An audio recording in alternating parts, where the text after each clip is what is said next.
and feel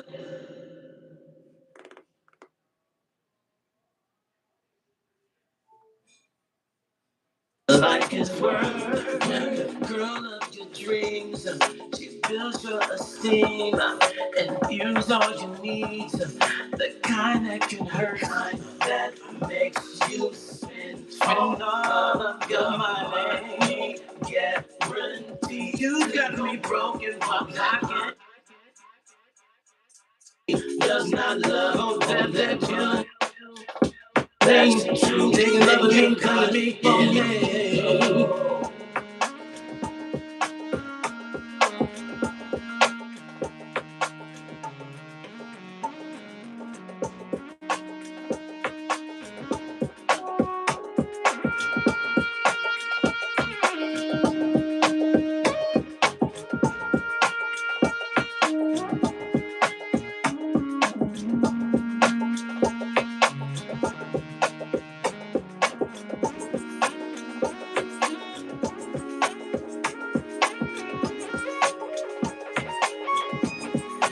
She wasn't flirt, but she was a different kind. The kind that can take your mind, make you spend all your time, and feel like it's worth the girl of your dreams. She builds your esteem and views all you.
Rearrange. What's up, you guys? What's happening? What's happening? Let me see who's in it. Kosamar Akatar, what's up, brother?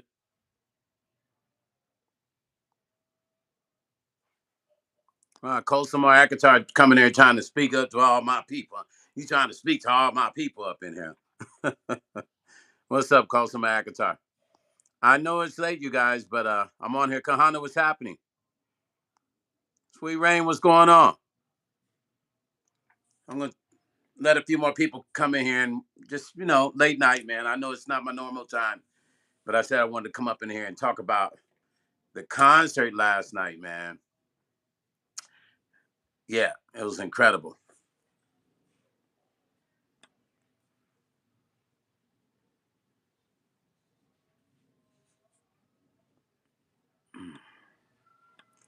Yeah, the concert was incredible, you guys. It was really incredible last night. Thanks. It was incredible last night. So I wanted to talk to you guys about that because somebody messaged me and said, man, Stone, man, you always around legends. I'm like, yeah, man, it's normal. That's normal for me. That's the normal day, a normal activity. It's normal. But that concert, though, we're going to let a few more people come up in here and I'm going to talk about it.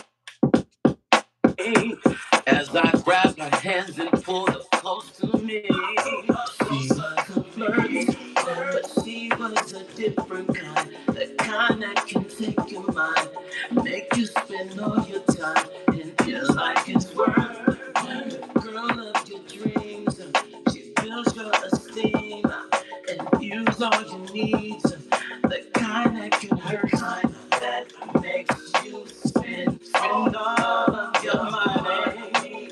Get ready, you got me broken, but I can still that she does not love that you need. Digging me for me, digging loving me, calling me for me.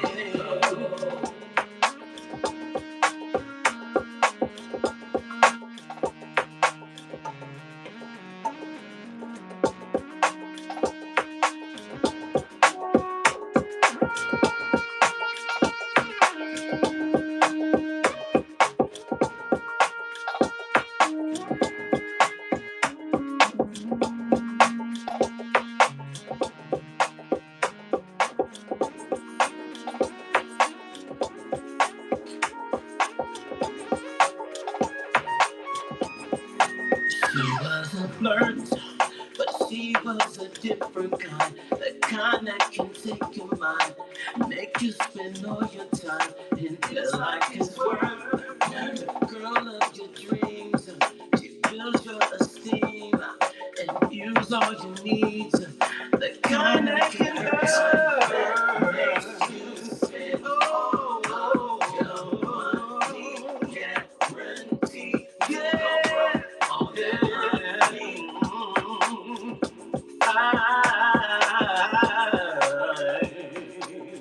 yeah.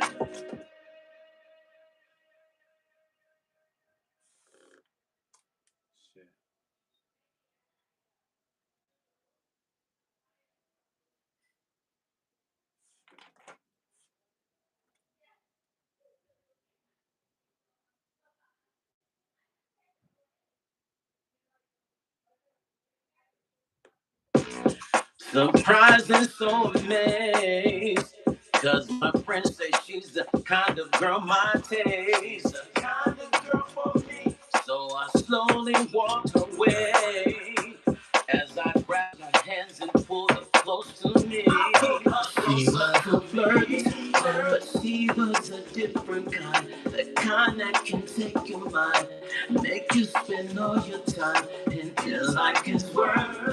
The girl of your dreams, she builds your esteem, and use all you need. The kind that can hurt, kind that makes you spend all of your money. Get ready, you got me broken, but I can still that she does not love that you need. Digging me for me, digging loving me, calling me for me.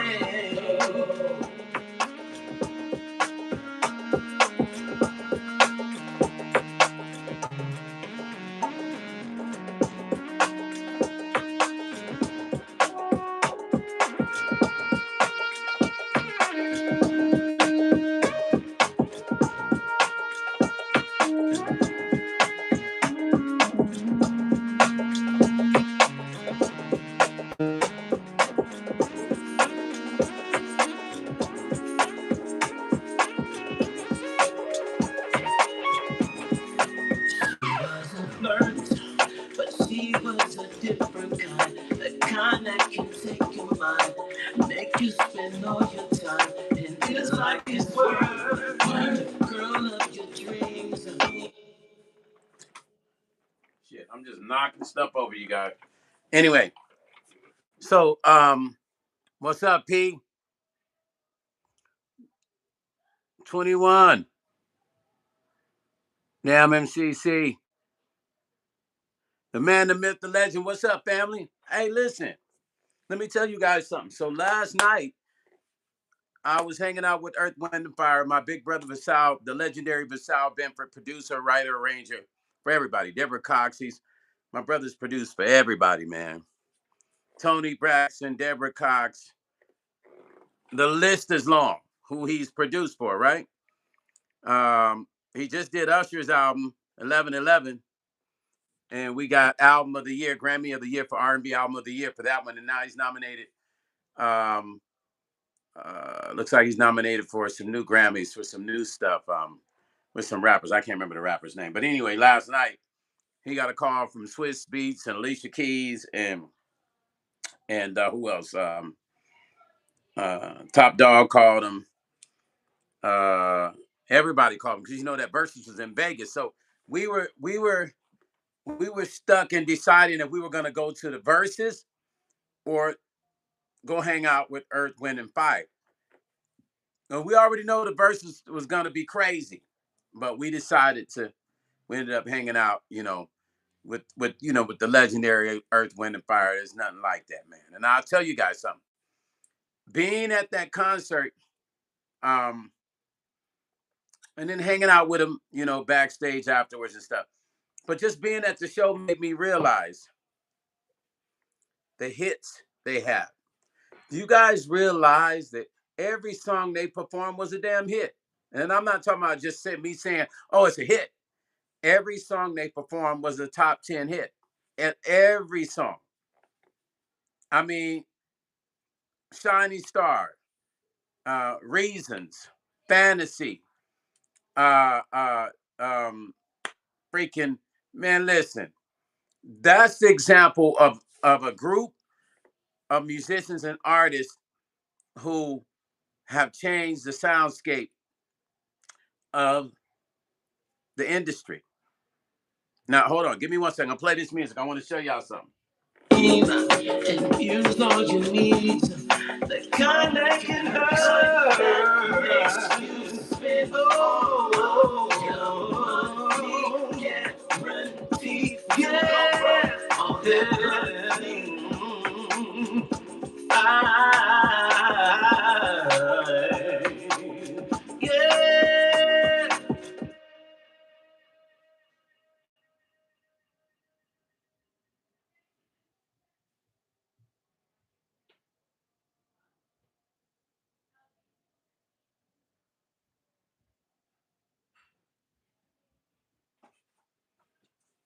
All right, you guys.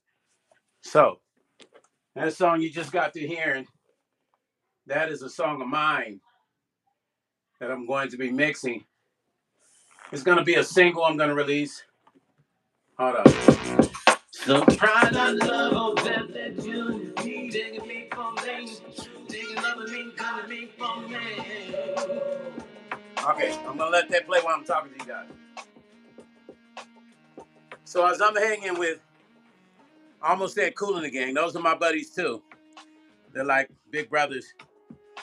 But as I'm hanging with Earth, Wind, and Fire last night, I realized, I said, damn, man. Me and my brother looked at each other. He said, man, this takes me back. I said, I know, big bro. He said, you don't understand. Like, it's these songs. I said, big bro, I get it. I know, right? And, but we both realized how many hits they had. I mean, they had so many hits, man. It was crazy.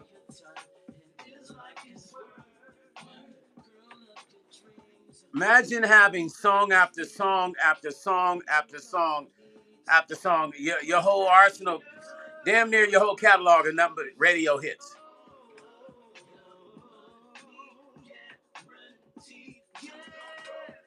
Just imagine, right?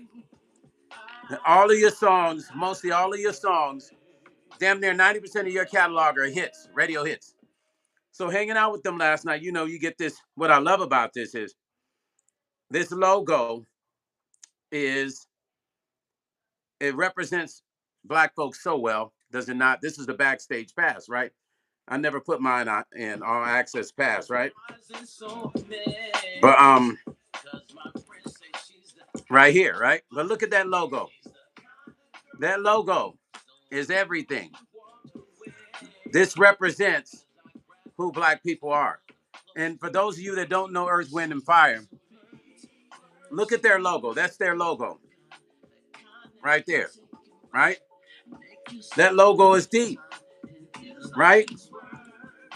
It says so much without saying. And if you think about all their songs, it's connected to that. I mean, think about the songs. All the songs they talk about, all of their lyrics and the context of their words, right? No reason their songs are such great hits. It's not a coincidence. It's not a coincidence. It's almost like Maurice White. Boy, I really can't stand when I'm in the studio and people bump walls and put marks on the walls. It's so annoying. I hate, having white walls and having to constantly clean my walls when clients come in, and it's like either they touch their hands or they bump. And I'm like, it's a white wall. Like, I'm probably gonna have to gloss up the walls because where I can just wipe them down. I cannot stand seeing marks on them. That's my OCD. But Maurice White, when he created the group, right? He had to have thought this out. I mean, think about it, man. That logo, once again, this logo is not a coincidence. This is connected to all black folks worldwide. Look at that. That logo. That's Earth, Wind, and Fire's logo. And then listen to their songs. All their songs are really spiritual healing songs that help you vibrate on a level that's just beyond, right? Spiritually, right? The music is so powerful, it almost connects you back to your ancestors in a way. I mean, that's the only way I can describe it because I as a kid, I could never understand why their music just took me to a spiritual elevation. And I'm talking about when being little, listening to Earth, Wind, and Fire, right? Hearing my mom play it around the house. But it was something about Earth, Wind, and Fire that was spiritual. And then it all made sense to me as I am sitting in that show last night, right? And I'm watching them perform. And I'm saying to myself, I said, damn, this is powerful. And I'm looking at the audience. And 85% of the audience was white folks. I'm looking for more of the black. I mean, I've seen some black people, but majority of that audience was white folks, right? Was white folks, right? They get it. They get the music. But I was disappointed I didn't see more of my people. Now, don't get me wrong. I seen some of our people, but not like what you would think you would. 85% of that audience was white folks and the black. It might have been 2% black folks, and then you had Asian, and you had others, right? But 80 to 85% was white people supporting Earth, Wind, and Fire, right? That this music connects us to our ancestors. Think about a shining star, reasons. I'm trying to remember some of the name of the other ones. If they was in front of me, like Stone, how you gonna forget our songs, man? Stone. I don't know how I'm forgetting them, but man, listen. And then hanging out backstage with the fellas, and I know Verdine's wife and my brother. He knew Philip Bailey's wife. So it's kind of weird, right? Because my brother uh, um, knows Philip Bailey's wife. He's written, produced records for her, and then I know Verdine's wife. So it's kind of weird, weird. And she saw me. And what you don't know about Verdine's wife is Shelly. She is one of the Ikettes. She was one of Tina Turner's, you know, the girls in the background doing it. She was one of them. So I'm going to talk to her about interviewing her because I want to give her flowers. I want to interview her on my channel and give her flowers. But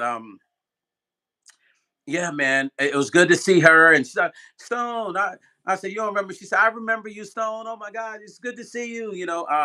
She's such an awesome person, man. Such an awesome person. Imagine the history that woman has in her mind, the things she's seen being with Ike Turner and on tour back in the days when black people really couldn't tour through the South. I want y'all to understand this. Imagine the stories. I cannot wait to get her on my channel. I'm going to ask her if I can interview her. I know she's going to say yes. Mm. Imagine for one moment. Baby Love, what's up? Baby Love say, good evening, Stone, and everyone. God bless. What's up, Baby Love? Hit that thumbs up. When you guys come into live, do me a favor, hit that thumbs up, please. Goose Carimbo said, does he usually produce and sing his stuff? I thought it was mainly who? Who are we talking about? We're talking about Earth, Wind, and Fire. Tell me who you're talking about, Goose Carimbo, and I'll be able to tell you. Um, so imagine the stuff that she has, the story she has about Ike Turner, Verdine's wife. Verdine White from Earth, Wind, and Fire. His wife was with. Look at all that history. His wife was the original Ikeette. The girls behind Tina Turner. Dun dun dun dun dun dun dun dun dun dun dun dun dun dun dun. You know what I'm saying? She was a original Ikeette. So I'm going to talk to Shelly about me interviewing her. Um, because man, I just want her. I want you guys to hear the stories that she has. She has some amazing stories, and I want you guys to be able to hear the stuff she has to say about the history of music and during the days when black artists couldn't even tour through the South without and had to use separate bathrooms. She was she was rocking at that time when black people had to use separate bathrooms and they couldn't they had if they were allowed to come in restaurants they had to come in through the back, and most of the restaurants if it wasn't meant for black people to be in there they couldn't even come in there. Can you imagine as an artist being on tour saying, okay, look, man, all right, we're about to hit the South, the Bible Belt. Okay, all right, we're gonna hit this Bible Belt, y'all. Now let's get ready.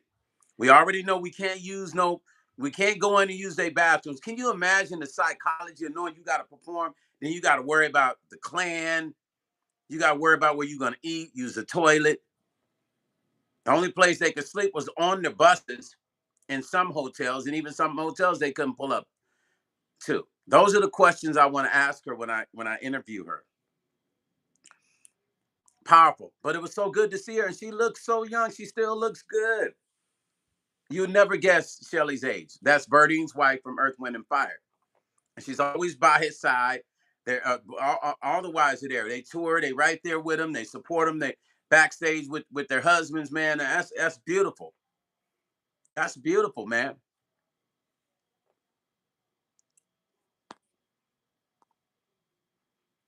Cherry said the Soul Entertainment Podcast. What's up? What's up, Soul Entertainment Podcast? What's happening, family? What's the word?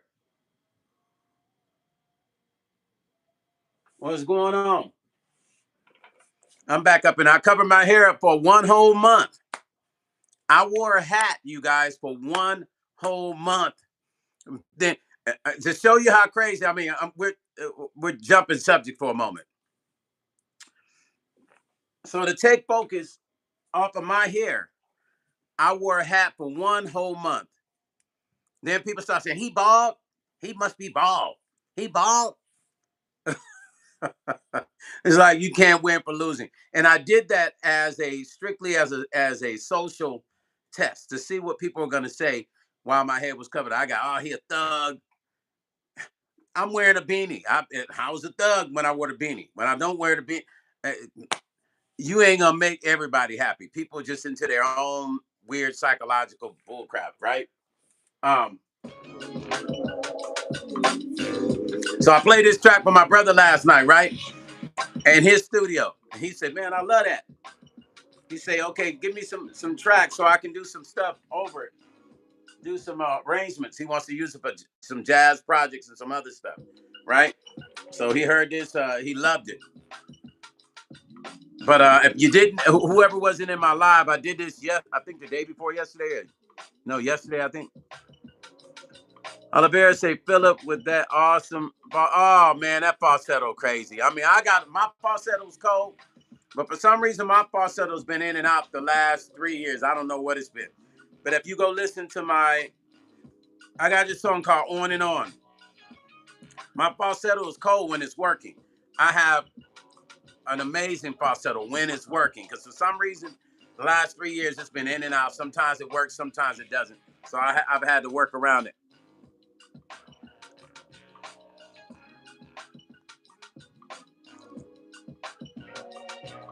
Olivera say, hit out there. Yeah, last night was crazy. The logo, CC, the logo is beautiful. The entire album is fire. What's up, Javon? Olivera say, written in the stone. Yes, facts. Baby Love says, Stone, I am jealous that you get to see Earth, Wind, and Fire. Listen, Baby Love, I get to see everybody. And I miss Maurice too.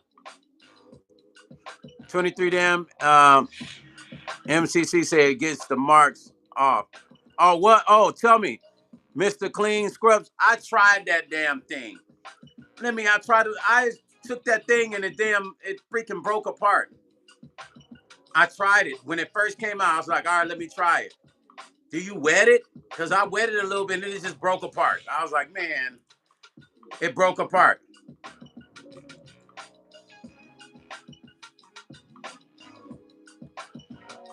$23. I did, and it broke apart. Yeah, Maurice is a bad boy. Olivera Langston said, Test Stone. Wait a minute. Olivera, this is Test? I'm confused. Javon said, when I saw them, something false felt, and when I saw them, something felt so genuine about them, I could feel something as well. Yeah, it's spiritual with them, Javon. Cherish the Soul Entertainment said, also a favorite. Can't Hide Love. Ooh, they did it last night, too. Cherish the Soul Entertainment podcast. They did that last night. Gary said, EWF Sun God is all. They perform Sun Gods. Listen, man, people, listen. I didn't stay in my seat. I was up, back down, up, back down. Tavon say to the mods, it's always love as well. Thank you. All you do to help Mr. Stone. Thank you for that, Javon. DB Eaton said, what up, Stone? The thing about the legends is that they're never duplicated. Facts. I actually like the shirt, Stone. Simple but fly. Hey, y'all see what my shirt say, right? Gary, I'm going to get her on here. Don't worry. Have you seen any of my past interviews with different celebrities, Gary? Hey, y'all see what that say? One word.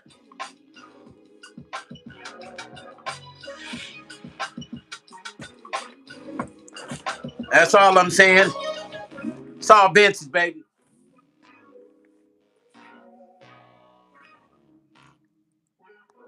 Yep, Reasons, they did a hell of a job. She said she was in the Honeycombs also. But she was an ICAT.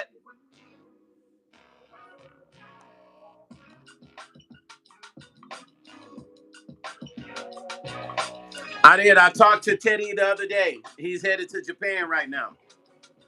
Yeah, I'm gonna get him on here. I just gotta find the time. I had to find the time because his schedule is so crazy. So he already told me, yeah, we just gotta carve out the time. Yeah, I'm gonna interview her. I'm gonna talk to her. I know she'll do it. And then I'm definitely gonna do Teddy Riley whenever he can carve that time out. Gary said, Teach Stone, what's up, Gary, brother Gary? Olivera say, wish I could hang with you. If you lived in Vegas, you could have, Olivera. Brother Sean, listen, I got so many badges, backstage badges, right? This will go on my wall of passes. But I mean, I can go anytime I want, but this will go on my wall of backstage passes along with all the other ones, right? I got a whole bunch of them, right? Tons of them. You know, there's a difference with going to a concert, but when you get to hang out backstage, it's a whole nother game, y'all. It's a whole nother game. When you get to hang out backstage, there's nothing like the honor of being able to, because there was only about, in total, if I count on my hand, because you got to think that place was sold out. And I don't know, I think it seats, I don't know, that was more of an intimate venue. I don't know. I'm guessing maybe 10,000 people, maybe more.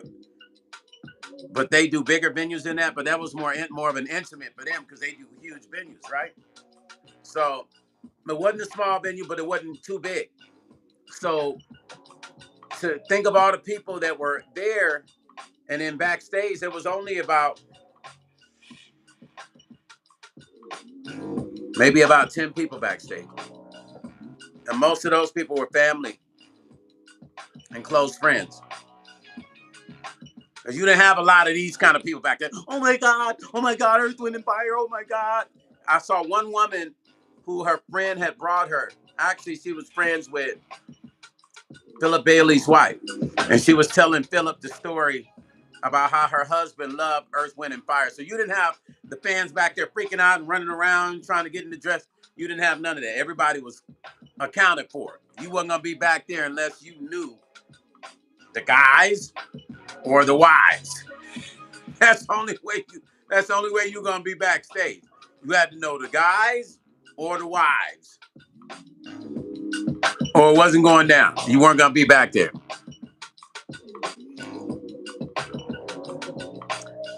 DB Eaton said, what up, Stone? Legends are appreciated, but can't be, and they'll never be duplicated, Brother D. Thank you for that.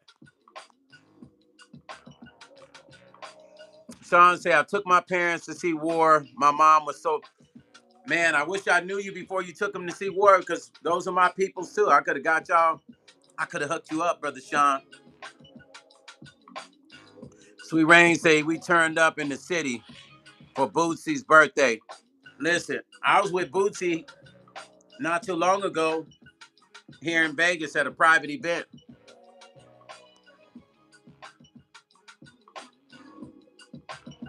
Indo Nintendo say, you ever heard of Lil Walter? I know best blues harmonica player ever. Yeah, I heard of Little Walter. Yeah, I've heard of Little Walter. You guys, you ever heard of Gene Chandler? You know my cousin comes on here, right? Gene Chandler is my cousin's grandfather. Yeah, Gene Chandler is my cousin's grandfather. My cousin, yeah, I don't know if he's on there. Sometimes he pops on here. But Gene Chandler, go look up Gene Chandler. That's my cousin. That's his grandfather. Yeah, grandfather.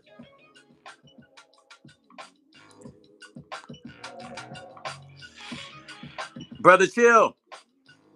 Say greetings, everyone in the Stone Crew. What's up, Brother Chill?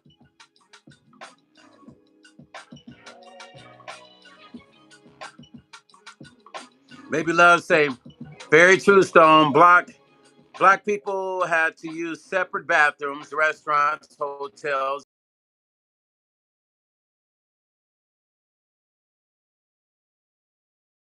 Long way to go. I'm glad I wasn't born during that time either. Sean said, vintage. Indo Nintendo said, Smokey Robinson. Yeah, Smokey's still doing it. And he looking good. Smokey looks great, man. But let me tell you something. To see those guys, I remember these guys are in their 70s. And if they're not, they're pushing on it. I think a few of the guys may be pushing on it, but I didn't ask Philip his age or Verdine. Verdine, I know, has got to be in his 70s something. Philip is probably pushing close to it, maybe late 60s for sure, early 70s, and all the rest of the guys, original members.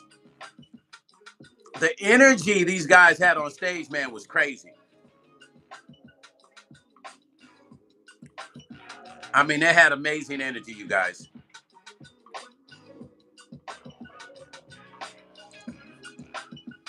Their energy was super.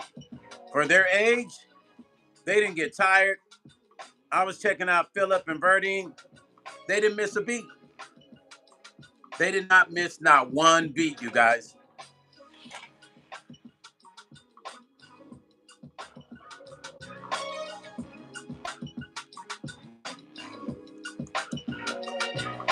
They didn't miss a beat. They weren't breathing hard. They weren't. I talked to a couple of guys when the show was over. I said, "You tired, man?" They say, "No, Stone, my feet's hurting." Right, but they weren't exhausted. Like even after the show, they were like all bright and energy, and everybody was energized. But you got to remember how many shows they got to be doing. Okay, so Kool and the Gang. I always get Kool and the Gang's tour schedule, right? Because Amir from Kool and the Gang sends it to me. Kool and the Gang is doing about, I have to say, maybe 30, 40 shows a month. So Earth, Wind, and Fire has to be doing. They have to be doing at least 40 or 50 shows a month. They have to be. So look at how these guys are working, man. It's crazy. It's crazy. I'm actually excited about. They made me excited about getting back on the road again with my band. Because performing live is the best thing in the world, y'all. So seeing them perform live made me go, you know what? I can't wait to get back on the road with my band. I'm excited. I can't wait to get back on the road. I mean, I perform next week in Arizona if they send my deposit. If they don't send my deposit on time, I'm not trying to get my deposit the day before I go to a show. We ain't having all that. I know you're watching me. I love you to my people in Utah. But I ain't trying to wait the day before to get my deposit. I'm not trying to do all that. That deposit should have been a week ahead of time, or at least the day they say they're gonna drop it. So if I don't get my deposit tomorrow, I won't be doing the show on the 29th. Because I have this thing about preparation, right? You don't have an artist waiting. When you want them to get on stage, you want them to get on that stage. So you don't have them waiting. You don't have them waiting for no deposits. You don't do that. Mm-mm. No. So these guys love being on stage, man. I mean, I'm watching them song after song, song after song.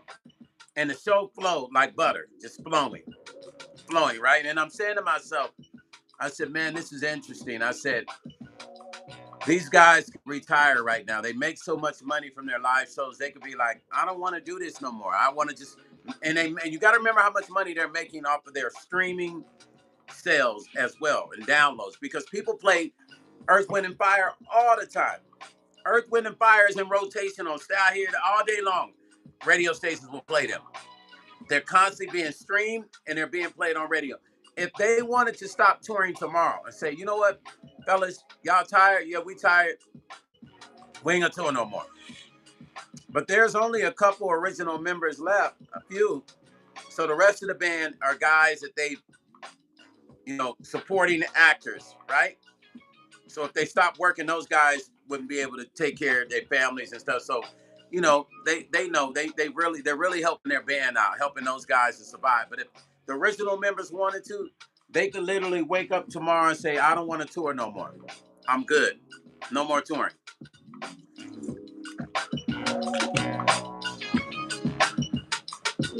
And they will be good. They don't have to tour. Once again, they can stop tomorrow and they're good. They don't have to. But one thing about touring is you got people that tour because they have to, because they got bills to pay, and you got people that tour because they love it. Earth, Wind, and Fire loves it. Kuna Gang love it. Roger Zapp's band, they love it. The Isley brothers love it. All these OGs just love that. That's where they get their high from. They're not on stage, they don't feel the same way, you guys. What's up, Stacy?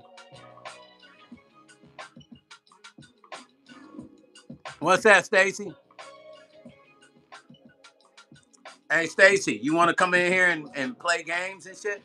That what you want to do? You want to come in here and be super mental? Like, go take your meds and get the fuck up off my page with that retarded stuff. And I'm trying not to use that word, but it applies to that person. And you a woman too? What's up, Dud? Now you the motherfucking Dud. Something wrong with you. And you know, I can understand when I get that from a guy, but from a woman, what's wrong with you? You ain't got a man. You must be fat, ugly, sitting on the couch with some popcorn and soda in front of you, belly sticking out. Go find you a man. Or is your name Stacy and you're a guy? If you are, your mom fucked up. Shouldn't have called you, gave you your name Stacy.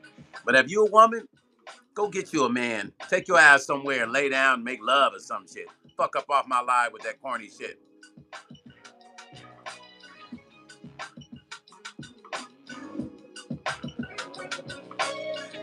Hey, what I tell y'all?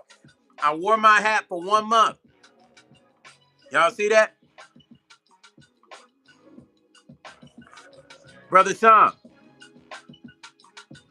Connor said, man, I just cooked some rice and beans.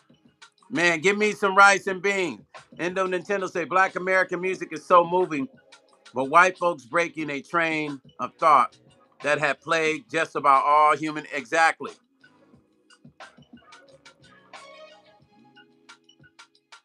Sean said, there's nothing like being in front of a crowd. Exactly. I love it. Well, you got to remember, man, white people have monetized. It's taken black people's culture and monetized it. And they are benefiting off of the monetization of our culture. It's a fact. It is what it is. That's why I'm if we can get anything out of our own culture, then we've done something. But they've taken our culture and monetized it for themselves. And they're making money off of what they monetize with our culture. And that's, I mean, it's okay to monetize it if everybody eats, but when it's monetized and the only people who are eating are those that have monetized our situation for their benefit, then that's what's happening. That's what we see right now, from hip hop to jazz to R&B. They monetized our culture, you guys. Fashion, swag, everything. Sports. Sports. I mean, think about it. All of it. Yeah. Think about it, you guys.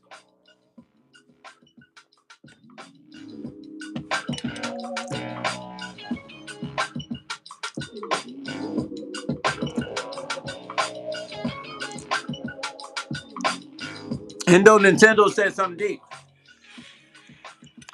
Mind blowing when you think that almost all of the modern Western music came from Black Americans.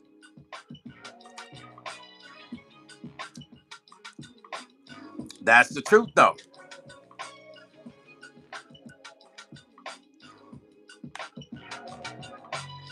Endo Nintendo is just telling the truth. That's a fact. Read what he just said. Almost all of modern Western music came from Black Americans. Hey, I don't have to speak much when my people on here tell the truth. I got people that speak the truth. Earth, Wind, and Fire really made me check myself last night. When you got these guys in their 70s and almost 80s and they up there and they moving, y'all. They're moving the whole time. Playing instruments, they're moving. Not breaking a sweat, by the way. Not once did I see them do this. Not once. I kid you not. Go back and watch my footage. You don't see none of them do. They didn't even break a sweat.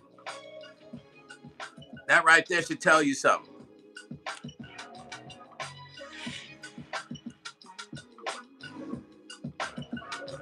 Y'all hear that track in the background?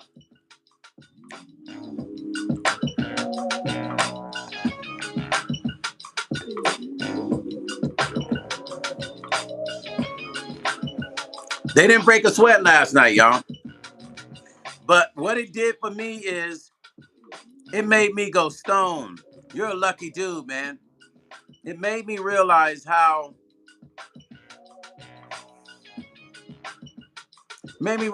lucky I was. It made me realize how lucky I was. And the position as an artist I'm in and being in control of all of my music and my catalog, it made me go, okay, Stone, you're in a really good position. I get to tour. People book me. I get to pick and choose what shows I want. I control my music. I want to go overseas and tour. All I got to do is set it up and I'm gone. If I want to hit the USA and create shows across the USA, I just put together what I wanted and I'm out on the road again. Once I finish this album. But I'm still doing little spot dates like the show that's coming up in Utah. But it made me go, Stone, you need to work harder, even harder. Right?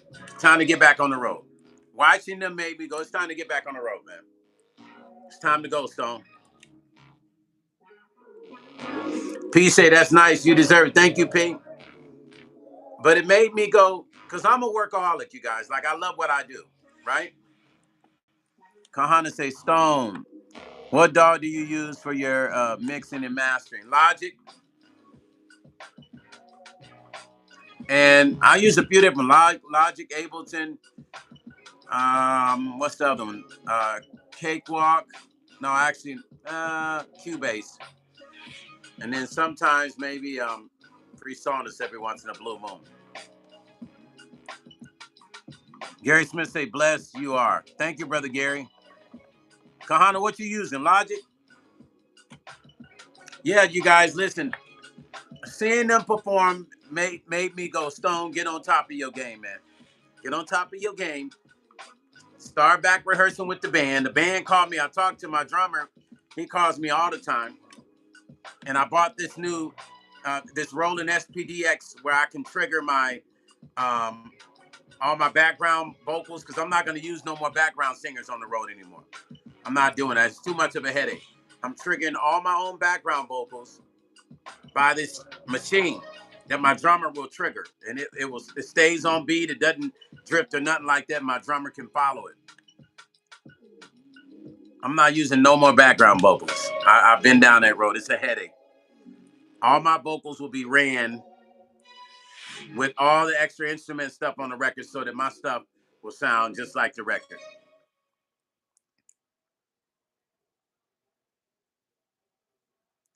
Oh yeah, Gary, you'll like it. Okay, Kohana. I don't record. Well, I've recorded vocals on the MPC Direct. I've actually mixed whole songs on the MPC and mastered, and it came out. I did a record on Alan McNeil from Troop. I did the whole record on the MPC X SE. I recorded it, mixed it, and mastered in it, and you can go listen to it. It's called what's that song called? Mystique. Mystique. What's the name of that song on Alan McNeil from True that I did? Uh, Mystique remembers the name, but I did everything on the MP. Kahana, you gotta listen to it.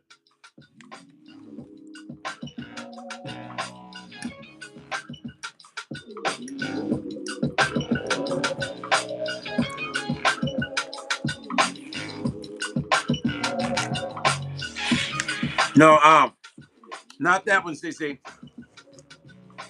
It was one that I produced on Alan. The whole song was just on Alan's solo project.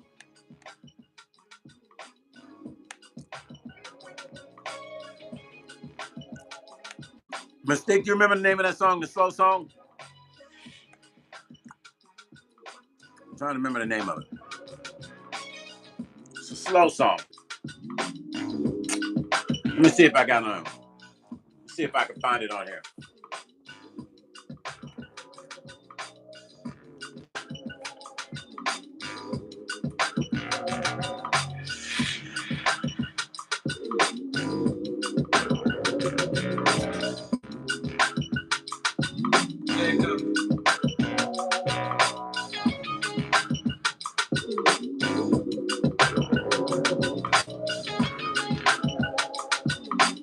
trying to see if I can find it, you guys.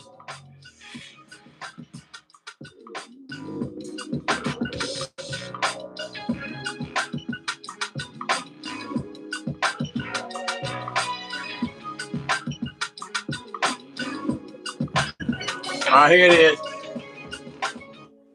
This song right here. Kahana.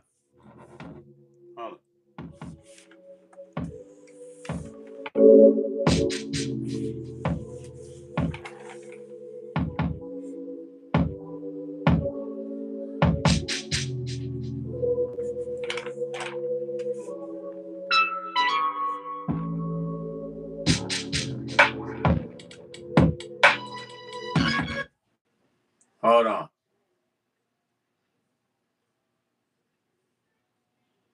Hold on, Kahana. I'm trying to pull it up.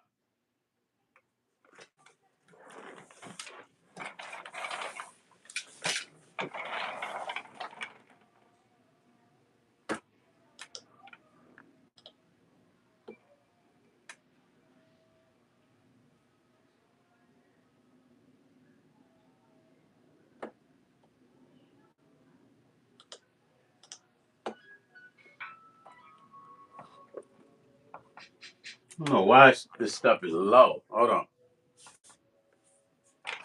Here it is.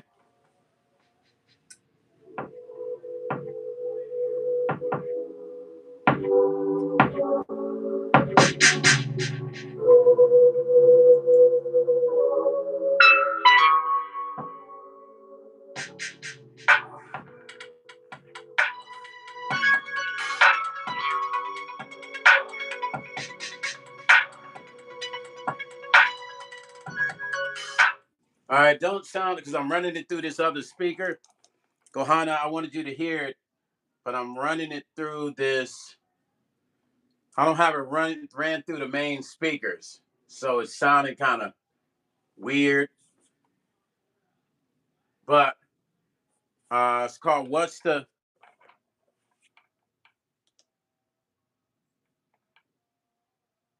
I think it's called What's the... What did you see it, Mystique? Mystique, what's the name of that song?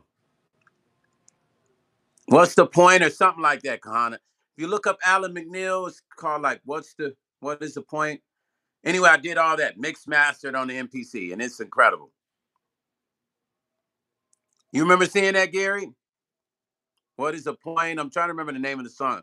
I can't even remember. Let me see if I can find it on Spotify. Hold on. Let me see.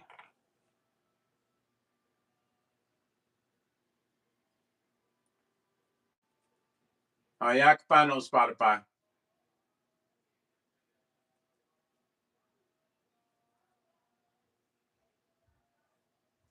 Here it is. Oh, let me find it. It's called What's the Point?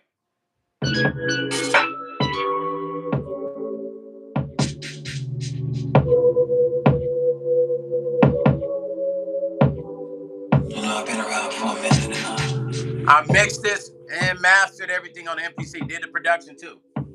I learned, you can't really change people. Kahana, check it out. For the best. It's hard enough to change yourself. They always say prepare for the worst.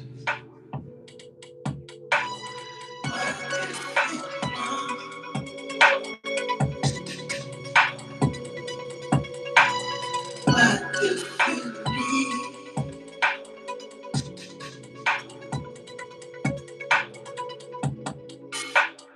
Don't you wanna be with me?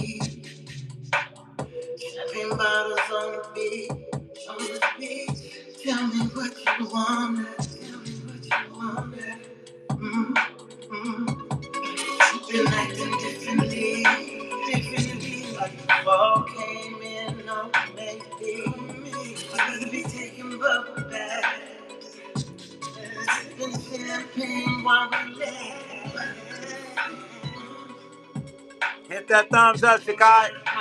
Shaquille.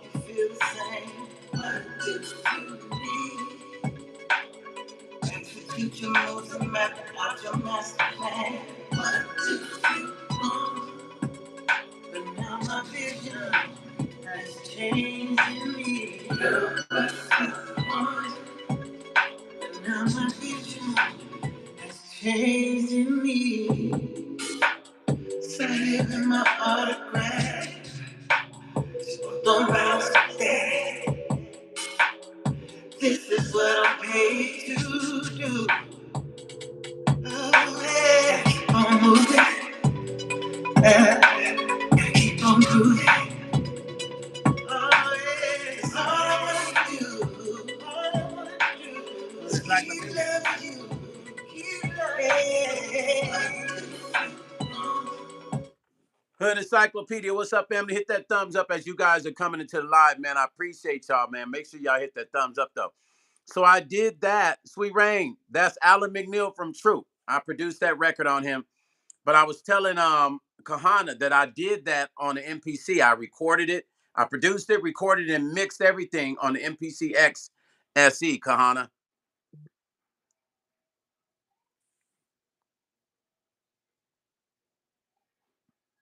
I do a lot of tracks on Alan, me and Mystique. She produced a lot on them too.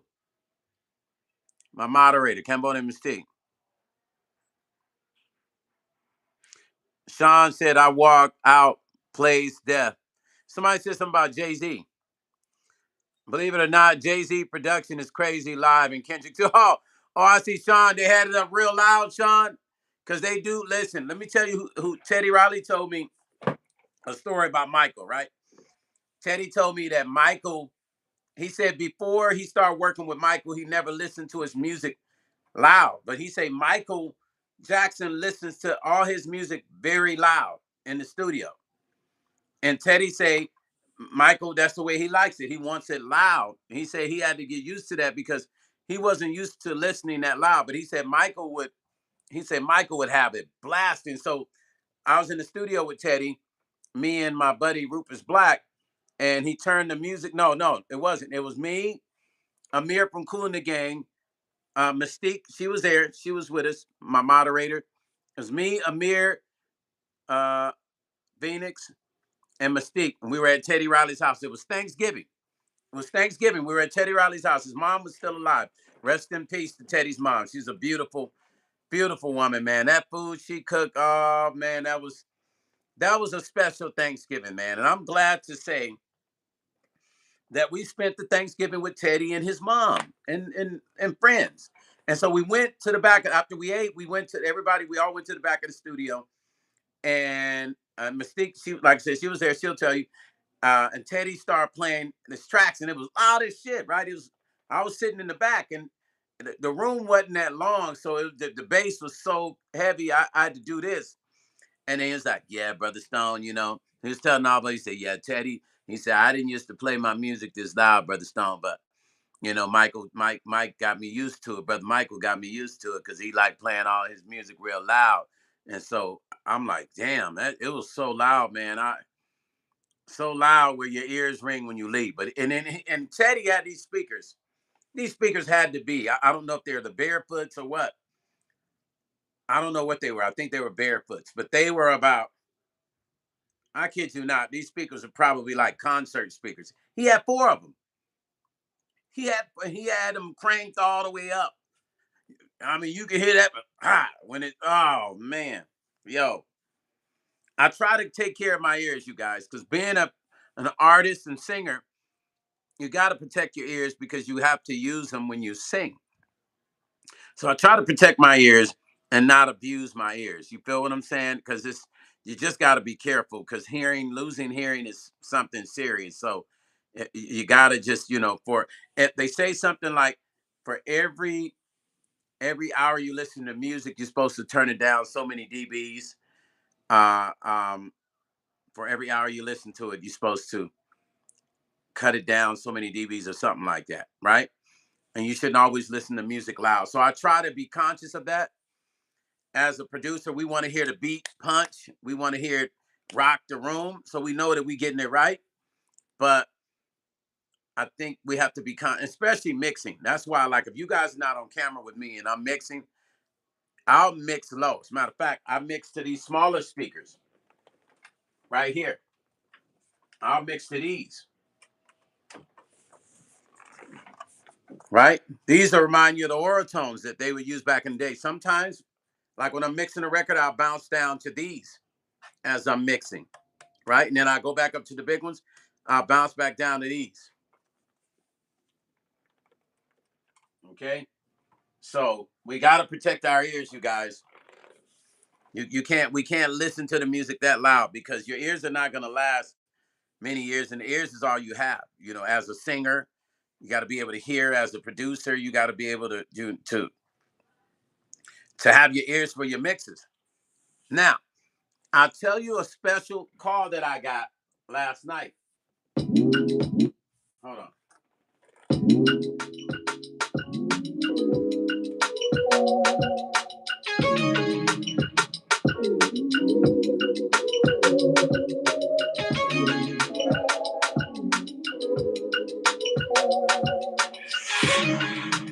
No, no, no. Was it yesterday? So yesterday, I get a text yesterday, and it's my boy Jazz from Jew Hill, and he said, "Stone, I want to do." Jazz wants to do an experimental album, right? So he sent me a track. He said, "I want to do like a Bay Area kind of vibe," and I was kind of shocked when he messaged me. I said, "What do you mean, Jazz?" And he sent me the track. He said, "I want to do like Bay Area." He wants to sing. He said, "I want it all to be, up, happy, high energy music, Stone. I want to do an album for all Bay Area tracks." And he gave me an idea of the kind of stuff he want to do. When you hear it, it's going to be interesting because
okay, you guys.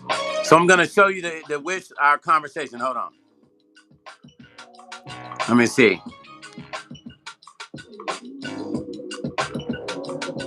Because I want you to see his wish, his list of artists that he want to have on the project. Hold on.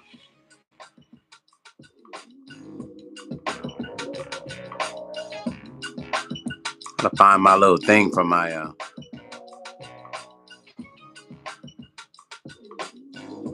looking for my little thing from my little background, y'all.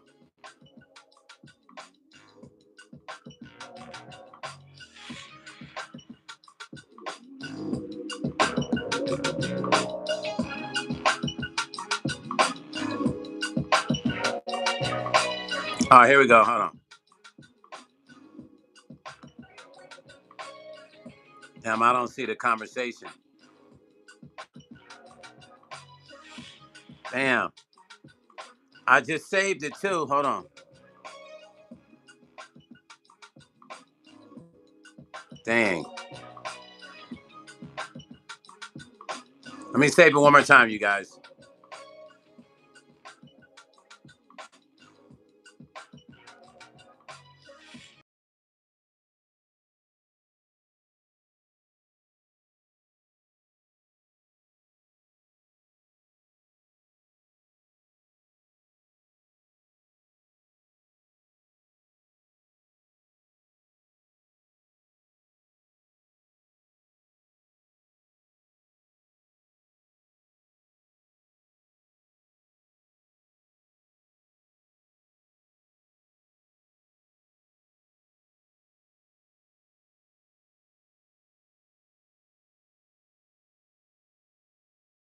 the list of artists that he wants to have on the project that him and I are going to do. This is Jazz from Drew Hill.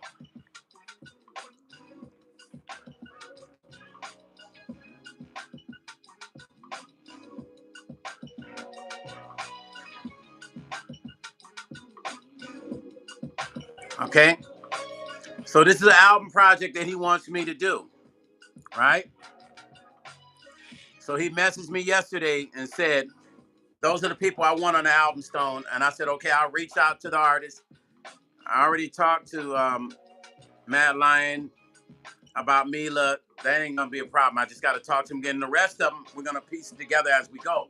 So I told him I'll start on the album. I'll start on the project, and then we'll just take it as we go. But all these tracks is not gonna be the typical R&B stuff you would hear Jazz sing on. He wants to do like strictly Bay Area vibe,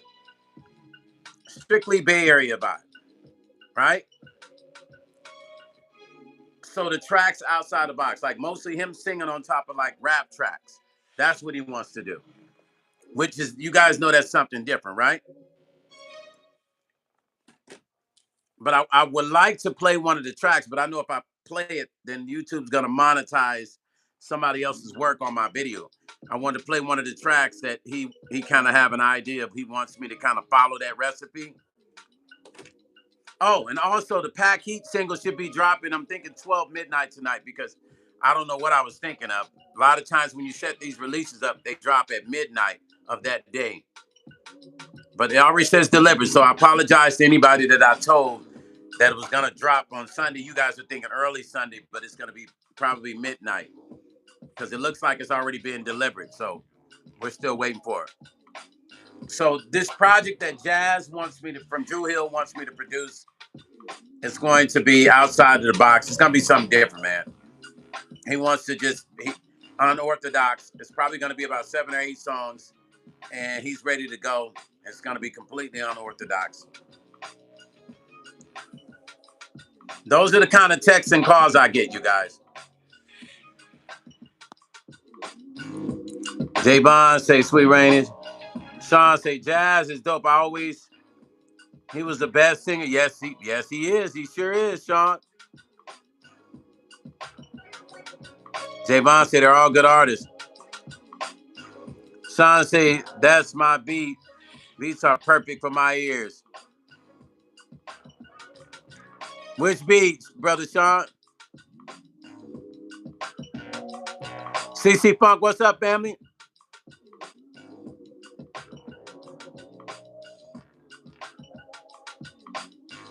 Take 6 was off the hook, Javon. Hit that thumbs up as you guys are coming into the live. Show the love, y'all. Come on, hit that thumbs up. When y'all come into the live, family, you coming across this live, please hit that thumbs up for me. CC Funk said, my knee is. What happened, CC Funk? What happened to your knee? Wait.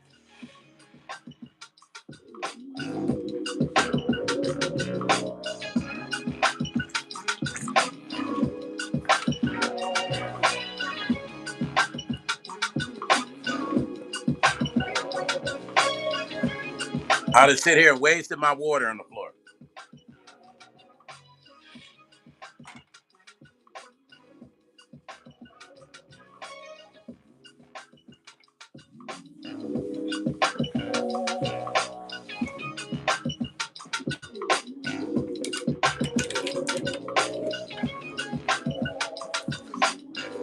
CC Funk, what happened to your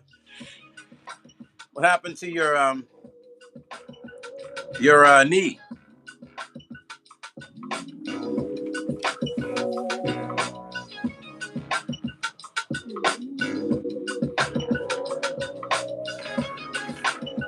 What's wrong with your knee, CC Funk?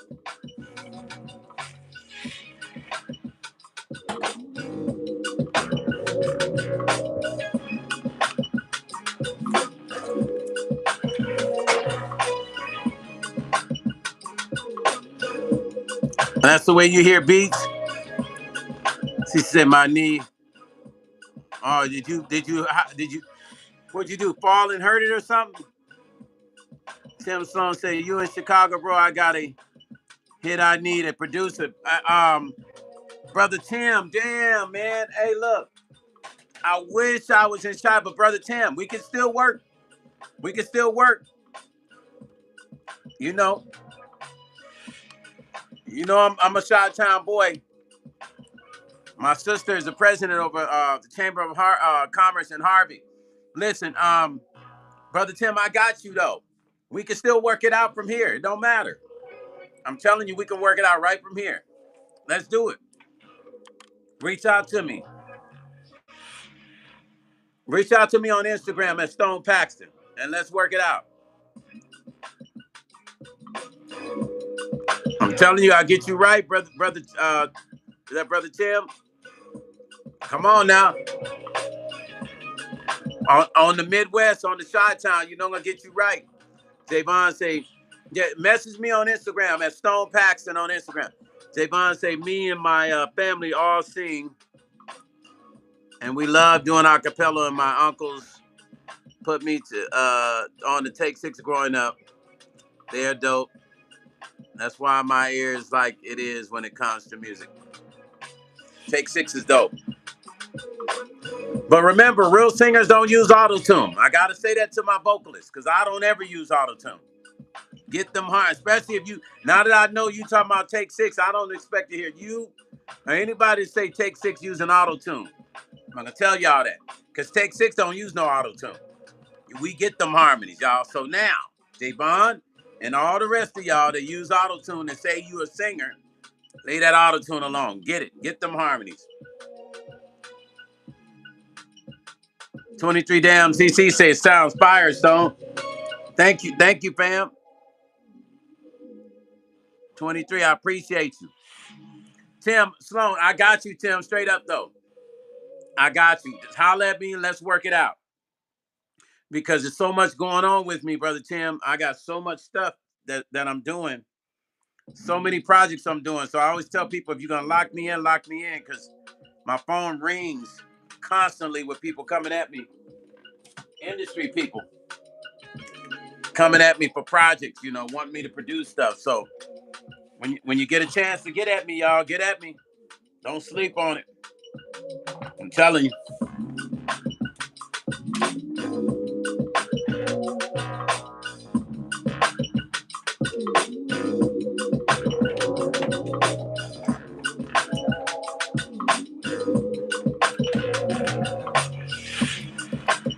Get at your brother.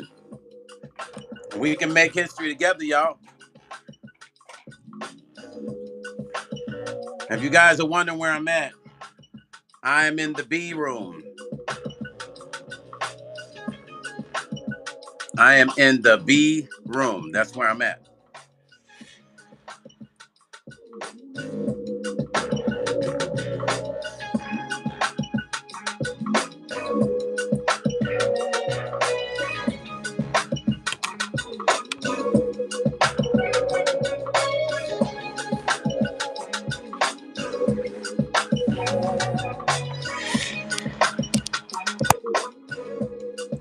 Hey, brother Tim, I'm telling you, when we do a track, bro, it don't matter. Because if you got a studio out there, I can track the track here and send you the track there, and then you can cut vocals. Or you can always fly to Vegas. It doesn't matter. Whatever way you want to do, we can make it happen. You feel me? Sabotage, what's up, family?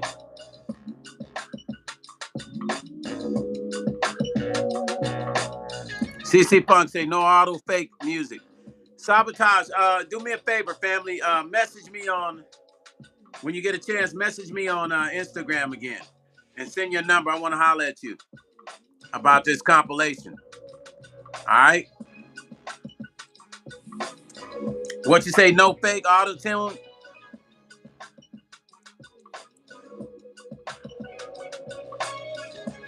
CC Funk say no. CC Funk say no auto fake music. Yeah, no fake music and no auto tune.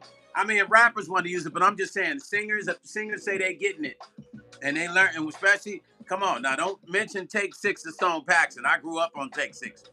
I grew up in church, so you mentioning Take Six and the Winans, these are some of the artists that I grew up on in church. So we get these harmonies. We don't play. I don't ever use auto-tune or harmonizers to hit my stuff. We get them notes. Auto-tune helps you sound a certain way. You can sound that way naturally if you know how to get them notes. Okay, Sabotage. Yeah, straight up though.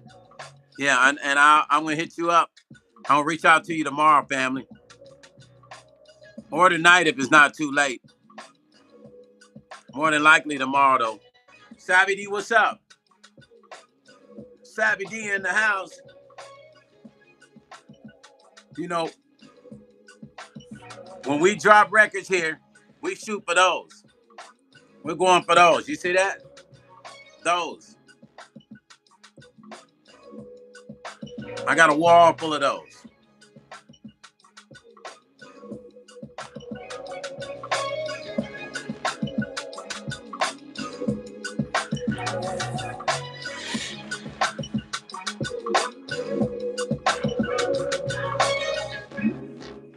I love this track. So let me tell you who ended up. I sent this to a few artists, but the only person that ended up picking it was Jay Flex. And right when he heard it, he said, "Ooh, Stone, I got something cold for that."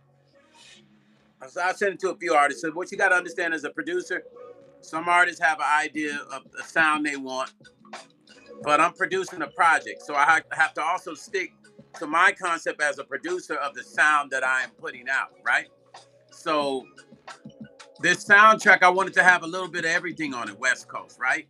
So West Coast had variable sounds that happened through the years, right? So we're going from the start of what West Coast was, and we're migrating all the way to what West Coast is now. So it's not just one style of West Coast sound. It's whatever you know of West Coast as far as that sound. That's what this West Coast hip hop compilation is about.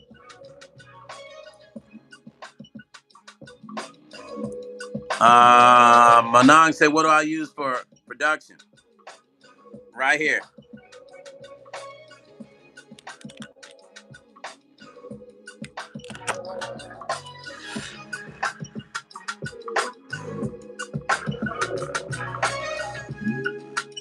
I use that, and then I'm going to show you the other one I use, Manang. Okay. Here's the other one I use.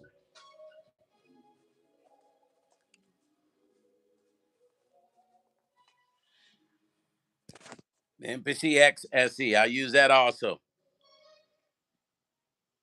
But I also use the MPC1 when I'm traveling, right? So if I'm traveling, this is the one that I use when I'm traveling. This one. Well, not that one. Hold on. How to find it. Give me a second.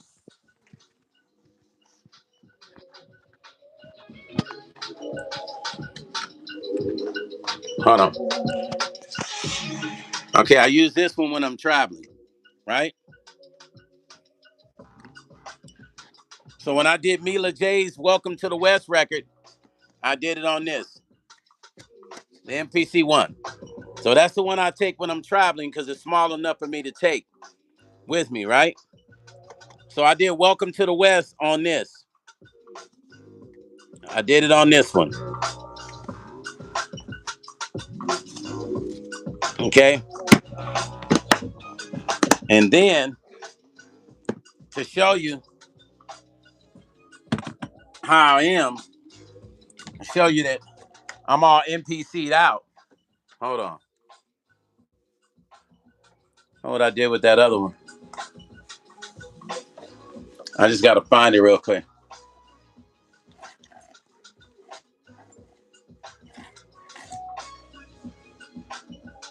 Oh, here it is. Okay. So this one will no longer be in the hands of the studio anymore. This is going to Tommy Miller. So this MPCLive 1. So this one's already gone. I'm shipping this off to Tommy E, my boy Tommy E. But I used to use this one all the time, and actually Mystique used to use this one too. So everything is MPC here. Everything. And once again, 61 key MPC. So all of my production Everything I do is done on the MPC. Everything. 99.9% of all of my music production is all done on the MPC. I got to order a new cord for this one, but everything is done on that. And you see, I still got all my modules from back in the day. I used to hook this up to my MPC 2000 and MPC 60, all my rack mount modules.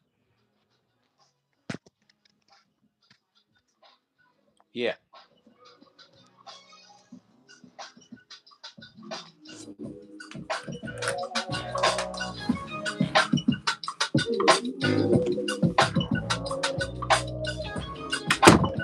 So now you know what I'm using. There you go. Now, sometimes I use Reasons. Sometimes I use other programs to program it. If I'm just, sometimes I'm gonna check you. Let me tell you how I operate. I'm real strange, right? Sometimes I will be running in one room, I got my DAW set up and I'm creating in the A room. And in the B room, I got two MPCs set up, right? I might have one MPC I'm working on a track on, another MPC I got a track up. I do that all the time because that's how my mind operates. CC Funk say various equipment MPC. Yep. Google I say Washington Avenue. Bro. What? Washington Avenue. Yen and Bron, New York. Google Live, what's up, family? Hit that thumbs up as you guys are coming in. Hit that thumbs up for your brother, man. Manang, hit that thumbs up for your brother. Manang said, do you have any favorite producers? Your beats thump. Jimmy Jam, Terry Lewis, Teddy Riley, who's a good friend of mine. Mpxone, uh, um, Greg Fillinganes. Who else? Of course, my brother Basal Benford.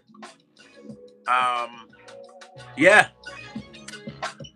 Babyface.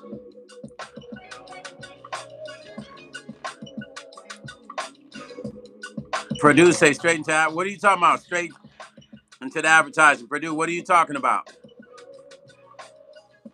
Purdue, you want to be blocked? Because I don't know what you're talking about. You got to make sense when you come in here. 23 say, I don't have a decent MPC ATM, but what would you suggest? I'm currently sampling and DJing and DJ Premier with his formula. What do you think of this style or setup? I got my turntable and I still connect my turntable to my stuff. It's a dope setup. If I was you, to make it convenient and quick, I would get you want to stick to old school, get you an MPC 3000 or 2000. You know what I'm saying? But if you want the software in the old and new, get you MPCX SE or just MPCX.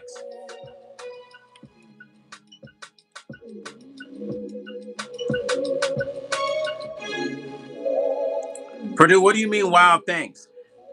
You got one more chance.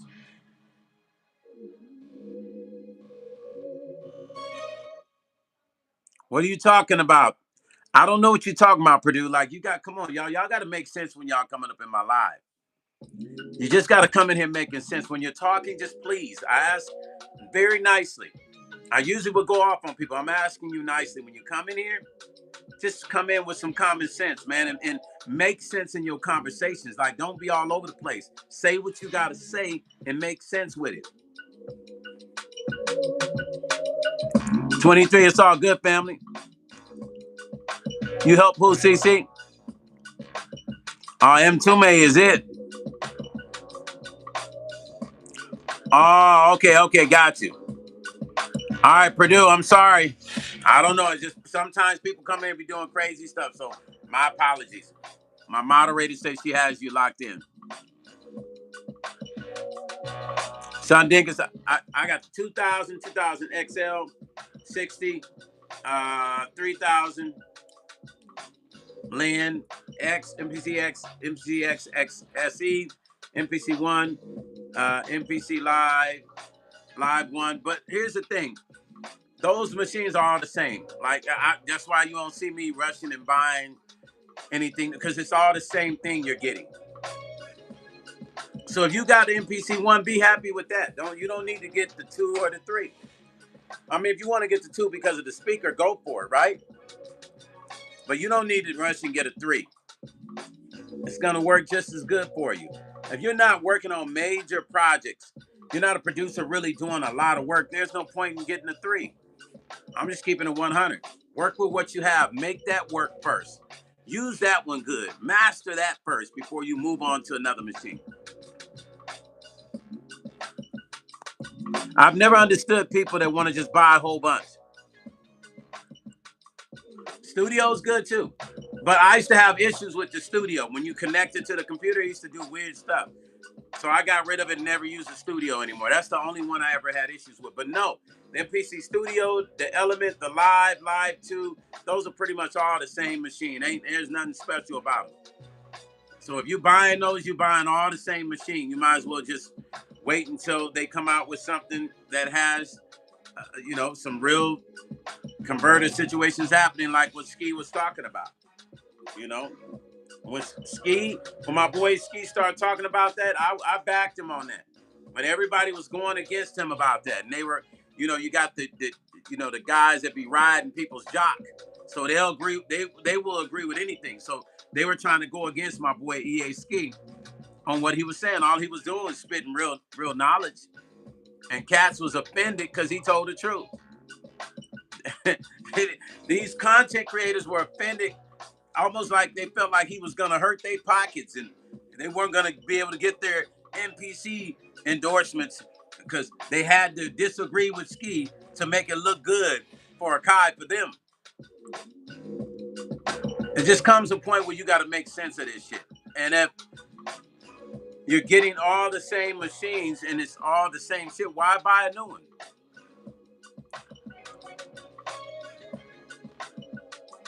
I used to do that too. J-Bon said that's crazy. Darlene Span say Abundance Monday morning from New York. Darlene.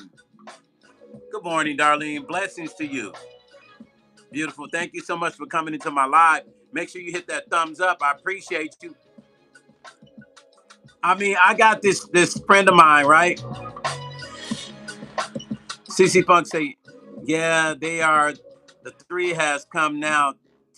Some new functions. Yeah, now I like the new functions. Somebody like me, the 3 is coming, but it works for somebody like me because I'm always working on projects that are coming out. So the workflow is there. But we talk about converters, of course, we already know that shit ain't right. It ain't on point. But the workflow is super cool. But all I'm saying, for the producers that are out here trying to, I got to get the 3. I got the 2. You just collecting the same shit. Not like back in the day when we collected MPC 3060. We were getting, the machines they would change them up and add something different. These machines, they're only giving you more workflow, maybe software sounds and shit. Add a microphone on there. Maybe add a few little tricks to make you go, woo. Right? But you're spending the same money. And then you're going to spend around $2,000 after taxes. Just to have the same machine as this. Minus some of the things that's on it. When you can get this, and this is going to do the job just fine. That MPC 1, or Live 1 or Live 2, it's going to do the job just fine. You don't even need to go beyond that. And if you're not producing records that are coming out, what's the point? I mean, I guess at the end of the day, you can do whatever you want to do, but if you ain't producing records and you're complaining about, like, you got to have every MPC, I don't get it. Like, what's the point? I'm just saying. You know what I mean? That's for the guys that's all, I got the new MPC. Okay, cool. I still don't hear your record. Those for the ones that's doing that. Right? The producers that's yelling about, I got this new keyboard. I got the new montage. I got the new Triton. Okay, so let me hear some shit you put out. Or you should be teaming up with somebody trying to do, I'm just saying. If you can't make what you have work, then how are you going to take some new shit and make it work? Make that one a complete understanding for me as a producer.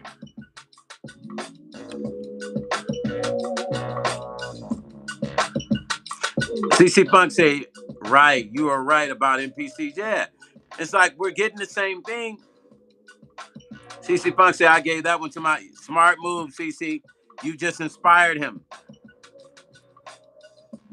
Manang say, sorry, any tips to make your drums knock or chopping samples? Appreciate all the response. Manang, if you want to consult with me, I'll give you the game, but I don't give the game for free.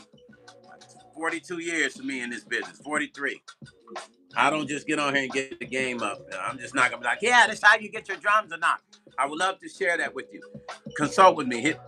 Contact me on Instagram and set up a consulting session so we can go over what I can give you how to do certain stuff.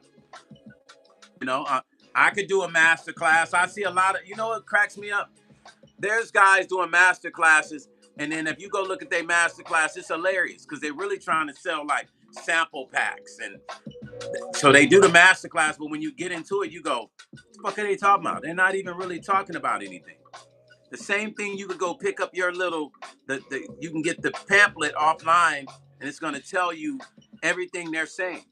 So why would you pay for a master class with somebody that's a no name in the business? I'm just being honest, y'all. Don't be mad at me.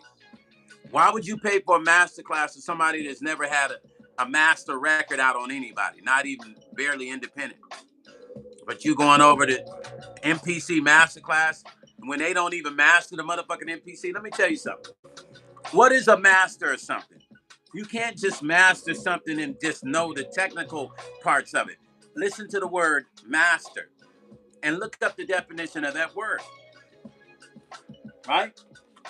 Let's break down the definition of that word. I got to get into the psychology of certain things, all right? Okay, so let's look at the word master.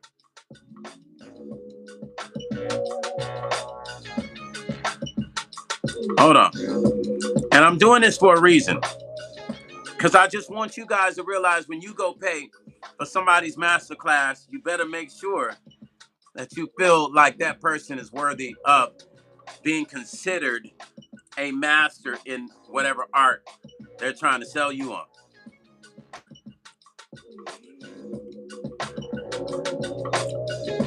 A master of something is someone to acquire a complete knowledge or skill in an accomplished technique or art. Let me read that to you again. When I say I am a master class, it means that I acquire knowledge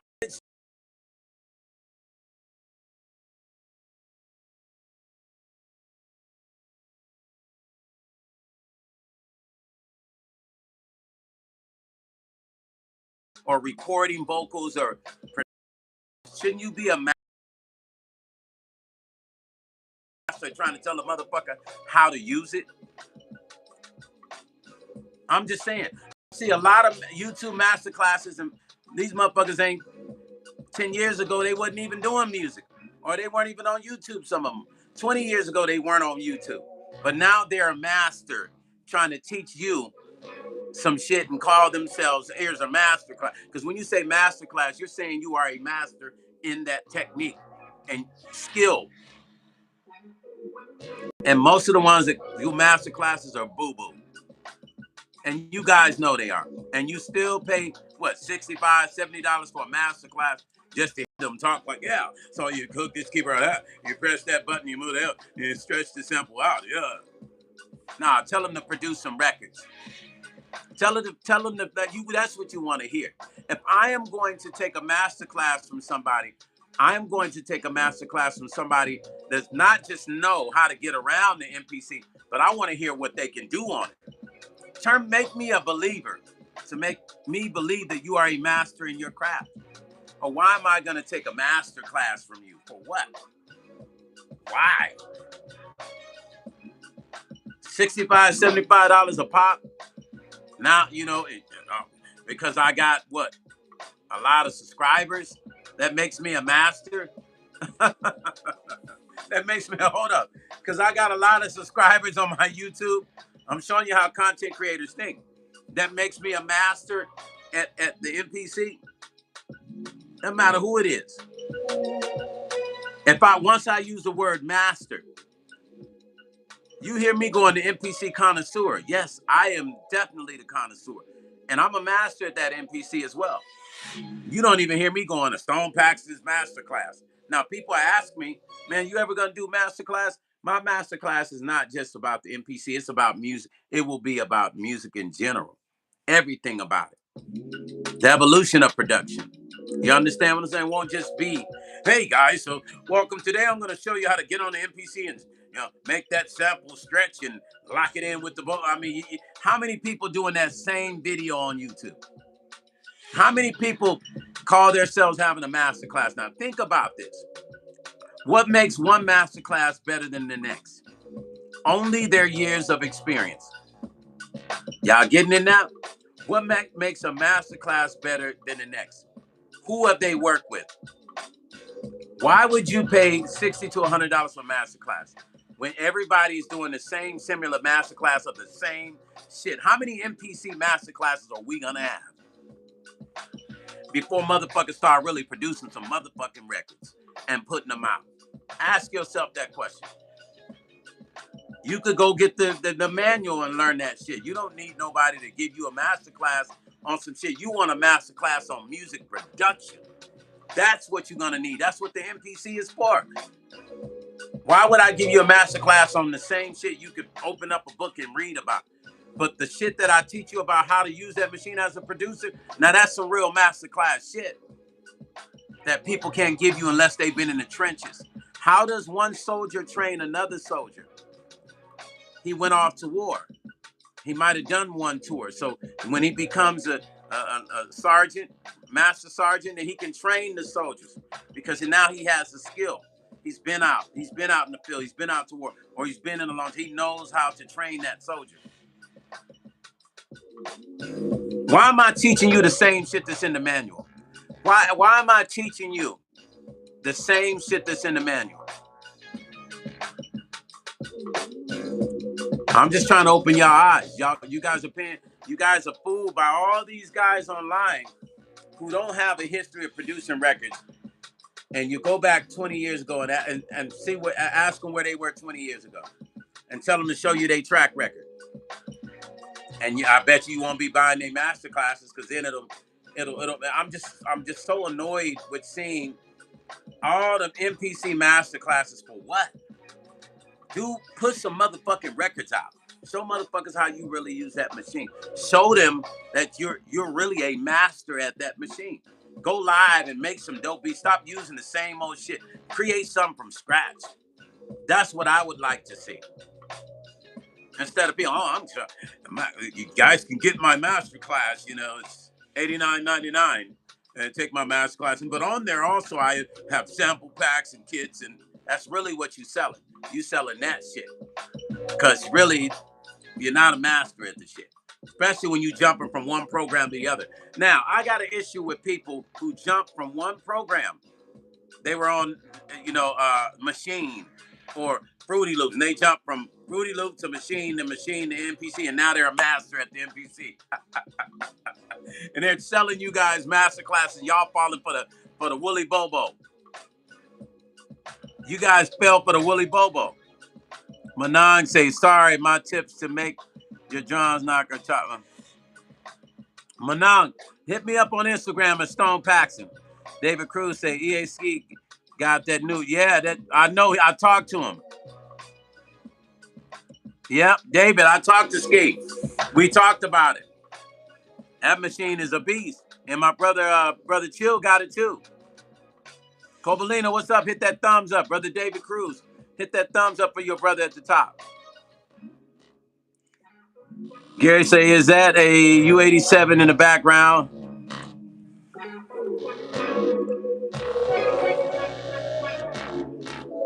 I got two U87. But let me tell you something, I don't even use them. Connor say, Stone, what dual voices do you use for your piano ballads? Kahana asking me some golden secrets. We gonna have to get on the phone for that one, Kahana. I gotta hit you up through Instagram. Reach out to you. Cause I ain't gonna I don't want to share too much of my secrets on the live, but I'll tell you direct. Larry Crackerjack, what's up? Said love from St. Louis. St. Louis in the house. What's good, brother Larry?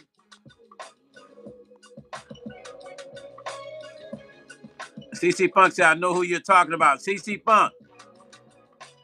I'm talking about a lot of folks, CC Funk. Go through YouTube and look at all the masterclass. You got females doing masterclass. You got all the usual suspects doing masterclasses. And you got a lot of new monkeys doing masterclasses. And they all really believe that they're master at it. Now, there's a few that I go, okay, on the musician shit, they good, right? Maybe one. There might be one that I really like as a musician. I'm like, now he a musician, right? But he don't even be talking that master class shit because he really producing shit. But all I'm saying is, if I am going to be called a master of something, I want to have the backbone to back it.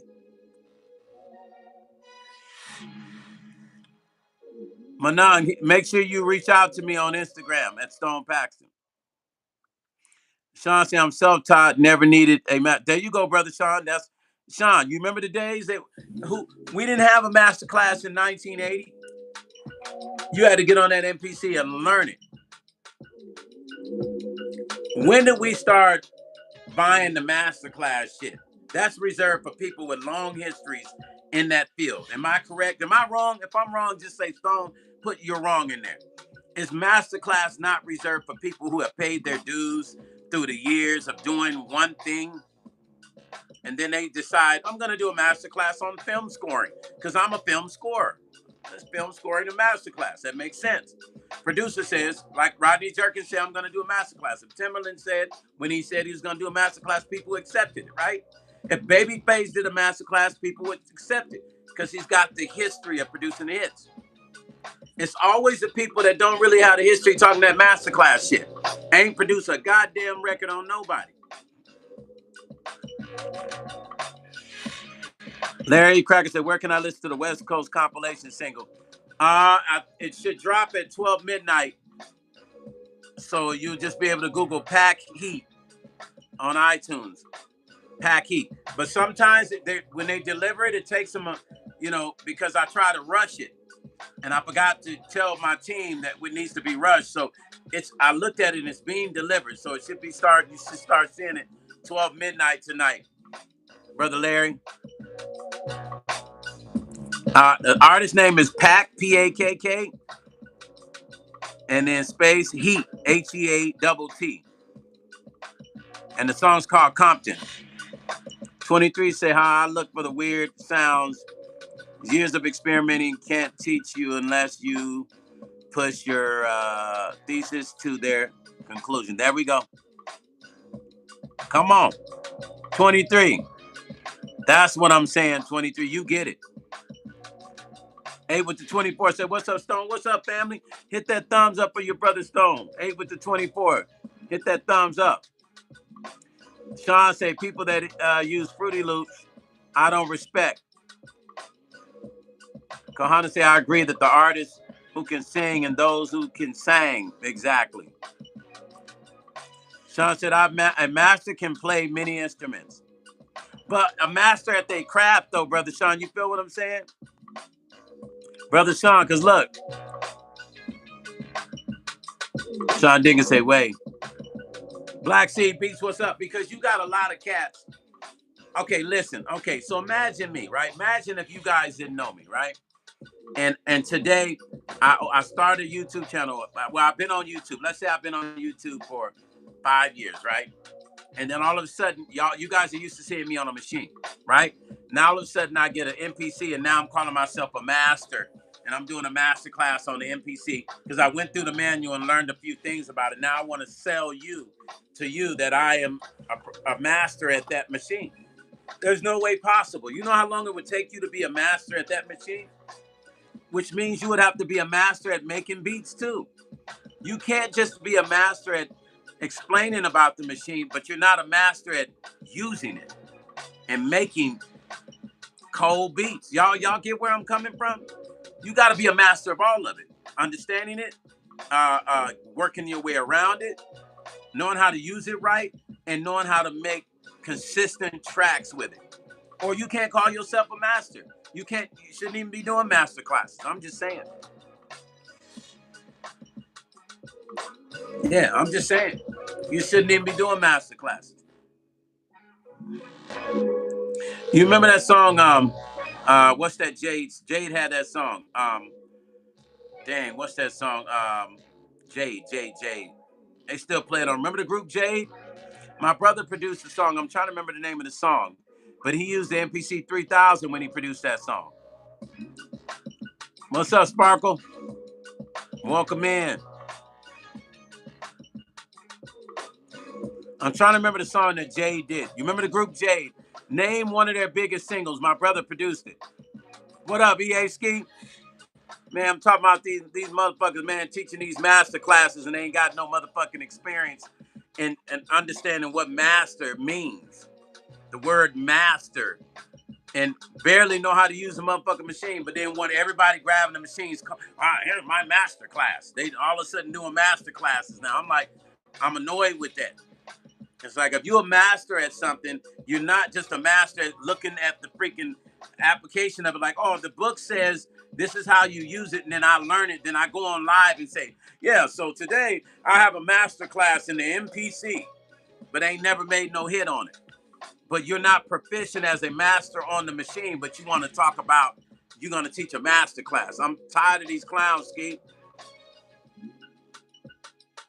I'm tired of them, man. You know what I'm saying? How am I going to be a master at something when I don't even master the goddamn machine? Like, you don't master the machine. How you going to be a master at a machine that you ain't even mastered? But so you just reading the manual and teaching us about the motherfucking machine because we lazy. The real problem is guys that get the machine are lazy, so people can fool them with master classes because they too fucking lazy to really just get on the machine and learn it. And if you need the manual, pick the motherfucker up and learn the motherfucker. But do what we did back in the day. Ski will tell you we throw that motherfucking manual in the back, like to get on there and learn it. Period. That's your internship. Get on the machine and learn it. But you can't call yourself a master at a beat machine when you've never even mastered making motherfucking beats. Make that shit make some sense. You feel me? Ski. They ain't been in the trenches, Ski. I'm really, I went through YouTube today, Ski, and I felt rather insulted. And I think I speak for all of us, you and all the cats that we done paid our dues in the trenches on these machines. I felt insulted, man. I almost felt like somebody's trying to pull the carpet from under my feet. I said, all these motherfuckers, women and dudes, master classes. I'll hit some, $89.99, the MPC masterclass, and then I also sell beats. I also sell kits. Well, I want to see you fucking use that machine like a real producer first.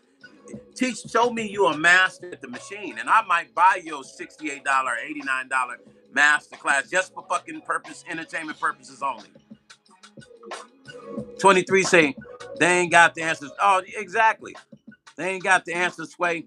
Blessy say, how can you master a machine when a new machine come out that part too? You ain't even mastered the goddamn MPC Studio or Element or Renaissance, but you got 5 of the same motherfucking machine and you teaching master classes about this shit.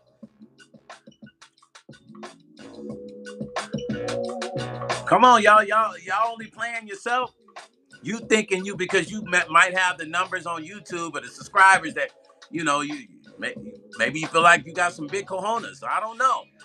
I just know you ain't a master at that motherfucking machine. And if you are, then there's a lot of cats like myself and Ski and other cats who's been in this game. Well, let's just create a beat battle and let the motherfucking mastering begin. Let the master stand up. Very proud. Let me tell you something. I've been talking the same shit over and over again. Usually when I talk, motherfuckers get very quiet. If you are teaching master classes, let's do a beat battle. Yeah, and call me and Ski up in that motherfucker too. Don't forget about us. Because that's going to show who the real masters of that motherfucking machine are. Yeah, let's do it. Yeah, sponsored by Akai. Let's go. Yeah, let's do it. All you masters that's teaching masterclass, y'all bring y'all monkey asses out to the front. Bring y'all machines, and it's gonna be live on site. You gonna make a beat from scratch, nigga, and you only get so many minutes to do it. And each one has to be judged on how they're articulating in their perfection of that sound. Trap, hip hop. No, you ain't gonna be able to just do trap. You gonna have to do multiple styles of music. You wanna be a master? You say you're a master at that machine? Be a motherfucking master at it for real. Because you got people fooled around this motherfucker, man. And they say, man, you're so broke. You're Anthony, take your little monkey ass to sleep. You got school tomorrow. Get the fuck up off my live with that corny. That's the corniest shit I ever heard. Get your fucking ass out of here. Weak ass motherfucker, you. Your shit ain't even making no sense. These little corny they don't make motherfuckers like they make us. We at least our jokes, that shit had a punchline. So these motherfuckers come in, say the stupidest shit with no, and it ain't even no punchline. They just saying shit. I think they using AI for jokes. Leanne said, they won't do that though. Hey y'all, say what's up to my boy EA Ski, the legendary EA Ski is on here right now. This is my homeboy, man. He produced Ice Cube. You know what I'm saying? He laced Master P up back in the day when P came out to the Bay Area. He laced him up with tracks and the game of how things were running in the game and how we was running music in the streets. But EA has worked with everybody. His legacy is long, his track record is long, and that's my homeboy, man. He's up in here live. I appreciate you up in here, EA Ski. Yeah, y'all go follow my boy, man. It's all love with EA. You know, we speak that real. You feel me? All I'm saying is, if you are a producer that's teaching a master class, please step up to the plate and let the masters play. Let's play masters. Let's really get into it. Let's have a beat. I listen. I would put everything I have. All motherfuckers teaching master classes would not be able to fuck with us OGs on some live beat making. I would put everything on the table. It would be the biggest event of the, and it would shut a lot of cats' mouths up. They would shut up. And all that master class shit and all that extra shit they talking because maybe they think they got a lot of subscribers or maybe they think they people like them or who. I don't really know. I just know when a motherfucker say, I'm teaching master classes, you're telling me you feel like you're a master at what you do. And I've not yet seen the shit. Masters don't make excuses. I'm gonna tell you what masters don't do. They don't make excuses for their beats.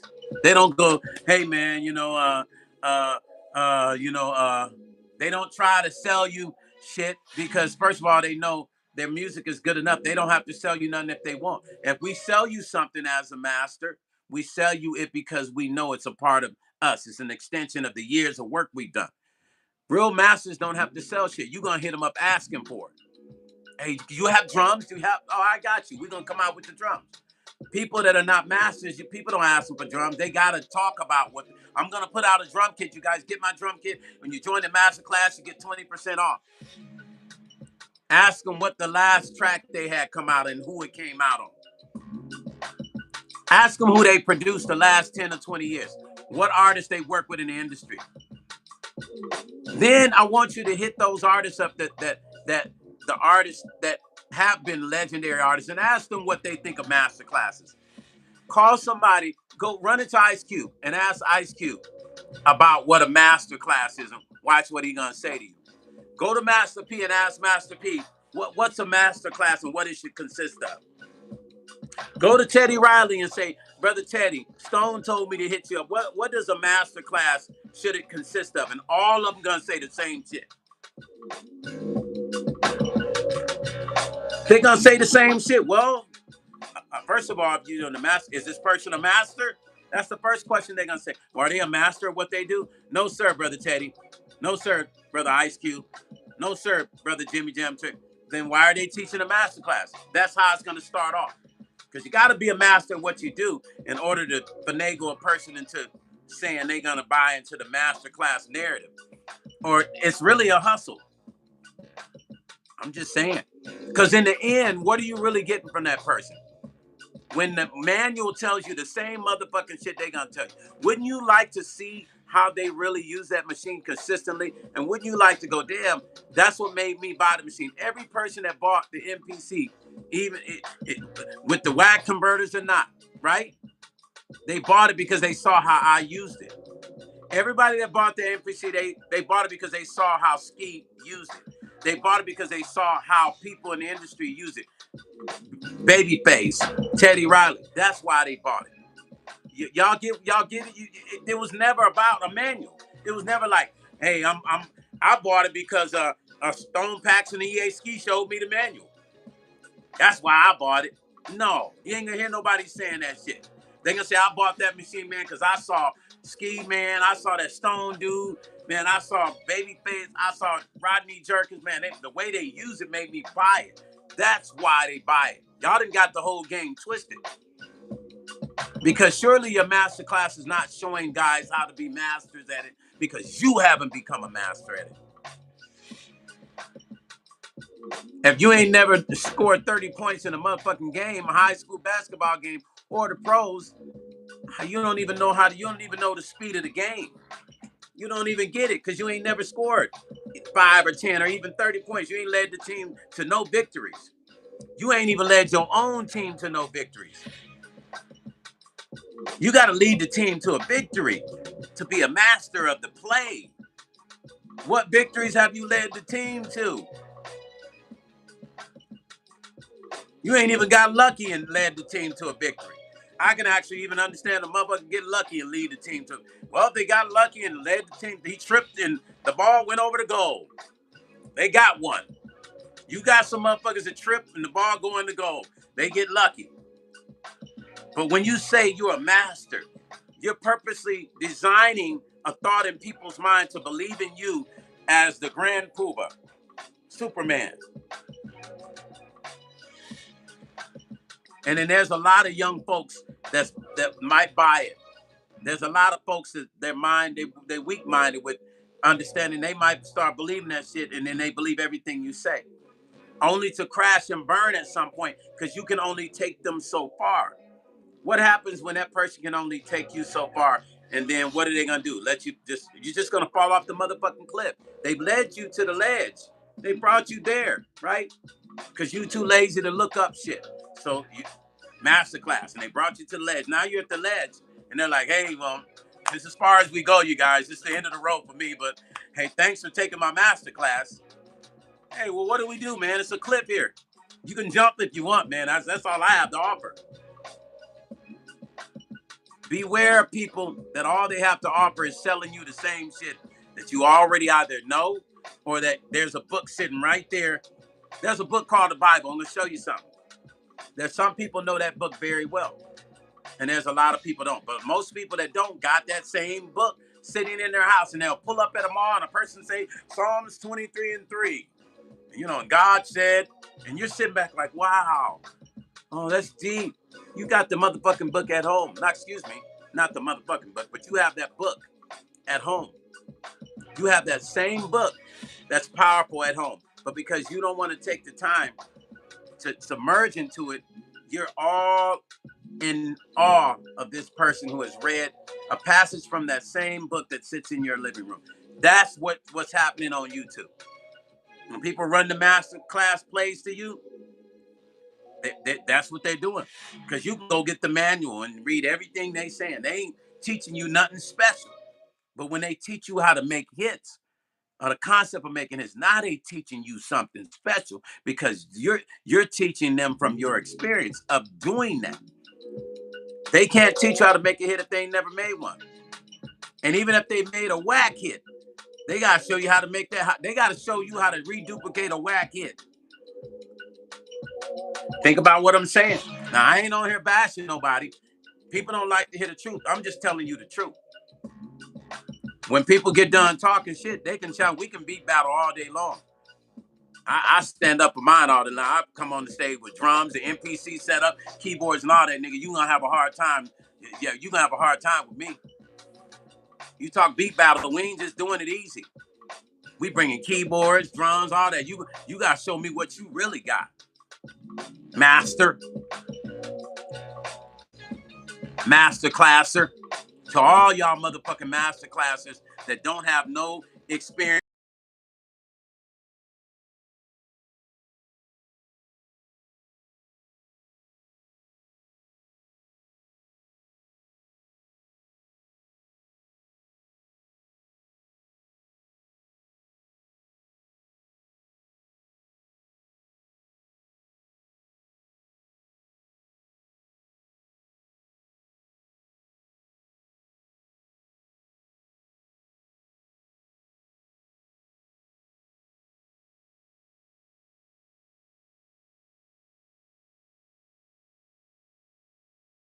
Can who get a label meeting?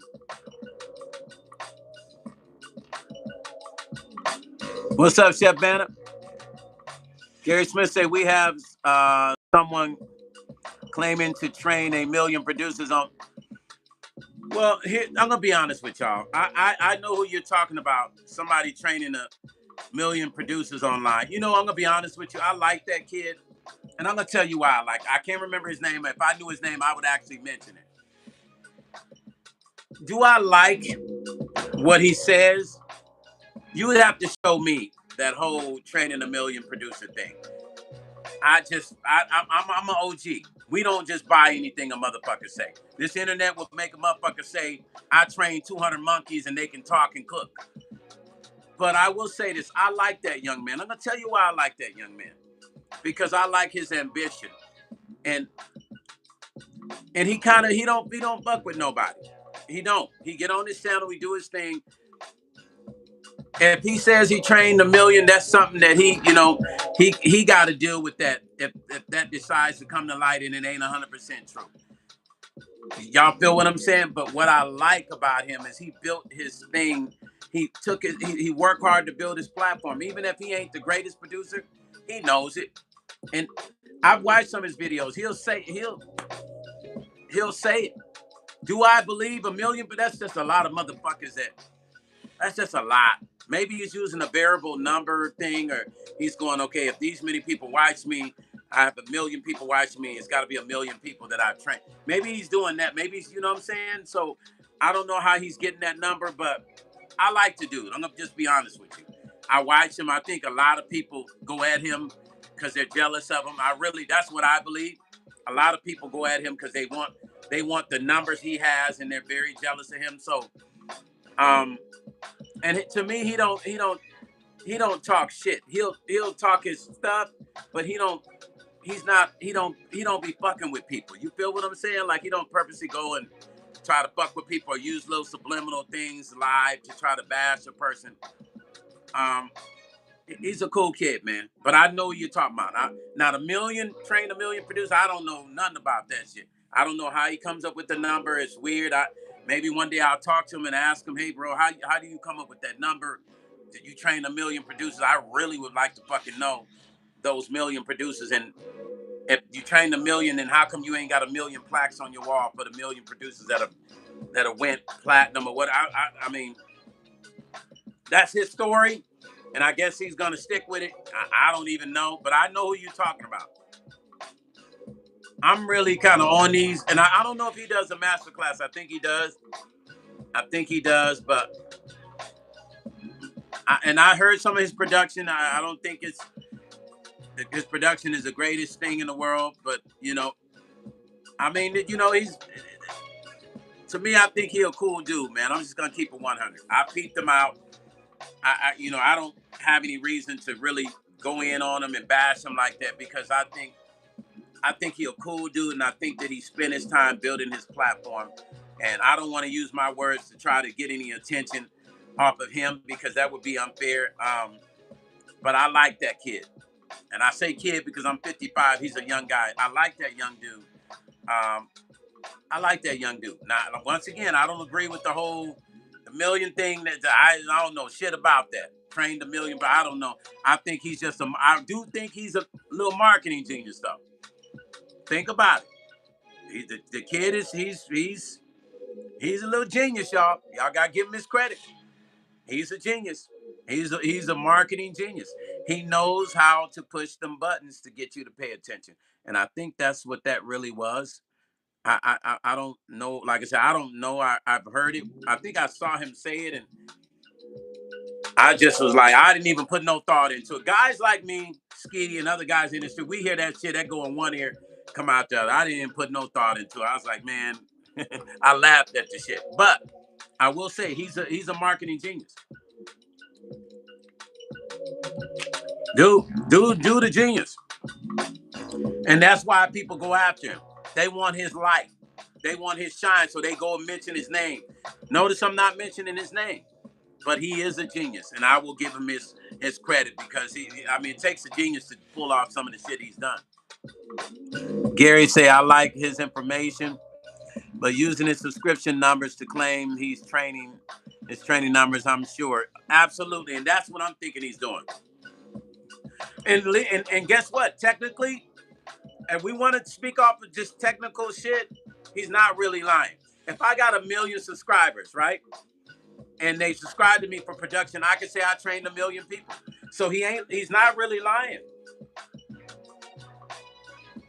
I mean, we want to talk on the technical side. There's 1 million people subscribed to your channel for the purpose of learning production. You could say you trained 1 million people. You could really say that. Doesn't mean it's true, but because of the numbers, he could say it. And can't nobody really legitimately argue with him about that. He got the numbers to show.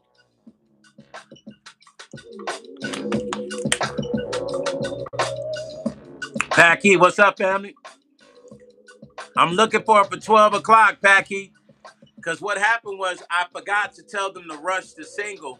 So I looked into the back door and it's delivering. So sometimes, iTunes will deliver slow or Spotify delivers slow, but we should be looking at 12 tonight. I'm like this. You feel me? But everybody's excited about it, Pac. I had my boy EA Ski was on here earlier. Pac, EA was on it. EA just did those 2 Ice Cube records, 2 of the biggest records Ice Cube has right now. Yeah. Yeah, man. Listen, let me tell you something. When setting with Earth, Wind, and Fire tonight made me look at shit different. That's why you hear me on here talking like this tonight. They're masters at what they do. If they taught a masterclass of producing great songs, touring, they're masters at what they do. People gonna listen, and they know that you're not gonna get no bullshit. If you want to listen to, you want to buy masterclasses off of people that have the master experience for real. Been in the trenches and made the records for artists and worked with all the heavyweights in the game and had hits.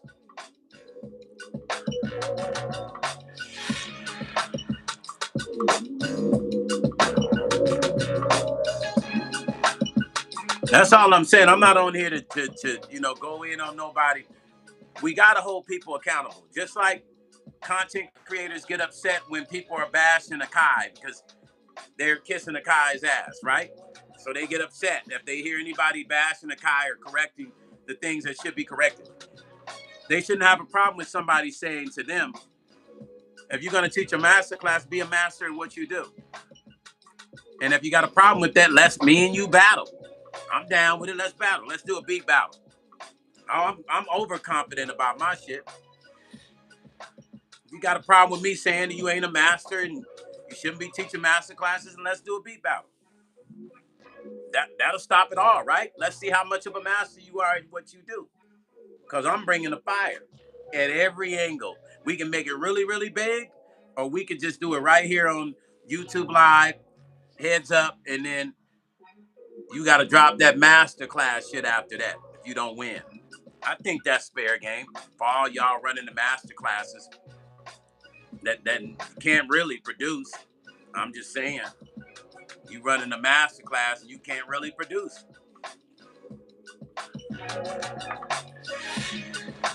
Y'all know what I'm saying.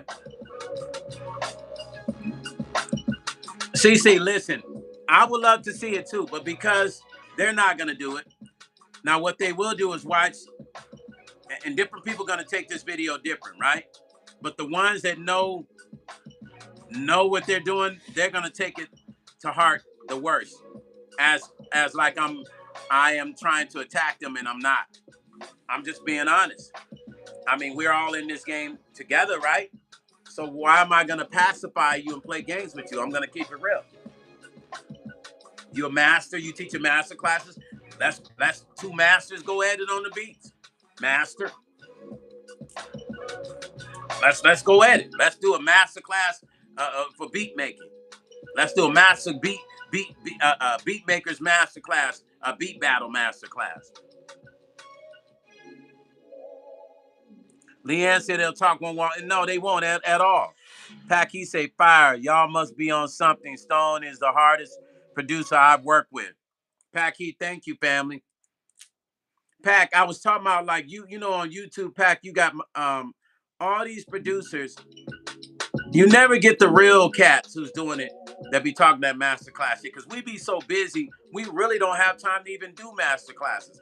So you'll get the in between motherfuckers that's got a lot of subscribers who feel like they can teach master classes and they're a master at what they do and they're gonna teach a master class and you gotta believe them because they got subscribers and they feel like because they got subscribers they're as good as Teddy Riley and everybody else and all the top producers because I got subscribers. That means I'm good. That means that I got influence because I got people that follow me. But that don't mean you good. That just means you got motherfuckers you've been able to finagle and fool them into believing the way you run your swag on them. Hopeless. Those are the people that are hopeless and they look for something to believe in and you know that's your Jim Jones, not Jim Jones the rapper, but remember the preacher Jim Jones? Remember he made people drink the juice? That Jim Jones? That's the narrative that he's ran and she and the other producers on YouTube who sell master classes, that's the narrative they run. Drink the juice here. Trust me, it's good. Hey, come on. Just take it one time. Take it all the way up. And then people believe this shit. So tell the people that are running the master class, let's do a beat battle. Yeah, they a master at that machine. Tell them, let's say, Stone say, let's go do a beat battle. I don't care who you tell. Whoever it is, tell, hey, let's do a beat battle. Pull a rabbit out of the hat. Let's go. That would be entertaining for YouTube. We want to sit and talk about what we're teaching people and how our channel might have changed YouTube and what we're doing. And if you're not in the MPC community, you shouldn't be talking about the machines. If you're not in the community, who gave you the power to feel like somebody's in the community because you feel like you lead the community when you never even started on the MPC? You were using other shit. You ain't got no hits on the MPC. You ain't produced no major records or even shit regional hits on the MPC. Mike one say, I don't know what Mike said, but it got deleted. Pack, he said, then they need to build online, record, mix, and master. You're the only one to do that, period. Pack Heat, I know. Listen, I got to speak about my people in my circle. My boy EAC, he been in the game a long time. Ain't even got to ask the questions. People, see, when you've been in the game and other people speak about you, that's when you know you're a master of what you do. When you got celebrities going, hey, you know what? Yeah, y'all want to get some tracks, man. Y'all fuck with EAC. Y'all want to get some mixes, y'all. Hey, y'all want to get this, blah, Stone Paxton. Y'all want to get such and such, this person. Jimmy Jam Terry. Y'all want to get such and such, this person over here. Right? When you don't have to speak about yourself and sell nobody nothing, that's when you know you won the game. And then if you happen to come on my channel or Ski's channel and we're saying don't be up in our live begging for shit, don't ask us for knowledge and wisdom and stuff, and you just up in there asking, how do I do this? Consult, motherfucker, consult. That's disrespectful. That's like coming to a person's house the first time and you don't bring them a gift. You come to people's house the first time, you're supposed to bring them wine. That's considered a blessing. So you come into my live and you ask me questions. You don't even hit like or become a subscriber to my channel. Or, excuse me, a member. Because becoming a member saying you respect my channel. That's like you coming into my house and bringing a bottle of wine. You feel what I'm saying? So real cats don't have to even talk about what they do. Industry people will talk about them. They don't have to even say they're a legend. Industry people will call them a legend. That's what you don't get in the master class. You understand? A person teaching a master class should have those accolades and that sort of thing behind them. Then it makes it more sense to you when you're taking a master class from somebody that's on that sort of level. Then you get what I'm saying? Be like, okay, this person, everybody in the industry know him. Everybody fucks with him. That's a master class that's worthy.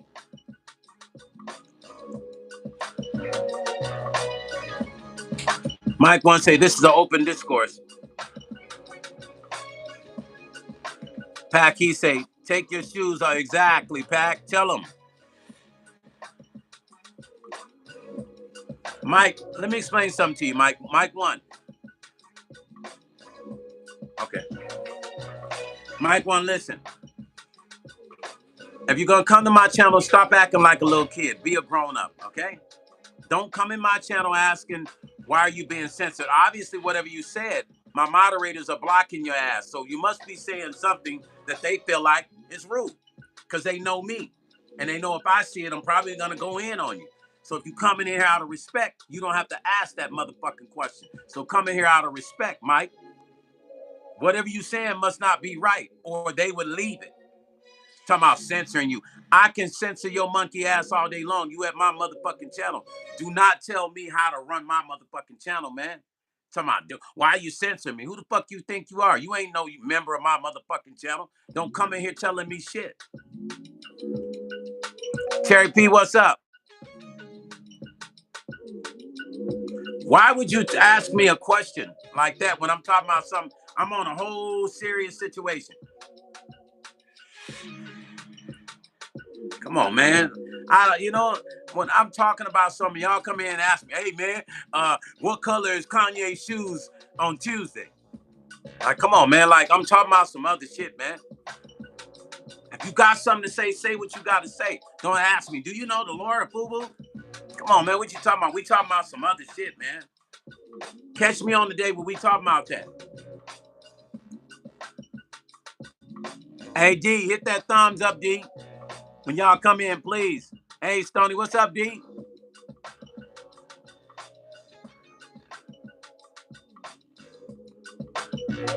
I know who Lord Fubu is, but why would you ask me that?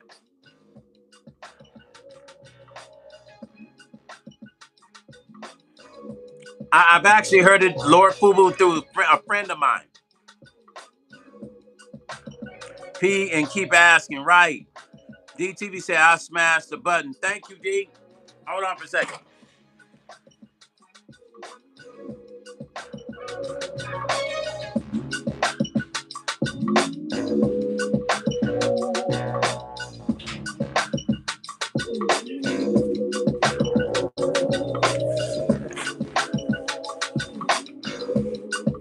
Cherry P said, what's up, Cherry? Hit that thumbs up, Cherry. Y'all, listen, I cover my hair up for, what, a whole month?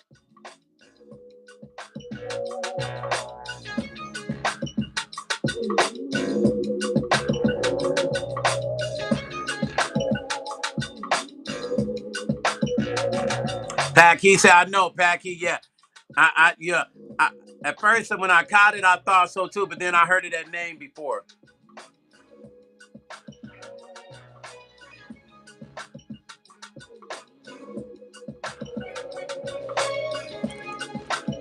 But I don't even know why they would come in here and mention that name. Ain't nobody said nothing about that person. We ain't talking about that person. So why they you see this? Let me show you how YouTube is. This is how people like to start shit. Now I ain't even mentioning nobody's name. So these are called cronies that come into your live and they'll say little shit to try to start shit. Now notice I ain't mentioned nobody's name. Now I heard about that person from a friend of mine, but we ain't talking about nobody's name. But the people I'm talking about know who I'm talking about. The people that I am saying this about know who they are. You understand what I'm saying? D, learn that guitar. When I say there are people who are doing master classes and who have a lot of subscribers and think that maybe even the world, evolves around them or YouTube evolves around them because they got tons of subscribers, right? So whatever they say, they believe is considered a fact. Every word that comes out of their mouth. Now, you got females and you got guys on YouTube doing these master classes.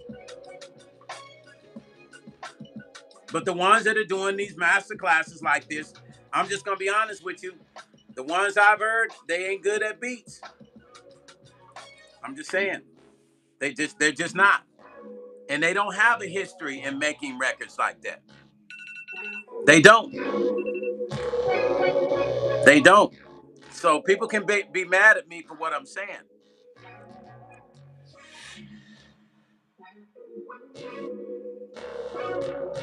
Sharon, hit that thumbs up, Sharon. I'm just saying, y'all. Shit's got to make sense sooner or later.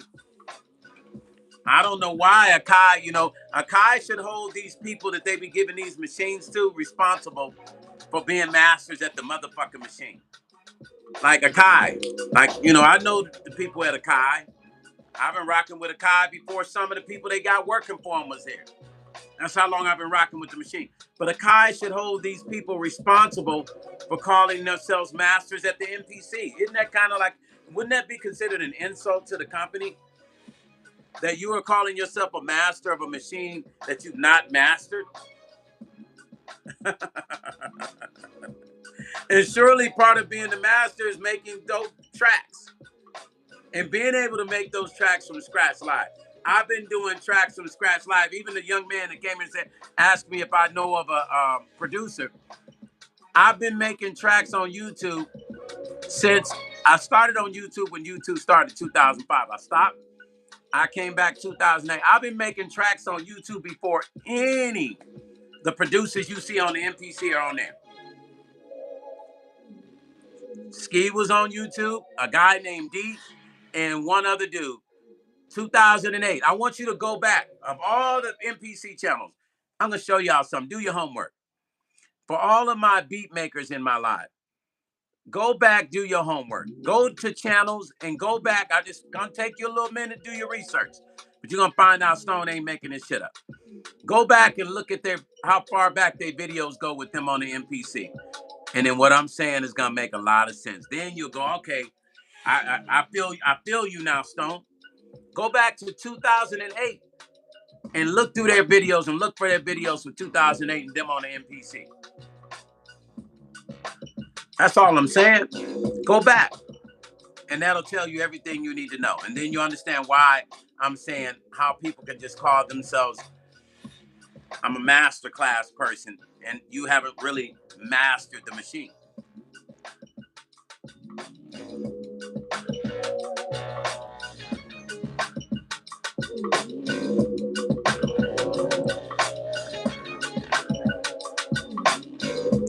Mike, if you coming on this channel and want to promote other producers, I'm blocking you.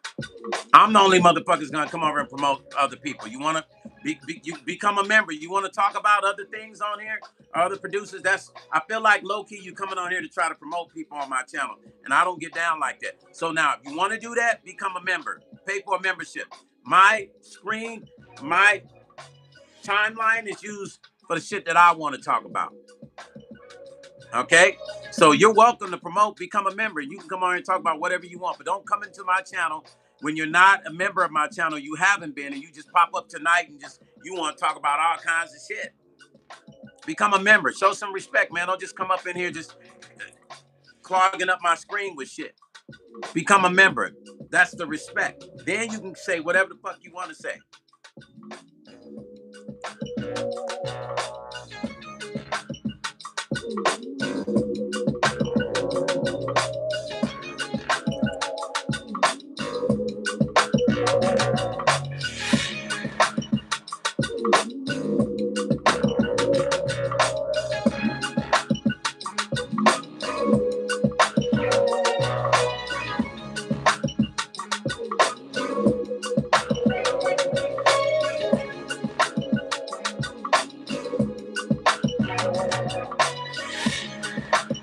Let me tell y'all something.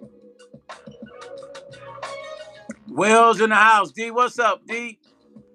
Let me tell you guys something. I appreciate you, D. Do not come in my channel trying to have conversations about shit that ain't got shit to do with me. You want to talk about other producers? Go over to their channel and talk about them. If you don't support my motherfucking channel, don't come in my channel talking about other cats. That's not what we do. I don't give a fuck about no other cats. I don't. It's not my job to. It's your job to come into my live and show respect. And if you do want to talk about other cats, at least be a member, because then it'll make sense to me that you're talking about somebody else on my channel. I ain't got no problem with it. Join that membership, and then you can say whatever the fuck you want to say in my live. But just don't come here, one time up in my channel. They do this over there. It sounds like you promoting, and that's kind of disrespectful. It sounds like you coming to my channel trying to pull my people to another channel. We don't do that shit over here. That sound kind of suspect. I would have respected if you had came up, joined the membership, then said that. Then I'd be like, all right, okay, that's respect.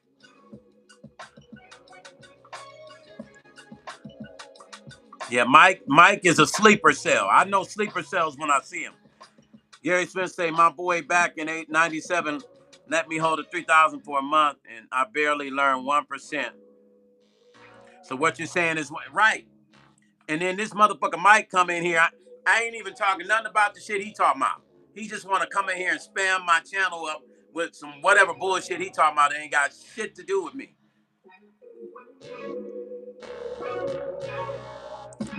Man, you should have told him let you keep that MP, Gary.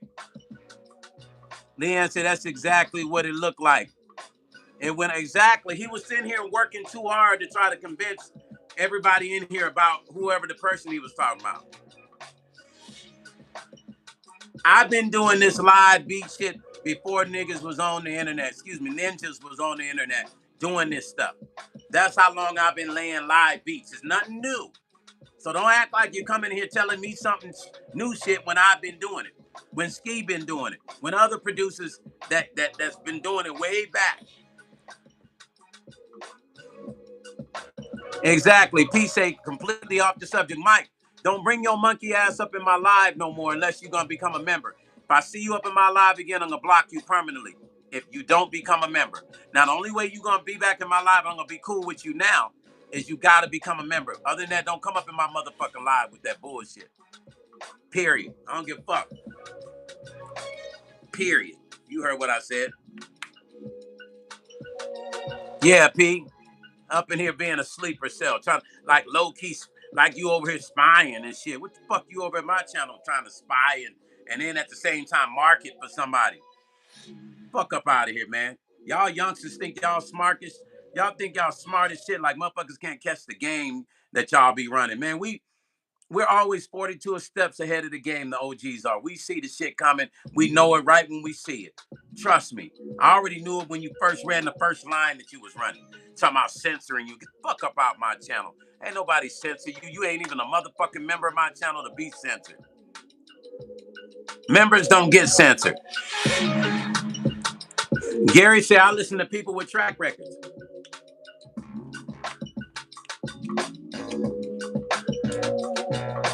These motherfuckers up in here, they must pay him to go to people's channels. They must pay him to go to people's channel and do this.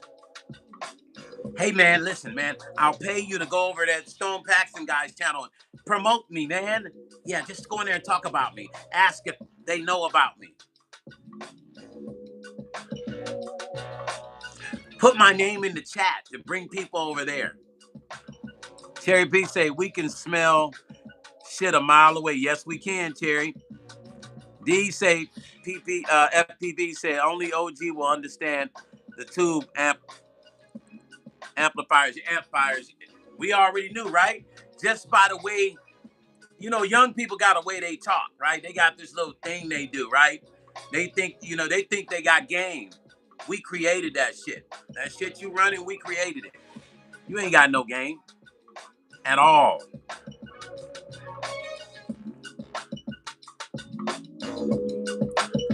And if that person, if that Mike guy had paid attention, he would have heard what I really was saying. I'm talking about, I ain't even talking about beat making. That's how his brain is just totally unwired. I'm talking about people that's talking about master classes. Now, anybody that's make beats on YouTube already know about me. Listen, there's tons of celebrities that already know about me that have ran across my channels. I run into them all the time. Some I know, some I don't know. They be like, yeah, Stone, I know you from YouTube. So everybody knows how I get down on the production. This is not even a question about me. We're talking about people who talk about master classes. They're not masters at the machine. In order to be good at that MPC, you fucking gotta be a master at it. In order to be good at the SP1200, you gotta be a master at it. Man, I ain't got a lot of y'all. Y'all go over to Ski, go inbox Ski, and ask Ski if what I'm saying is a lie. In order to be good at these machines, which means you can make good music and there's a consistency with your production, you gotta be a master at it. Henceforth, a real masterclass. Not no goofy shit. You got YouTubers doing real goofy shit on YouTube with this masterclass shit. Just some fucking Daffy Duck. They might as well throw the whole fucking suit on. It's just some straight up goofy shit. And calling it masterclass. You might as well be going to Disneyland to see, Donald Duck and Goofy and all them motherfuckers, because that's really what it is. It's some goofy shit.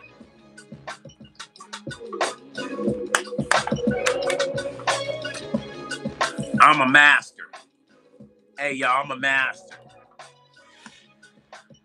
But there ain't no track record of me having not even no regional hits, but I'm a master at this shit. I'm a master at that machine, though.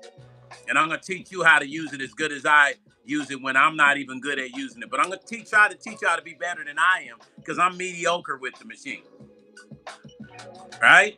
I'm mediocre. I'm learning on the go, as we all have done, right? But most people that learn on the go wait till they get real good to be talking that professional shit, right? But I decided I'm just going to create a master class because I feel like I can, because people actually believe the shit I say out of my mouth, because I'll go read the pamphlet front to back, then I'll get on there and talk like I know what I'm saying about the machine. Because this machine, you guys, is all that shit. You understand? Reading the pamphlet from front to back. These motherfuckers think reading the pamphlet from front to back makes them a master in it. Where they teach that shit at?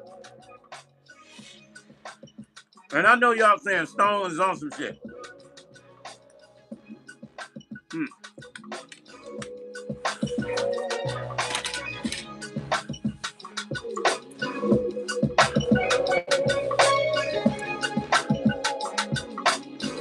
I know y'all saying Stone is on some shit tonight. No. I'm just passionate about this shit, man. And it took me years to become good at what I do. Let me tell you something. What trolls? Where? Terry say they have the receipts. Where the trolls at? So I can go in on their ass. Listen. Okay, I'm going to show y'all something. Let's go back to 1985. Now, I was a little dude using the Lin 9000 and the SP1200. But listen, if I'd have put a sound outside telling people I'm teaching a master class, man, people would have laughed at me. You master class, man? What you talking about, little dude? Master class? Man, you don't even know nothing.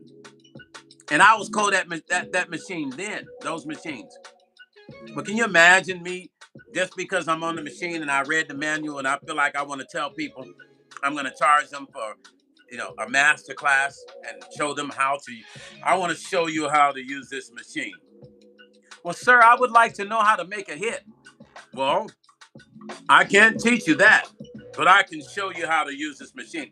Well, isn't making a hit part of showing me how to use a machine? Well, I've never had a hit. Not even locally, not even regionally. But I can show you how to use it because I've read the manual from the front to the back, sir. Give me my $89.99. That's the shit that's being ran on y'all.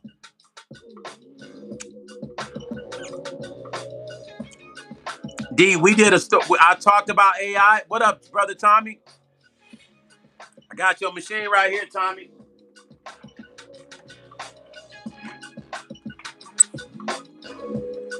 AI is no good, no bueno, in my opinion. Now, I got producer friends who, they think it's cool, but most of them, it's just kind of like, we're not really with it, most of us, because we know it could be the undoing of everything we work so hard for in this industry. And record companies are now starting to turn against that whole element. I don't know if you've been paying attention to the media.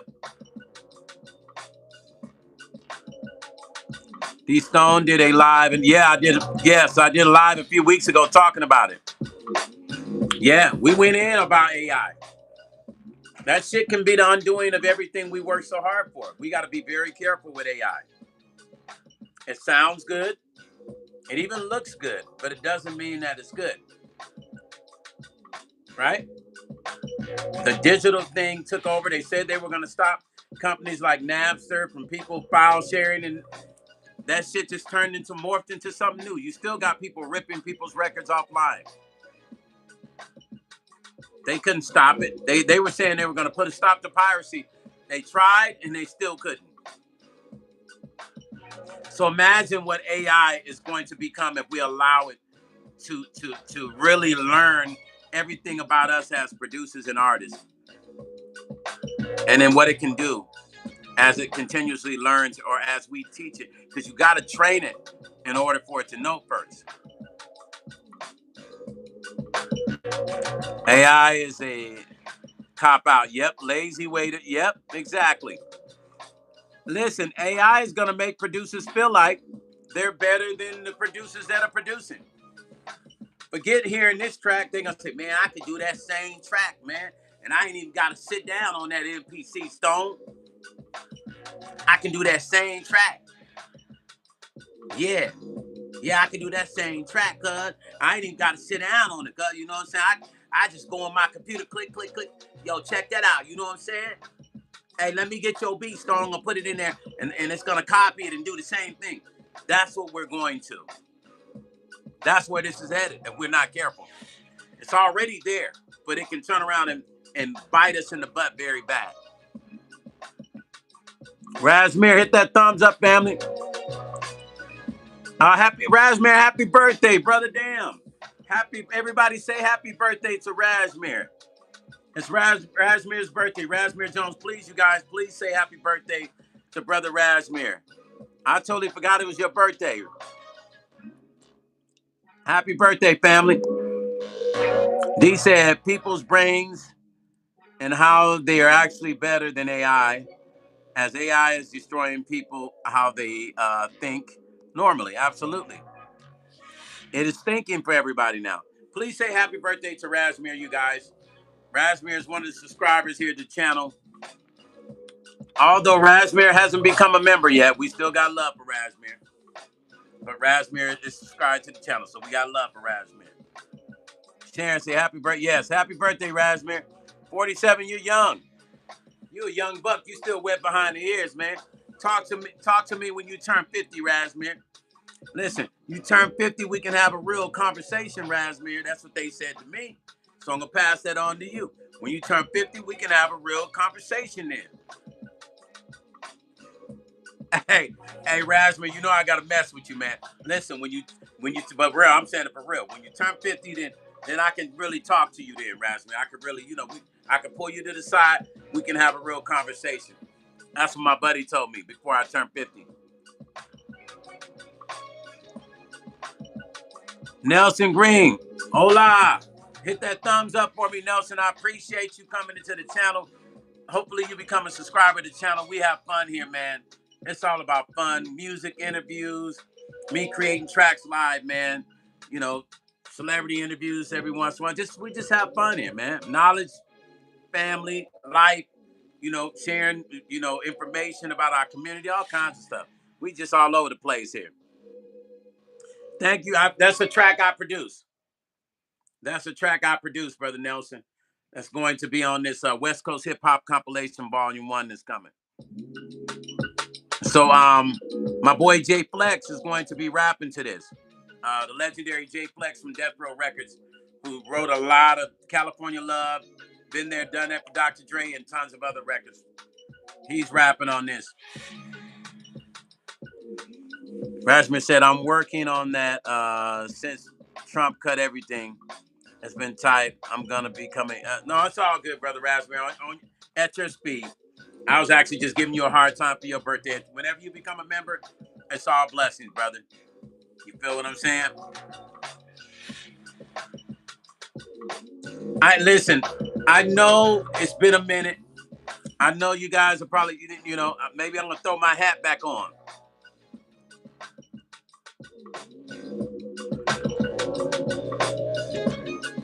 Berto, Bartolazzo official. What's up, Bartolazzo official? Brazil in the house. Que paso, que pasa. I don't know if it sounds like a guy's name, but que paso. What's up, amigo? Blessings. Thank you for coming in. Gracias. I appreciate you. Thank you.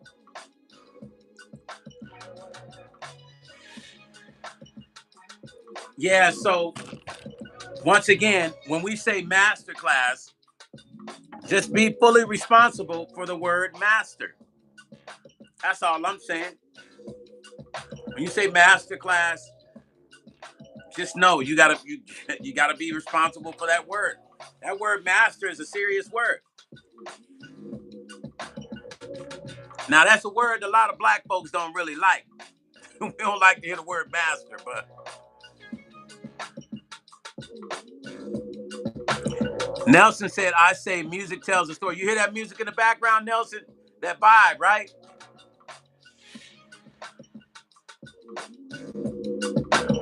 God bless you.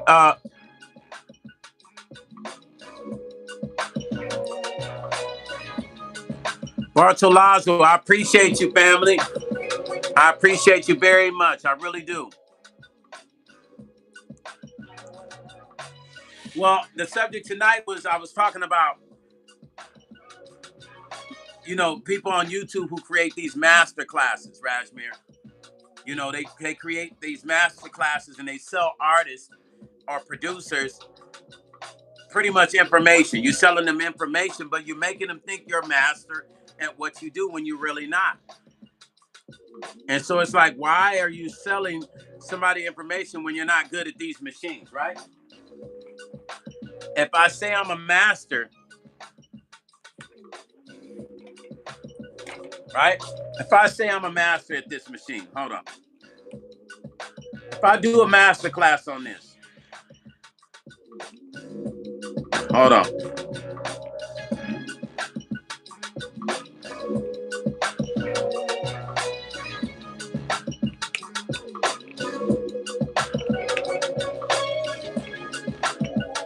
Okay.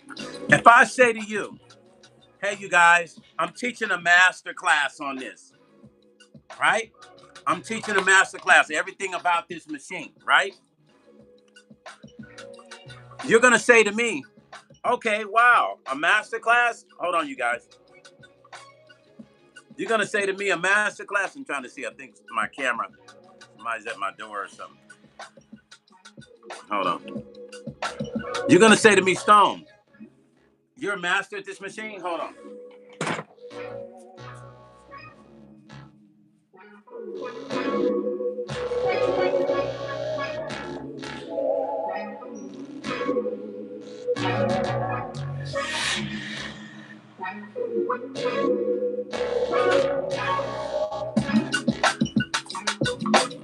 Okay, so listen. If I say to you that I am a master at this machine, right? You're going to say to me, if I said I'm teaching a master class on this, do you expect me to be a master at this machine? Not just telling you how to use it, but wouldn't you expect me to be a master on the production of this machine as well? Right? Wouldn't you expect me to be a master on making music on this machine? Right? If you're paying me to teach you how to use it, wouldn't you expect me to be a master of this machine? Right? And then you would expect me to be consistent with this, right?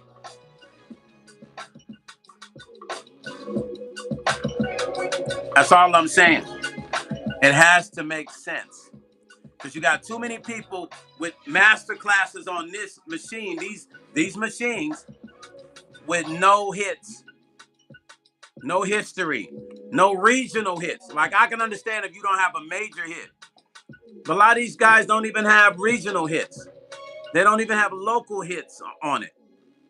So I'm saying, how are you a master at the machine when you're not showing people how to make hits? or at least make consistent production on it.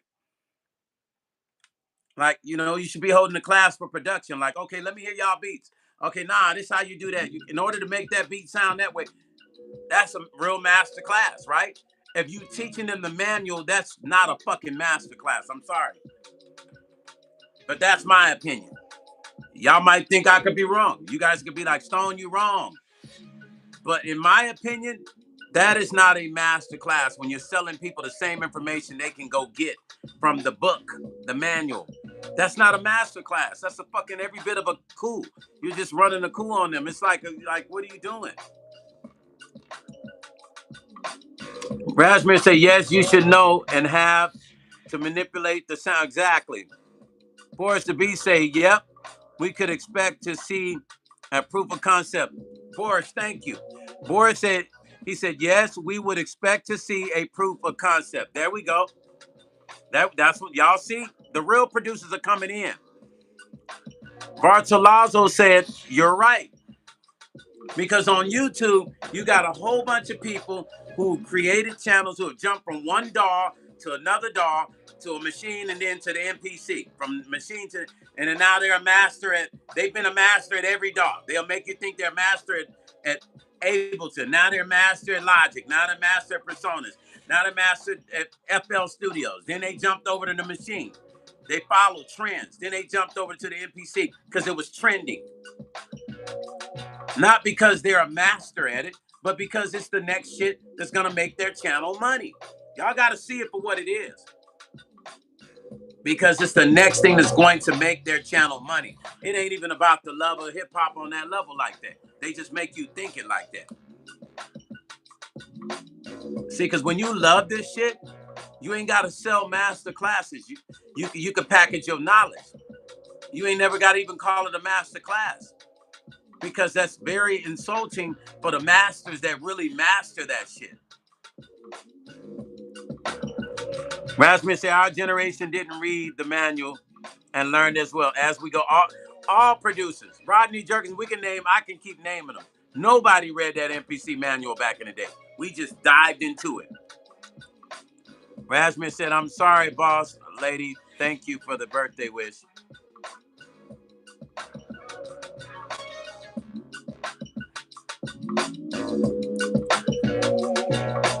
There's a lot of people right now who are paying memberships to channels, and they're also paying the masterclass. So how do you hustle a person to pay memberships and then turn around and make them pay for a masterclass to tell you some shit that you can get online in the book? But now, think about this.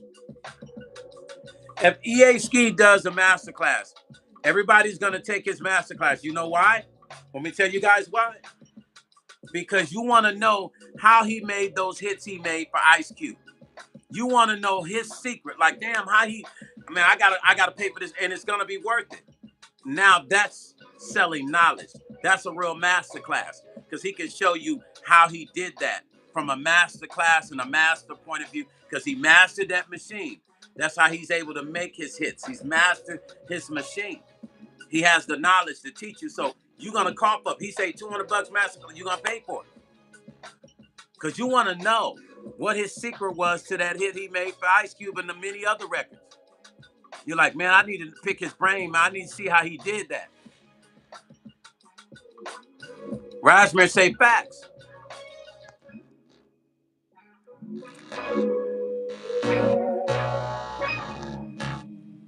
If I did a master class on all the how I produced it, Welcome to the West and D-Shot and all the other records, Christopher Williams and Marvin King, and then we can keep going.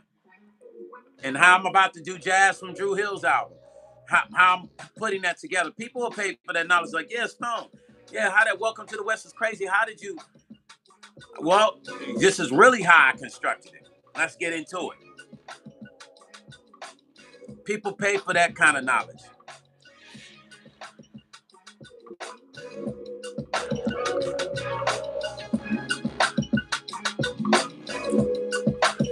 All I'm saying is start comparing the knowledge, y'all. If you can go get that knowledge, why are you paying for it? If you can go get the same shit they selling to you, why are you paying for it? You come to people's channel to listen to people who have a certain amount of experience, not to listen what they're gonna say about a motherfucking machine you can get the book on. But if they're using that machine in a way that you've never heard it been used, and they put out hits and independent albums and charting records locally, regionally, that's something to listen to, because that's something you can learn from. That's worthy of a masterclass payment from whoever's doing it. Doesn't matter. If they have that experience, they can teach you the master concept of how they accomplish that. Rajman said, I would love to battle for Battle Cat to teach. You see what I'm saying? Like, even like Battle Cat. I've talked to Battle Cat about that. See, even Cat. Because, see, the real producers don't have to do that. The real cats, we don't have to be, oh, well, you guys, I'm going to do a master. We don't have to. Our phones are, people are already calling us for the knowledge, asking, hey, man, I need help. We don't have to do that because they're already coming to us. It's only the people that their phone are not ringing for that have to run the masterclass hustle. I'm trying to tell y'all. And Battle Cat, he will do one eventually, but he don't have to. He's doing well. Ski don't have to get on YouTube and talk to none of y'all motherfuckers. Y'all gotta understand that. He could close down his YouTube and be like, man, I ain't talking to none of these motherfuckers. They don't listen no way. You understand what I'm saying? Like, Cats is really giving y'all kind of energy that back in the day, y'all wouldn't be able to even be around guys like myself, Ski, and we can keep going with industry producers. But we're accessible now because of this shit here. Which is why we get offended when we see people doing little master classes and they don't even have anything remotely close to the stuff we've accomplished. We have issues with that because we know that information is important, and when it's not delivered right, it can hurt people. It can hurt your knowledge. It can really stop you from progressing when it's given the wrong way and packaged the wrong way. Raspberry say free game. Exactly, Raz. Raz said everything is self-taught. Too many people was going by the industry facts, the industry rules. You're right, Raspberry. You know what? I get people begging me to do master classes, and I ain't talking about people on YouTube. These are like executives and people in the corporate side, like Stone. Let's talk about you doing it. We used to be doing a master class. You're a master at what you do. I said, nah, I'm good, man. I'm cool. I mean, people can consult with me, but I ain't got time for the master class shit. That's people that need that shit, and that's why they do that, because they really need the master. Don't let them fool you. They need that master class money. That's why they doing it. The real cats don't have to do it. We'll charge for our consulting because we're not gonna let you get on live and ask us a question and we just gonna answer that motherfucker for you because you on our live. On what you want to know, man? All right, I'm gonna give you the answer. Go ahead and ask again. No, we ain't gonna do that. We're not gonna let you insult us on a live. We'll say, hey, get with me, man. After this live, message me on Instagram. You want the knowledge? Consult with me. You pay for the consulting, and whatever you want to talk about, you have your hour to talk about it. And ask me many questions.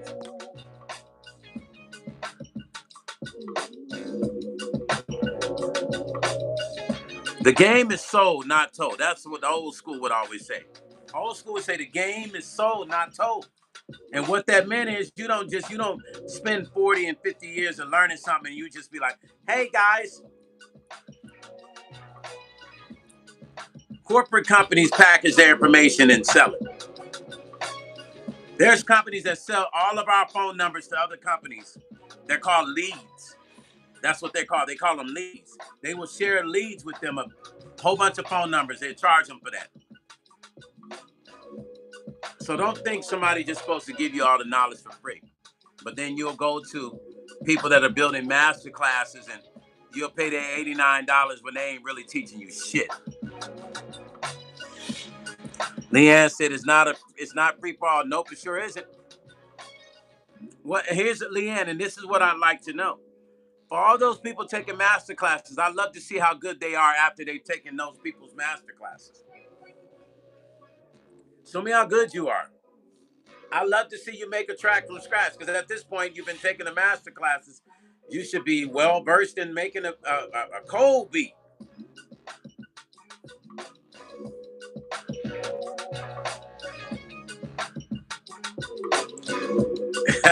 You should be able to come here and sit in the studio with me, do a whole track, produce it for the artist from beginning to the end, mix it, master it. Because I mean, when a master's teaching you, they teach you all that.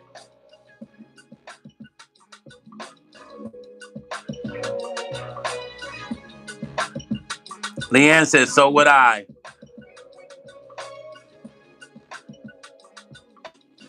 It's just annoying to me, you guys. And I know I might sound like I'm rambling tonight. I'm not.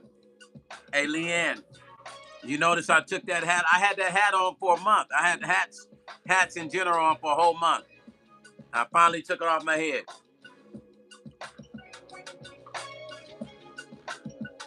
Rasmus says, like somebody threw a microphone into the audience and told them you do it. Yeah, that's exactly. Yeah. Yeah. That's a great analogy, Rasmir. Yeah, just threw that shit out there. Yeah, go ahead, man. Y'all can figure that shit out somehow. Just do it. Boss lady say you're spitting facts.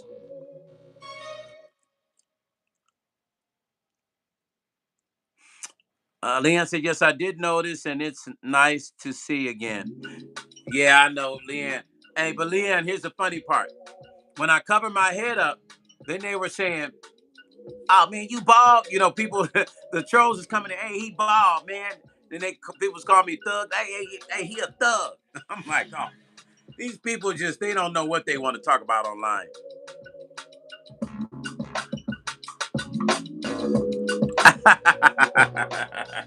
Hey, Leanne said I should be hat free the whole entire week. Yeah, I'm tired of that damn hat. I ain't gonna lie to y'all. I only did the hat to test something. I did that was my little scientific project. I didn't do the hat on purpose to see something. Brother Lazo say, how many years have you been? I've been a producer now for 42 years in the music industry. And tons of stuff I've accomplished, man. Brother Lazo, there's plaques all around this room, behind me, in the other room on the walls, up the steps. And my boy EA Ski, same thing. We love what we do. It's not a competition. We just love what we do, man. We love creating great music. We just love it, whether we making money or not. But we loved it so much, it has made us money because we put our heart into it. And then it turned into a very profitable situation for us. And I speak for all my producer friends, Meech, all of us, because we've loved it. The thing is, the spirit of something, when you really care about something, you really love it, that's a spirit nobody can battle. That's why I said nobody will outwork me. They won't. The younger generation, they ain't gonna outwork me because my spirit and what I believe in is differently than what they believe in now. Marcelazo said, that's really nice, man. I appreciate you, brother. You came all the way in here from what, Brazil again, you say? Yeah, you can't beat a spirit, a winning spirit. A winning spirit is a winning spirit. How you gonna beat a winning spirit? If a person is a winner, you're not gonna get up as early as I am. You're not gonna go to bed as late as I am. You're not gonna get in the studio and drop records as much as I am. You're not gonna outwork me, and you're definitely not gonna get on that stage and outdo me. Oh yeah, go look up my videos of me performing on stage. Yeah. You're not gonna get on that stage and outdo me either. I take this shit serious. Okay. What do you produce on, brother? What do you use to create your music?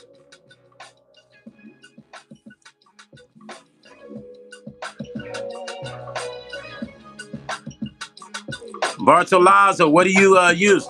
I plan on coming to Brazil. So when I come, I'm going to connect with you. We're going to go in the studio together.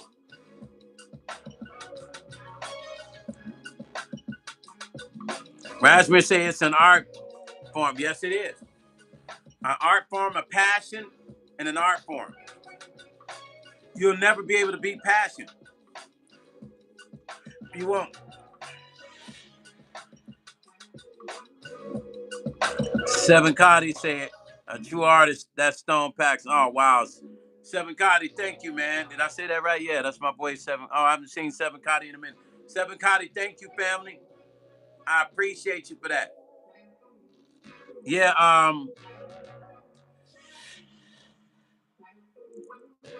Bartolazzo, go to Spotify and follow me, Bartolazzo. Follow me on Spotify. Follow my music, Stone Paxton. StonePaxton, Stone Paxton. Follow me on Spotify, brother. I got a lot of records on there.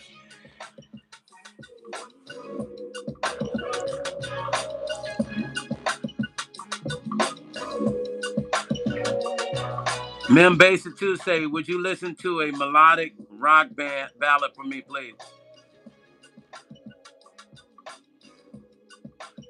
Seven Cotty say, blessings, my brother, upon blessings. Thank you, Seven Cotty.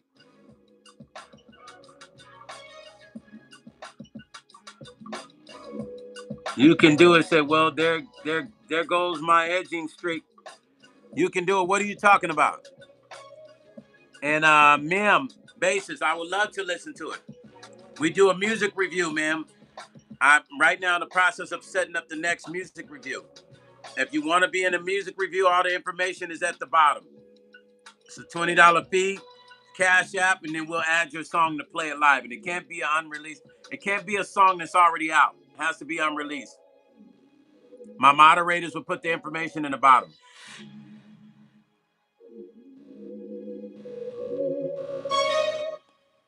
Marchelaz will say, yeah, you're very welcome to come. We can do a session. I produce R&B, lo-fi, and trap. Okay. Yeah, I do it all. I'm an R&B artist. That's why I want you to go listen to my music. Go to Spotify and add me to Spotify. I'm a funk R&B artist. And my records are available in Brazil. You can go to the record store in Brazil and get my vinyl.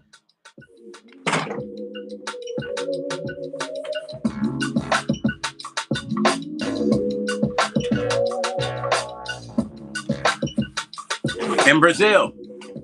You can get this in Brazil. The vinyl.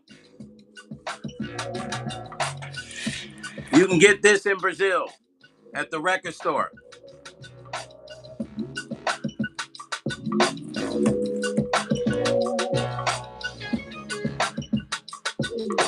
Brazil. You can get it in Brazil at your record store.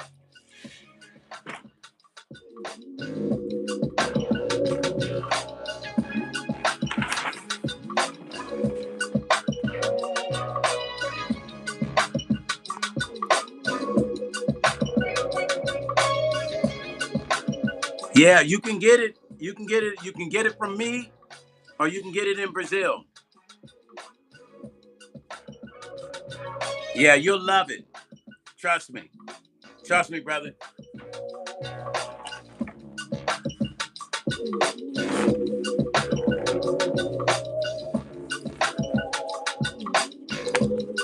You know you can't beat that vinyl.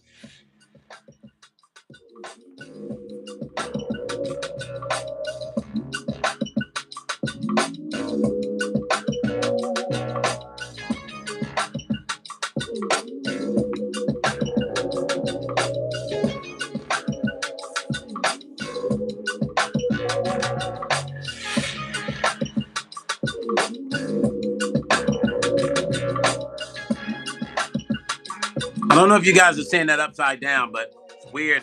Looks upside down to me.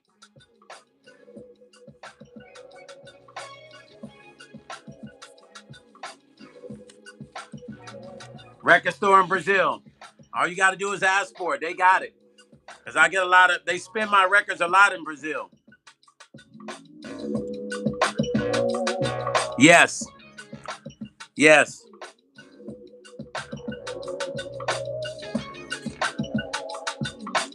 Yes, I do, brother. I do this vinyl.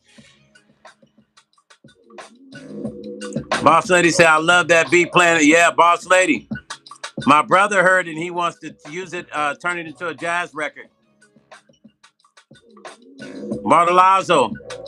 Yeah, let me know. You can buy this from me or you can buy it in the store in Japan or order it from London.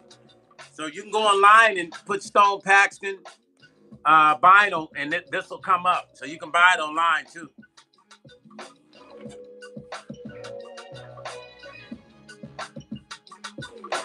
Or you can buy it from me direct. It's up to you. It's a collector's.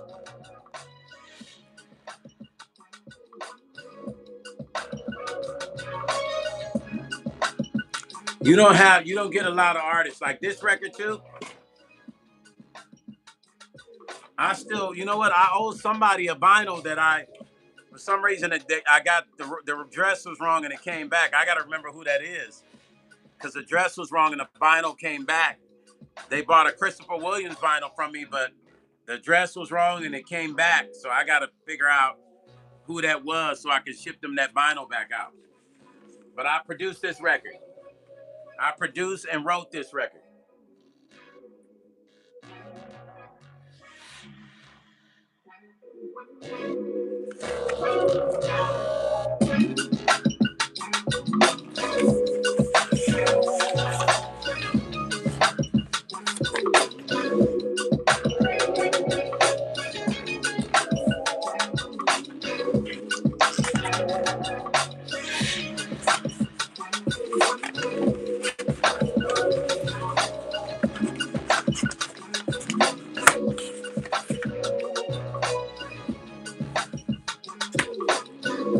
The legendary Christopher Williams.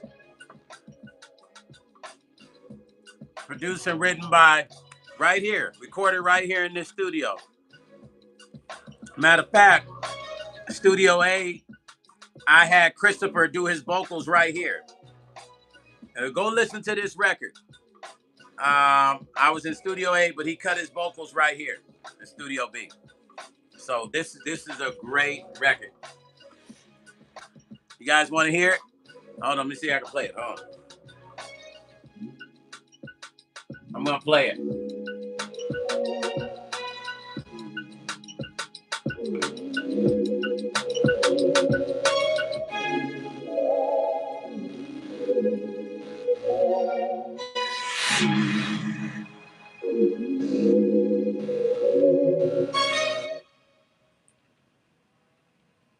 All right, I'm about to play this. I'll play it for you guys.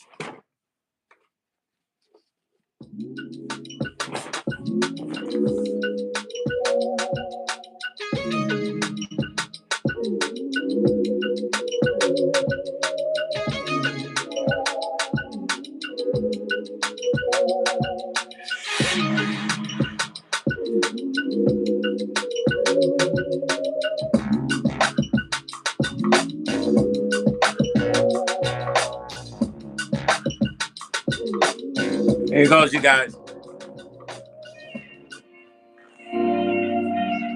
I'm playing it right now.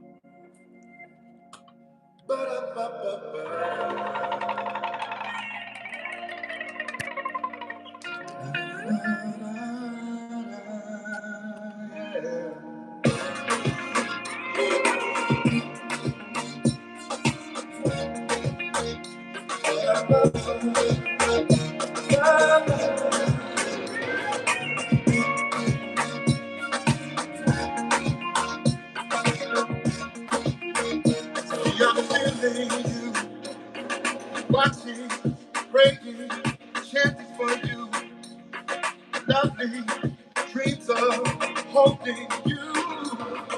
Midnight, text me, surprise me, saying love don't cost a thing. So long, 'cause I love all the sex that you carry. Hey, every day. Some just looks good. So good, yeah. I don't know if you're ready, but love was meant for you. Take this trip back to this we had. Let's go. This time is spent. Love like this.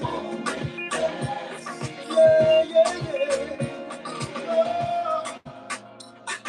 Timeless dreams of kissing you, and I don't know why or what to do. Nervous, shaking, sweating too. My heart says it's to you. Yeah. Cause I love all this. Baby, you carry it every day. Every day. Oh, yeah. I don't know if you're ready. Let's take this love straight to the moon. Yes, we have finest gold. Oh, oh, oh. Love like this don't make this moment last. Oh, you gotta go to mercy. Stephanie, Stephanie, why mercy? Oh,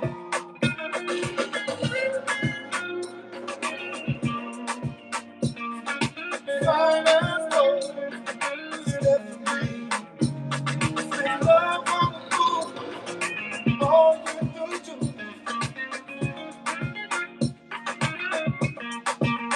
Oh, if you wanna just dance, you got it. 'Cause I love all the sex that you carry. Every day, sex looks so good. I don't know if you're ready. Let's go to the moon. Oh, fine, let's go. So fine, let's go. This time is this. Love like this, yeah. Oh, oh, oh, oh, oh, oh, oh, oh. Oh, step with me, step with me. My melody. Write it out. How much? Oh, feeling you. Oh, feeling you. Yeah, feeling you. Let's take this love to the moon. Oh, oh, oh, oh, oh, oh, oh, oh,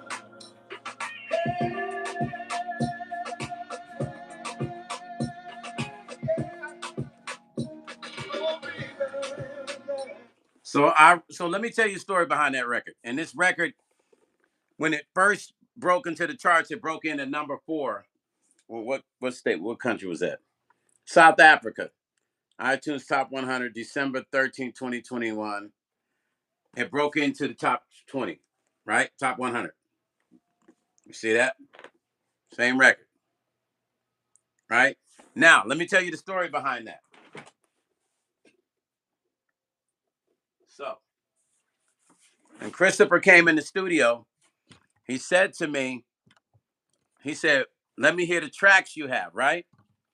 He said, what do you have? Or something like that. And I said, he said, play me something. And I played it for him. And immediately, this song was going to be a single on my album, right? Rasmus said, that song knocking my TV off the really? Wow, bro.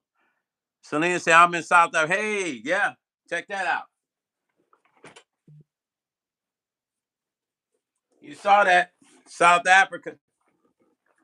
Now, listen, This is charted in about 10 different countries. So that's 10 different plaques, because every country it charts in, you can get a different plaque, right? But South Africa right there.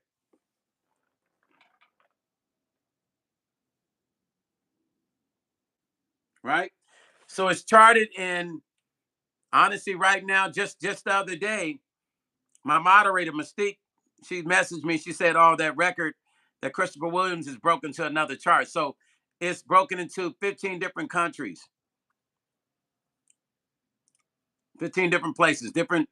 It's crazy. And it just keeps charting and keeps charting. So every time it charts in a different country, like the US, Spain, Amsterdam, that's a different plaque for the wall because it has a different country. That's a different plaque. You feel me? So I'll tell you the story behind that record. So when Christopher came in the studio, he asked me, he said, well, what songs? Let me hear some songs you got, right? And I said, all right, I got you, right? So I pulled some songs up and he heard that song. And he said, oh man, he said, I always wanted to do like an Afro beat kind of song. He said, man, I like that. I got a couple songs I did on him, but the other one, he didn't really finish it. So he heard this song. And immediately when he heard it, he's like, oh man, I love it. I love it. I think he went home. I think he wanted me to burn it. Did we burn it? No, we didn't. He actually just learned the song on the spot. The song was already written. Like I said, it was my song. It was gonna be a single on my album.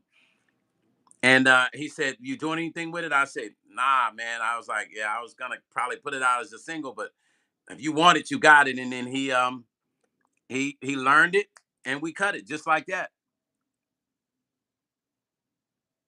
It's called Fine as Gold. Christopher Williams, Fine as Gold. Fine as Gold. So it's called Christopher Williams, Fine as Gold. Fine Gold. Fine as Gold. Fine as Gold. Christopher Williams. And you'll see it if you pull it up on iTunes.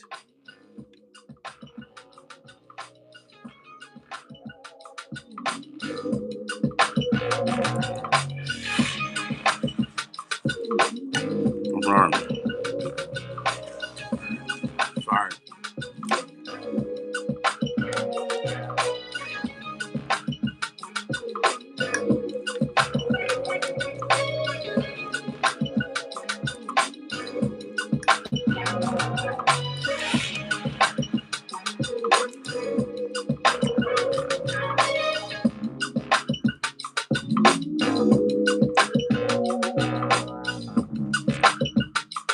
You're welcome, Raspberry. And then you guys know who Danny Boy is, right? Joseph said I went to the big Christ in Rio a couple years, man. That spot is such a spiritual spot, man. I also produced this song called What You Know About Me, produced and wrote it on Danny Boy. And it's an incredible song as well.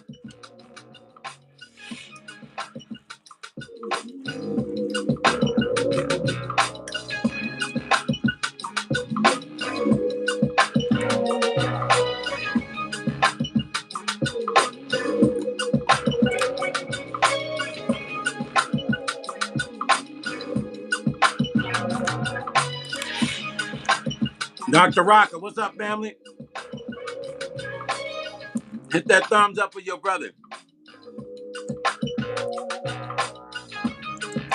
Hit that thumbs up at the top of your brother, Dr. Rock. I appreciate you. Bartolazzo said, if it's not inconvenient, I'd like to show you my work, Brother Stone. Dr. Rock say that's hard. Thank you, family. Only thing, Bartolazzo, anything that's released, I can't play it on my live because if I do, they're gonna take my monetizing of my the video. But if you want to send me something inside of Instagram, I'd love to listen to it. That's Stone Paxton. If you send it to me on Instagram, Stone Paxton, when I get off the live, I'll listen to it and I'll respond back to you, family.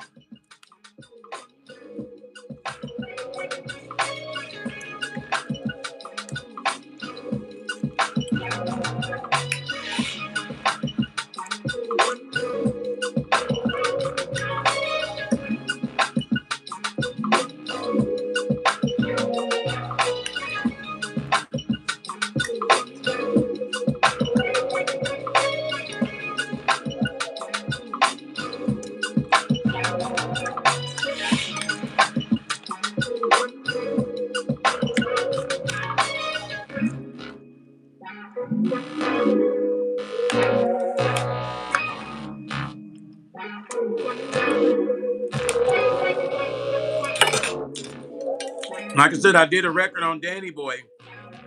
Danny Boy that sung on Tupac songs. I Ain't Mad at You. From Death Row Records, I wrote and produced a song on him called What You Know About Me. And that song is on the it's a single. It's available on iTunes.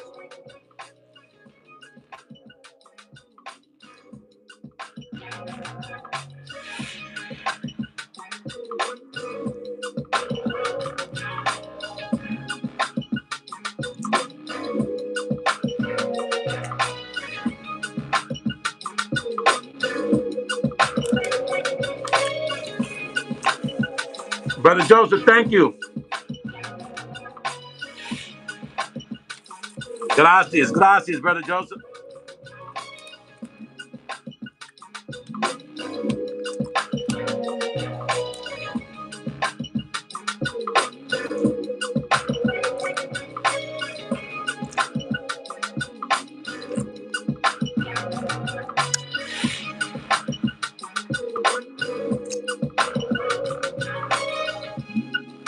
Oh wow. Oh wow. 702 Pow. You in Vegas? You from Vegas, family? 702 Pow. I had Neo when he was young. I'm the one that put together the group that started Neo's career. Him and Corey Clark from American Idol. Neo was my artist. Corey Clark from American Idol was my artist and slept with Paula Abdul. I put together the group called Envy that started their whole career. I produced Danny Boy, D. Shotty, 40's brother, Mila J, and the list goes on, family. You from Vegas, though?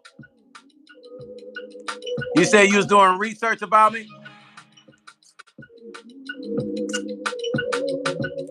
Oh, you saw the video of Bad Boy talking about me? Bad Boy didn't tell the whole story right either. I got a documentary coming out where I'm telling the whole story, how I got them their deal, how I started. I'm gonna show you something. 702. Hold on.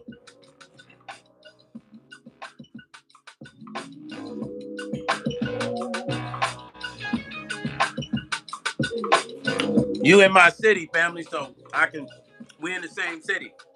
It all started for them on this project right here. I produced Late Night Creep and all of their earlier records.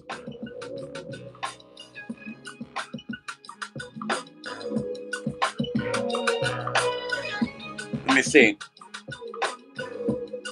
Track number 10, Late Night Creep. That was produced by me. We had a meeting at Thump Records. I had the guys in the meeting and I got them their record deal with Thump Records. I negotiated a single deal and the rest is history. I produced all that. Yes, it was, family.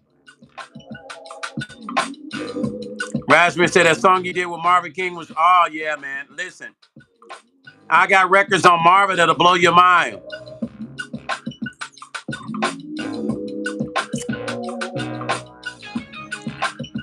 I got records on Marva that will blow your mind that I did on her. Unreleased records.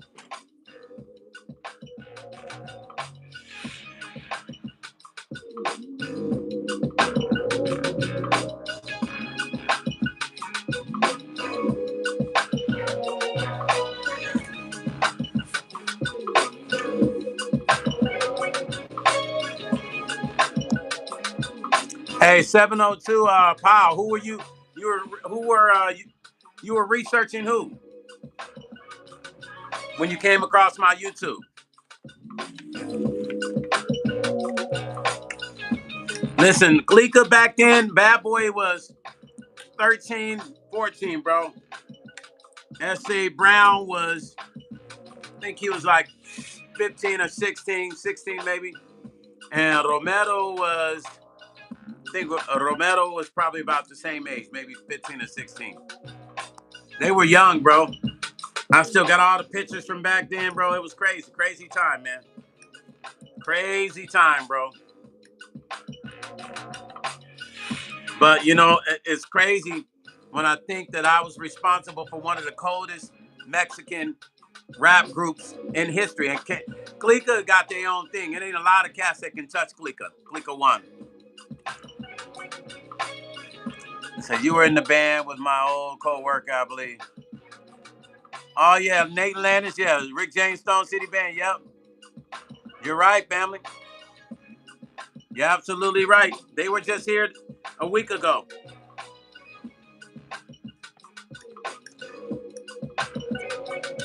702. So wait a minute.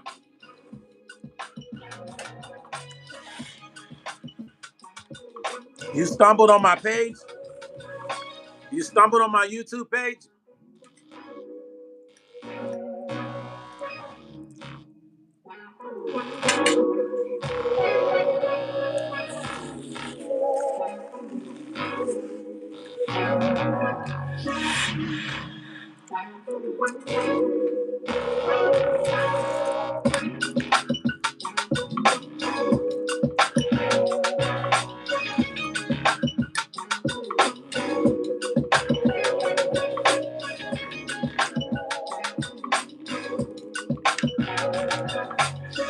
I was a big part of the Vegas underground rap scene.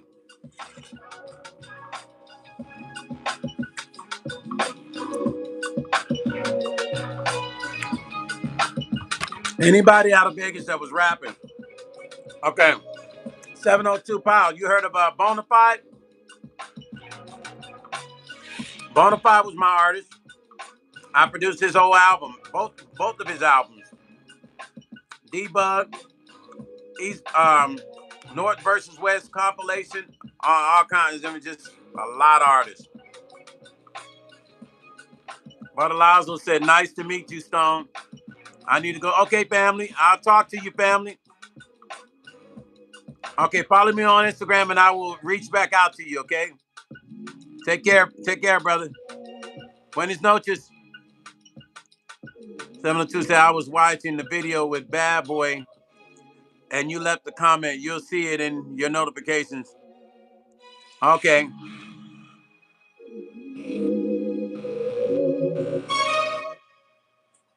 Hey. Mm-hmm. Yep. Murders click all that. Yep. I'm one of the legends of one of the legendary producers for that back in that time. There wasn't a lot of cats doing shit like me, production wise. I was smashing the game back then and still am. But yeah, so I commented on that video because Bad Boy wasn't telling the story right. He was young. He didn't know what was going on. He had no idea of how the business worked. That's why I commented. Like he didn't tell the story right. I hate when people tell the story when I'm like, you were young, you didn't even know the business. Y'all didn't know the business. You're not even telling the story right. So I had to get on there and say something. You know, that's my boy, but I had to set the record straight, you know. Yeah, Prodigy Records, that's my company. Sure is. Hey, you ain't never told no lie. Look at that. Prodigy Records. You know we ain't playing around. We're still in business, baby. How many years is that? You talking about 1992, 93? I'm still here. That was just Vegas. I've been in the business before I even came to Vegas, though. So a lot of people didn't know that. Zemro said, yes, sir, I definitely will follow you.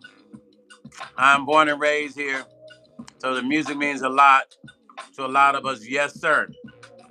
You're 100%, brother. 702, Pop, man, I appreciate you, brother. I really do, man.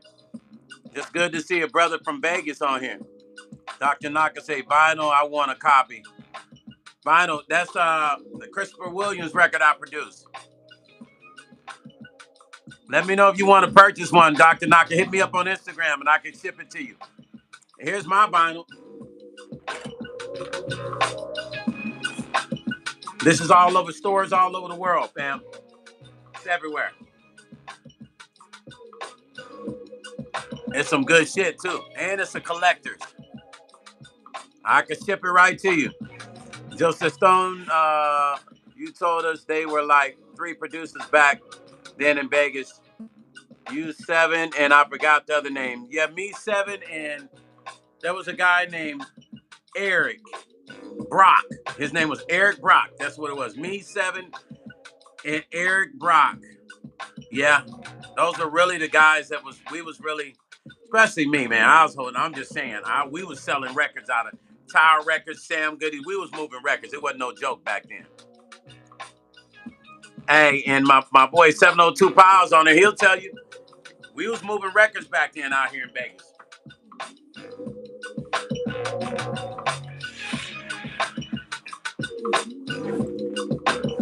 And I'm still looking young, 702 Pile. I did. I put Johnny Boy on the I put Johnny Boy used to come to my studio. I think I put him on the tribute to Tupac earlier on, and he used to come around. He used to really try to be involved with Clicker. He was inspired by what I was doing with Clicker. So I did a song on Johnny Boy back in the day. I put him on one of my compilations, the Latin Riders compilation, I think, or one of them. And I think I don't know. I don't know if I had him on the tribute to Tupac. Dr. Naka, thank you, family. I just did that track last night.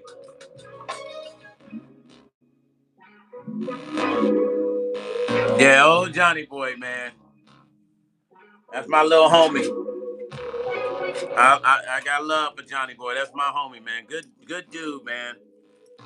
Really good dude. He's worked really hard to be where he's at. So I'm very proud of him. I can remember the first day Johnny Boy came in my studio, man. He used to rap off beat bad. He was horrible back in the day. But what I love about him is he got better. He got better, man, and he got better. And I'm so proud of him, man. Yeah, those are some crazy days, man.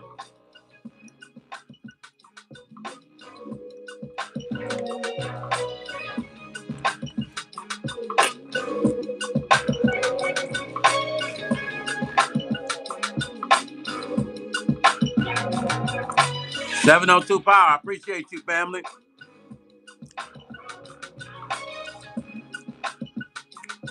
Yeah, he got better, man. Listen, Johnny Boy, honestly, I think Johnny Boy was 14, 13, maybe at the oldest 15, but I think it was 14. And my studio used to be on Charleston and Eastern. Everybody used to come to my studio. E-Ride, what's up, family? E-Ride, hit that thumbs up as you come. Everybody is in here. If you didn't hit that thumbs up for your brother, man. I appreciate you guys. Y'all know when y'all come in, give me that thumbs up, man. I appreciate you for that. 702 Power. I'm producing this compilation right now called it's called West Coast Hip Hop Volume 1. It's gonna drop in about a month. And I'm gonna play you one of the singles that's on it. Hold on.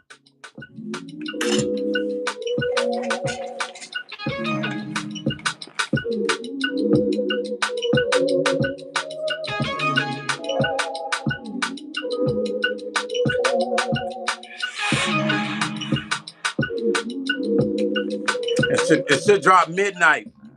It should be getting ready to drop now. I'm gonna check when I get off. But 702 Power, let me play it for you real quick. The artist's name is Pac Heat.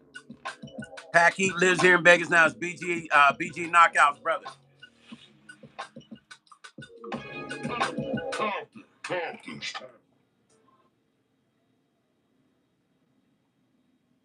Compton. I produce it here.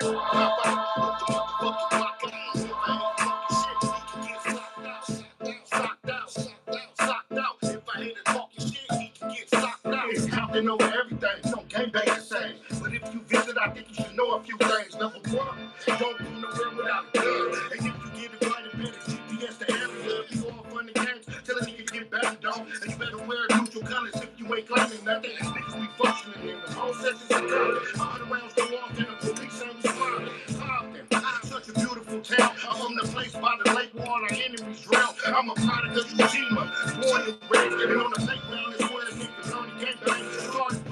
We ain't had no Uncle Phil. We still got kill. You say you don't pay, nigga, then where your mama live? This Compton. And it's anybody killer. The West got the torch, niggas all up in their feelings.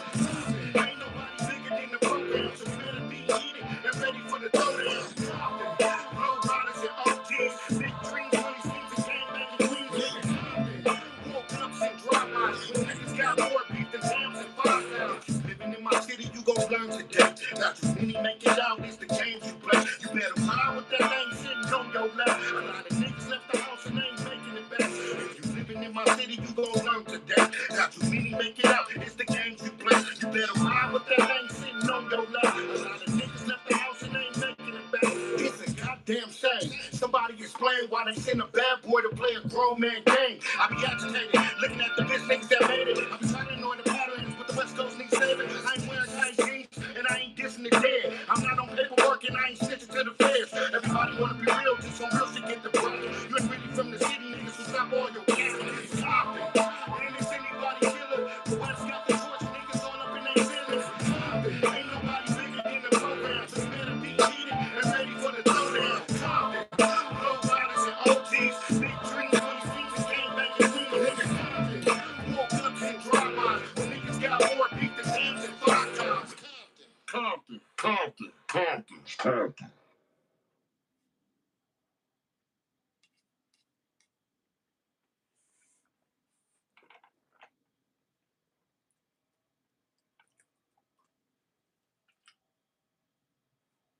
All right, you guys, it's available. It's available on Spotify. It must have just dropped just now, 12 midnight, like I said. There it is. Compton. I just checked it. Pack Heat. Compton, Compton, Compton, Compton.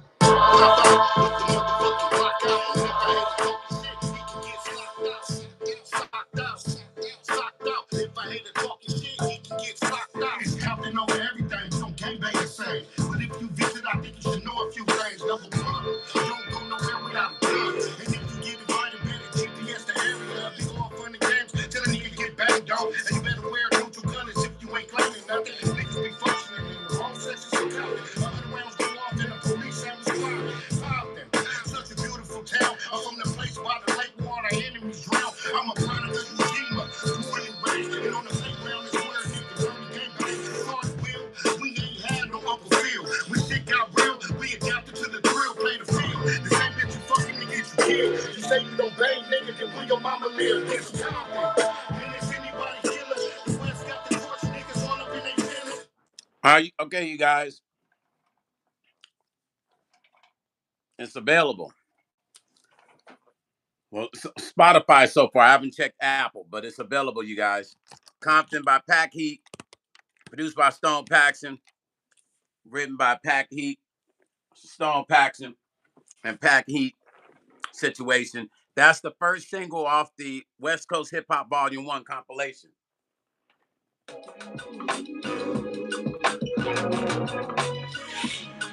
That's the first beat off the West Coast Hip Hop Volume 1 compilation, you guys. It just dropped. Literally while I'm on the live with you guys. That's why I was waiting. So, Mystique, did you get it? You could share with everybody? Joseph Stone, when you said 7, is that 7? Or, no, not that guy. He wasn't even around back then. Joseph, brother Joseph. No, not that 7. No, not at all. No, Dr. Fink is my boy. Dr. Fink is a good friend of mine. Thank you, 702 Power. Appreciate you, family. So this track you're hearing is going to be on the 702 Power on the compilation as well. The legendary J Flex from Death Row Records is going to be rapping to this. He's on the compilation. I got Alan McNeil from Troop. I got Hug Biz. I got DVP 702. Yes, it's a hot compilation.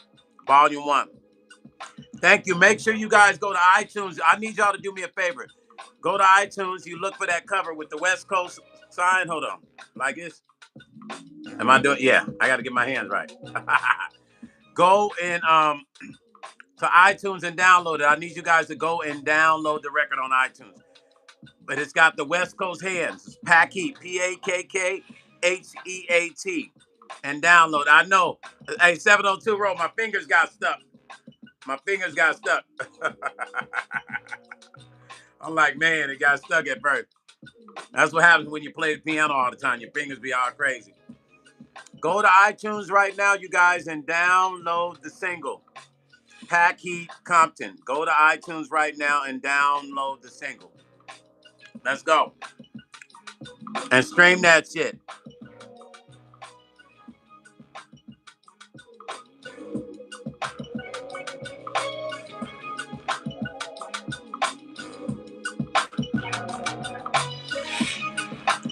Mystique laughing at me. Speak low. What's up, family? Speak low. Download that single. I still need to get a track for you for the comp. You know, I got 2 songs on it, but I'm trying to keep my people in my circle, keeping their name out there in the mix, man. So I still need to get a track from you. That Pat Keith Compton just dropped. Speak low. Just dropped. Go on iTunes and grab it for your brother, man. Compton. I'd rather have the iTunes, you guys. You know what I'm saying? We want to push this record to, I want to break it in the top 10. Top 10, y'all. Top 10. That's what I'm pushing for. I put another plaque on this wall. So Pat Key can get his plaque on this wall. We need to break this. I need y'all to download the record on iTunes. Not Apple, but iTunes. Hey, Speakler, I appreciate you, family. Yeah, it's Packy, Pakkheatt, with the West Coast hands. And then Speakler, I'm gonna reach out to you tomorrow so I can holler at you about getting a joint from you so I can for this West Coast compilation. Yeah, I'm looking at this compilation. I'm pushing to break this in the top 100, top 5 hip hop records. Yeah, and I'm probably dropping. I'm gonna drop one more single, and then I'm dropping the whole album, a whole compilation. Hey, Rajmir. Yeah, you got an iPhone, man? Y'all go download it on iTunes. And if you don't have an iPhone, I would rather have the iTunes download. But if you don't have an iPhone, then at least go to Google Play and download it. You feel what I'm saying? But I'd rather have that iTunes purchase. Let's go, Speakler. I got you. Yeah, Pat Keith, the single, Compton is available now, y'all. It is available right now. Yeah. As soon as I get off, it should be available on, if it's available, it should be available on iTunes right now. And if so, when I finish this video, I'm going to post it and pin it to the top of this video, you guys.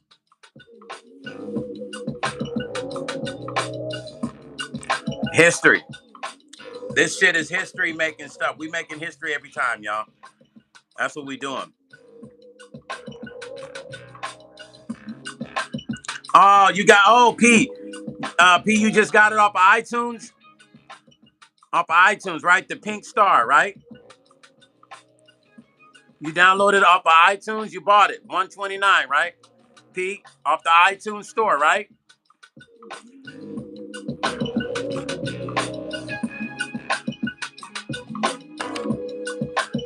Thank you, P. I appreciate you. And P, can you leave a comment? Do you mind leaving a comment too? Comment on it. I appreciate you. P is the first person off here to buy it. Thank you, P. And leave a comment, please, if you don't mind leaving a comment. I need everybody to get it. We gotta push this out. We gotta push it, y'all. The single. Thank you, P. I need everybody to go and download it. I'm downloading it twice. I need all y'all to do that. Let's go. Josie said you should do a documentary of your music journey in life. Yeah, I do. I have one that's been in the works. It's been in the works now for 4 years. Because every time I say I'm finishing it, I got new footage. I got a new show or something else happens. But Brother Joseph, it's deep. It's deep. You're going to love it. Yeah, and thank you, because you just reminded me I need to add something else to it. It's a timeline. It starts back in the 80s all the way up. There's footage of me on the road touring. It's going to blow your mind, Brother Joseph. Razmir Jones say, write that book. Yes, sir, it's coming. It's called Stone Paxton, Leaving No Stone Unturned, the book and the documentary, Leaving No Stone Unturned. Stone Paxton, Leaving No Stone Unturned.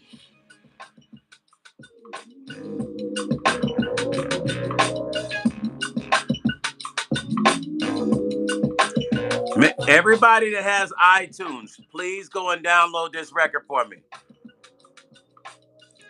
Please. Mystique, did you download it?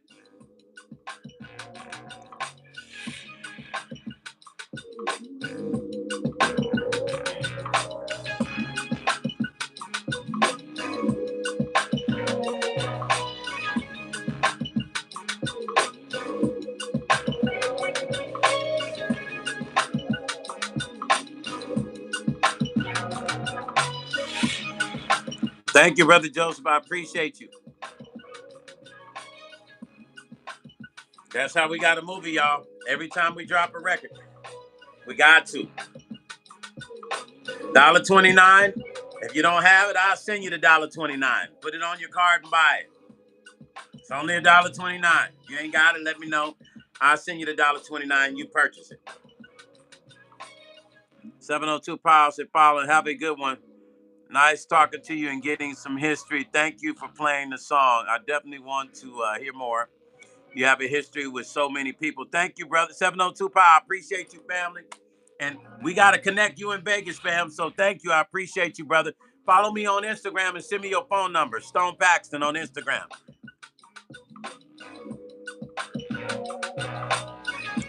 Thank you, brother. I appreciate you for that. I really do. I really appreciate you for that. Yeah, reach out to me on Instagram. Send me your phone number so we can stay connected.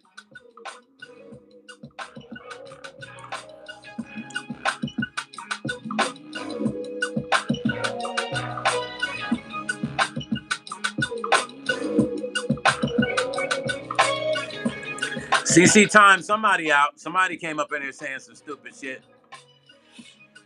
Thank you, CC. Hey, you and Mystique be on it. You guys are like, six slingers. Y'all be hitting.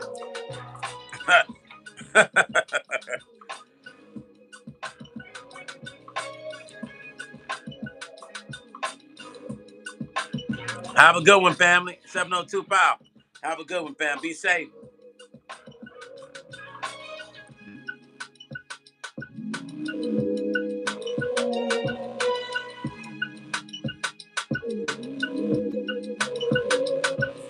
Oh, somebody was trying to harass me.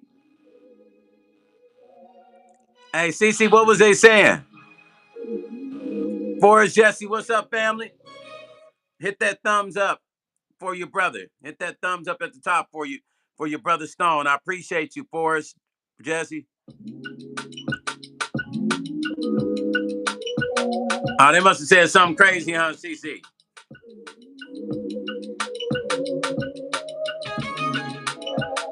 Big head, they still. That's that hair. They like that hair. Now, if I was wearing a hat, they wouldn't have said nothing. They like that hair. It's too much hair for them to flare. Forrest, welcome in, family. Hit that thumbs up there for me, Forrest, at the top. Right up there. Hit that thumbs up, family.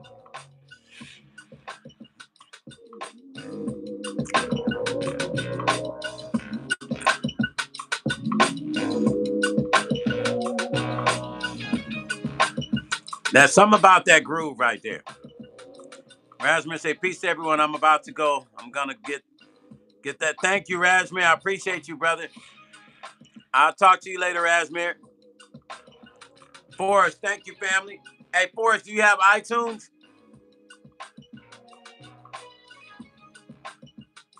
Joseph say, when trolls come out, I love it. Because Stone transforms into Pastor James Brown. Yo, I love that. Brother James, I love it. Okay. Follow this on Spotify. We just released the first single to the compilation called Compton. Artist name is Pack Heat. That's the single right there. Pack Heat Compton. Pakkheat Compton. If you could follow that on Spotify for me, family, and spin that. That's the first single for the West Coast hip hop compilation is coming.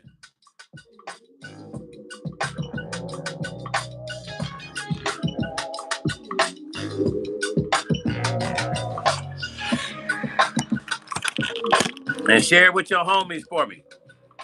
First single off the West Coast hip hop compilation. Produced by me, written by my boy Pack Heat, the artist. Yes, there you go. Pack Heat Compton. Two T's. Heatt. And two, no, it's Pakkheatt.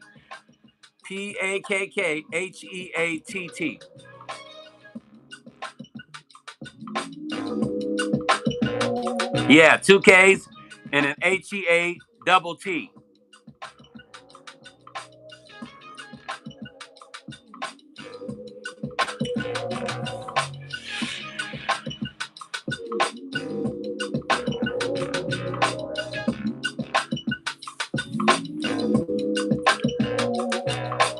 Yeah, there you go, Forrest. Forrest, yes, that's it. Yeah, follow that on Spotify for your brother. Anybody that does not have iTunes, I'd rather have the iTunes download. But if you don't, just follow the record and stream it on Spotify for me, please.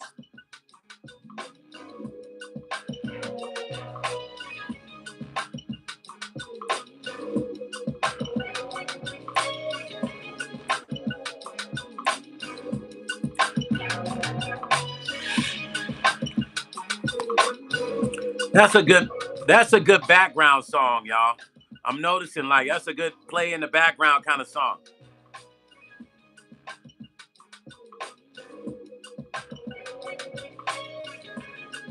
Yeah, pass it on, share with y'all friends, man. Spread the word on this joint. This whole compilation is gonna be off the hook.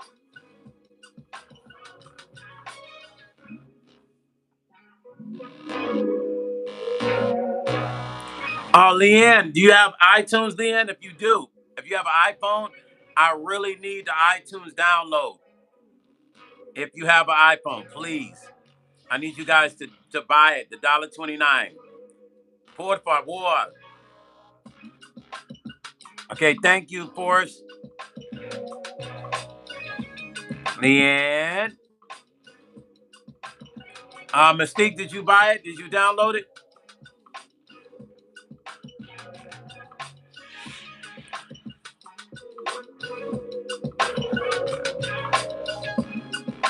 Okay, E-Ride, follow it on Spotify. Since you have an Android, can you go on Spotify and find the album cover with the West Coast logo? Pack Heat like that, and then follow it and stream it, family. I was trying to get Leanne's attention. Joseph D said, I remember when you did the Compton Heat beat. I was digging it from the gate. I know you sure were, brother Joseph. You said it right out the gate. Dr. Naka, you got iTunes, family?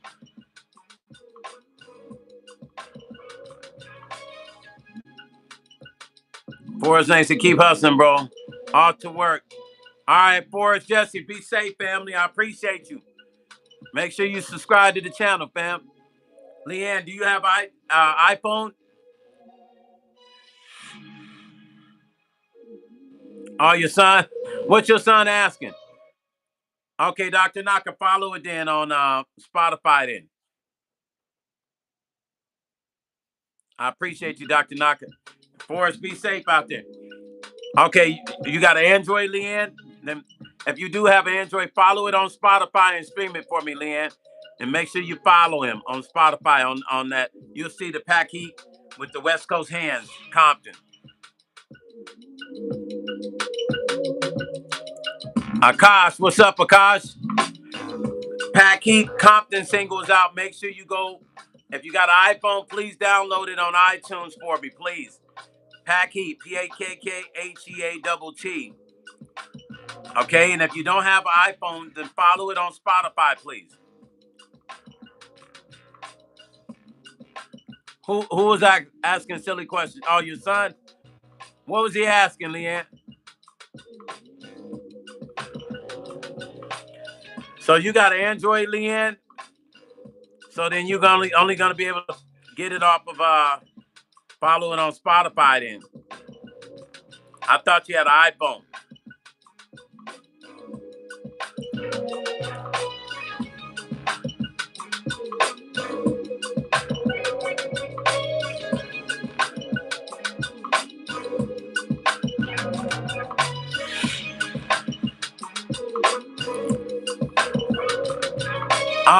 Oh, dang, man! I would love to have that download. The download off of iTunes is very important. Honestly, I would love to have the download of it, Leanne. If you can make that happen. If not, I totally understand. Oh, okay. Yeah, you can purchase on your son's phone, Leanne. Like CC say. We just need that $1.29 download on iTunes, on the Apple iTunes store.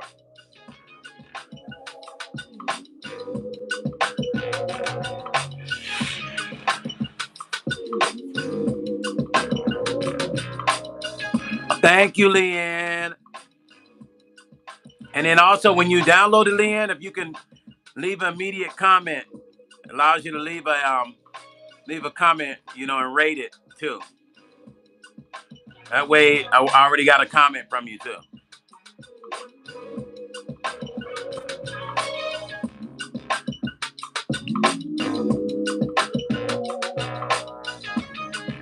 Thank you, boss lady.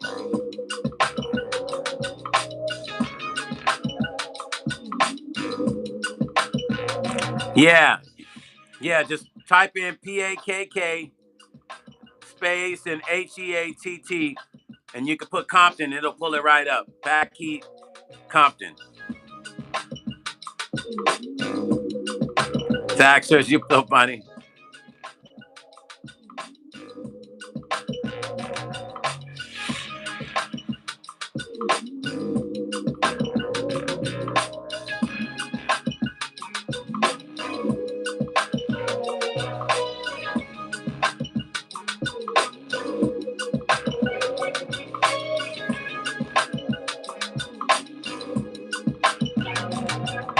Big Rome, what's up? Hey, Big Rome, Pack Heat single, the first single off the West Coast hip hop compilation is out. You got an iPhone, Big Rome?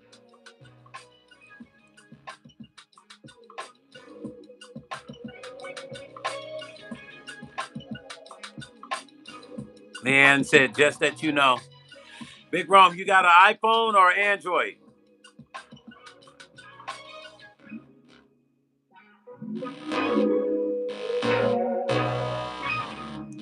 Manang say, is that you on the last D Shot album? Yeah, I produced that song. She's Off the Cuffs. I produced and co-wrote it. Manang, you heard that song? Okay, Big Rome, do me a favor. Go to Spotify and put in that Packheat Compton. It's available now.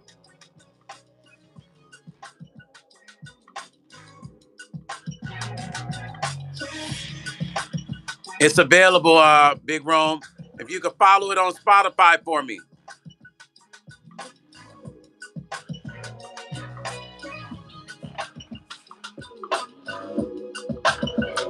Man, Brother Joseph, I don't sleep that much.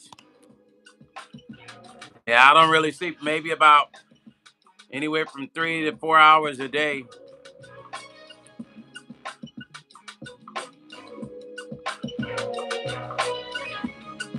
Yeah, about 3 to 4 hours a day.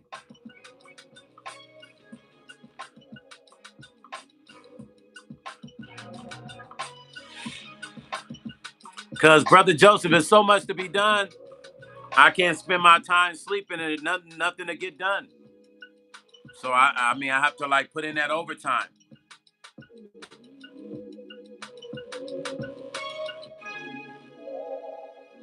Yeah, you and I are alike, brother Joseph. You know, we got so much to do, man. Nothing comes to a sleeper but a dream, right?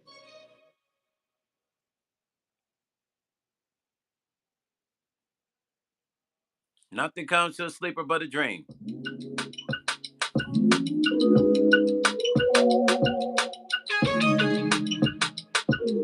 This is that first single off of that compilation. The first single off the comp. Boy, I caught that my phone quick as heck. I got them quick hands, y'all. I'm telling you, my hands are quick as hell. That was fast as heck.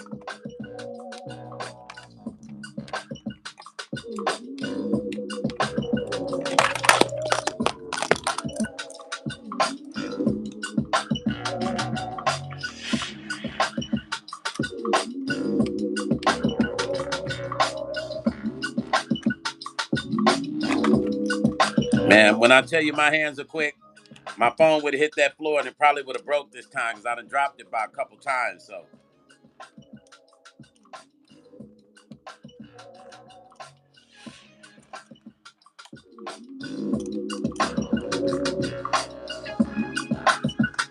I caught it quick.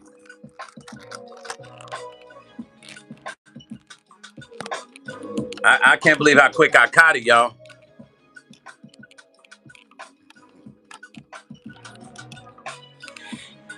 That boy good. That boy good. Sex with chocolate. I caught it quick, man. Oh,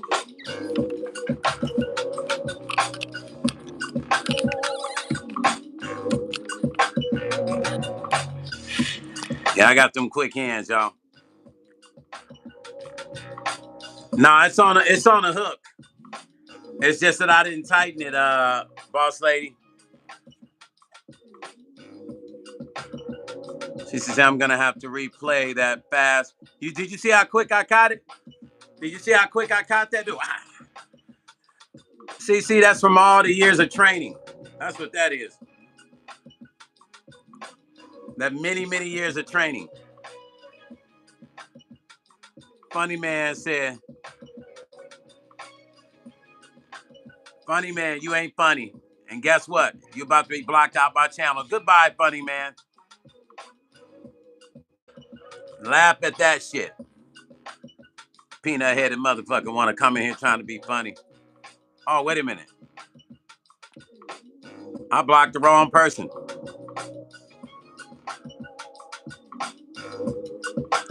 Hold on, wait a minute. I blocked my damn moderator. CC, see if you can unblock Mystique. I somehow made a mistake and blocked Mystique. Hold on, I got it. Hold on. Hold on, wait a minute. Hold on, I'm trying to add Mystique back. CC, can you add Mystique back? Sorry, Mystique. I end up blocking Mystique, trying to block that idiot. Damn.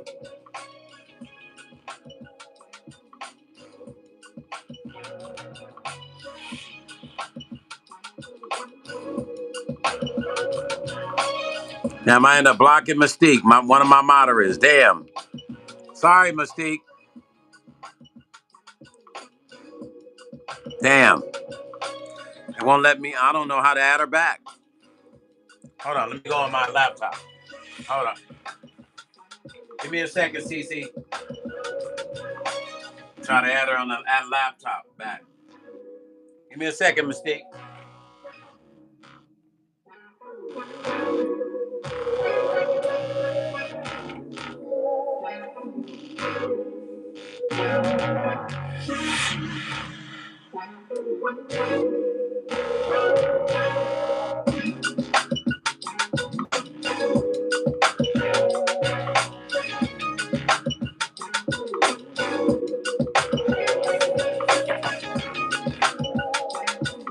1 second, Mystique. I'm trying to add you back.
I don't know how I made that mistake, man. Damn. Now I got to go through this to find Mystique.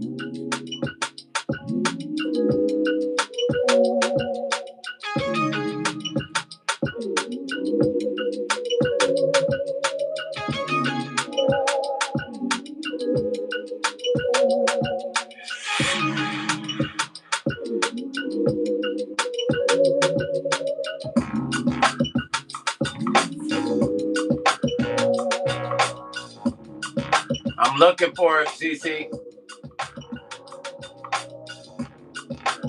I didn't realize how many people I had blocked.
I'm looking, CC.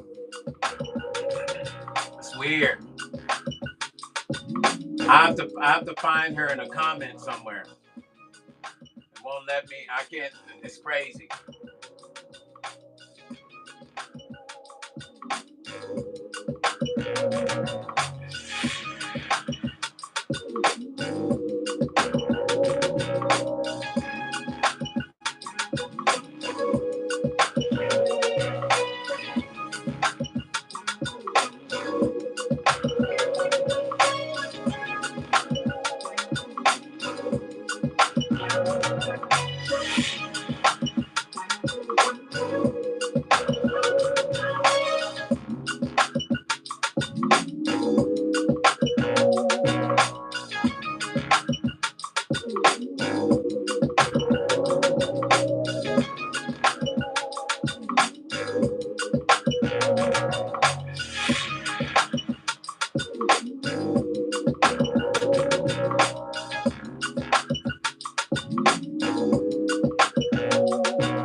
Damn.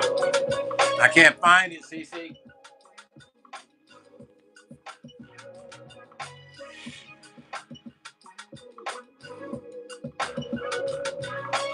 Sorry, Mystique. I have totally apologized. I don't know how in the hell I did that. I'm trying to see if I can add it back. I have to find one of your comments and then do it from there. Because I don't know why it won't let me do it from here. Damn. See, a funny man come in here leaving stupid comments. Holy, what's going on? Hit that thumbs up at the top. I'm trying to see. I'm trying to touch the screen, but it won't allow me. See. Ah, this is so super annoying. I know Mystique is like, what the hell's going on here? Sorry, Mystique. That was a mistake because I was trying to get rid of Funny Man.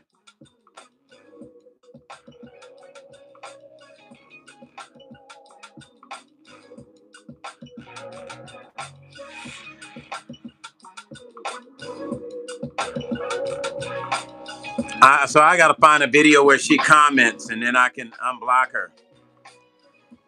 All right. Well, I'll figure it out when I get off. But listen, you guys, I love you guys. I will catch you tomorrow. I appreciate all you guys. Pack Heat, make sure you stream it, play it, share it. I'll holler at you guys tomorrow. Peace and love. Stone Paxton, Music and Life. Let's go. Catch you tomorrow, you guys.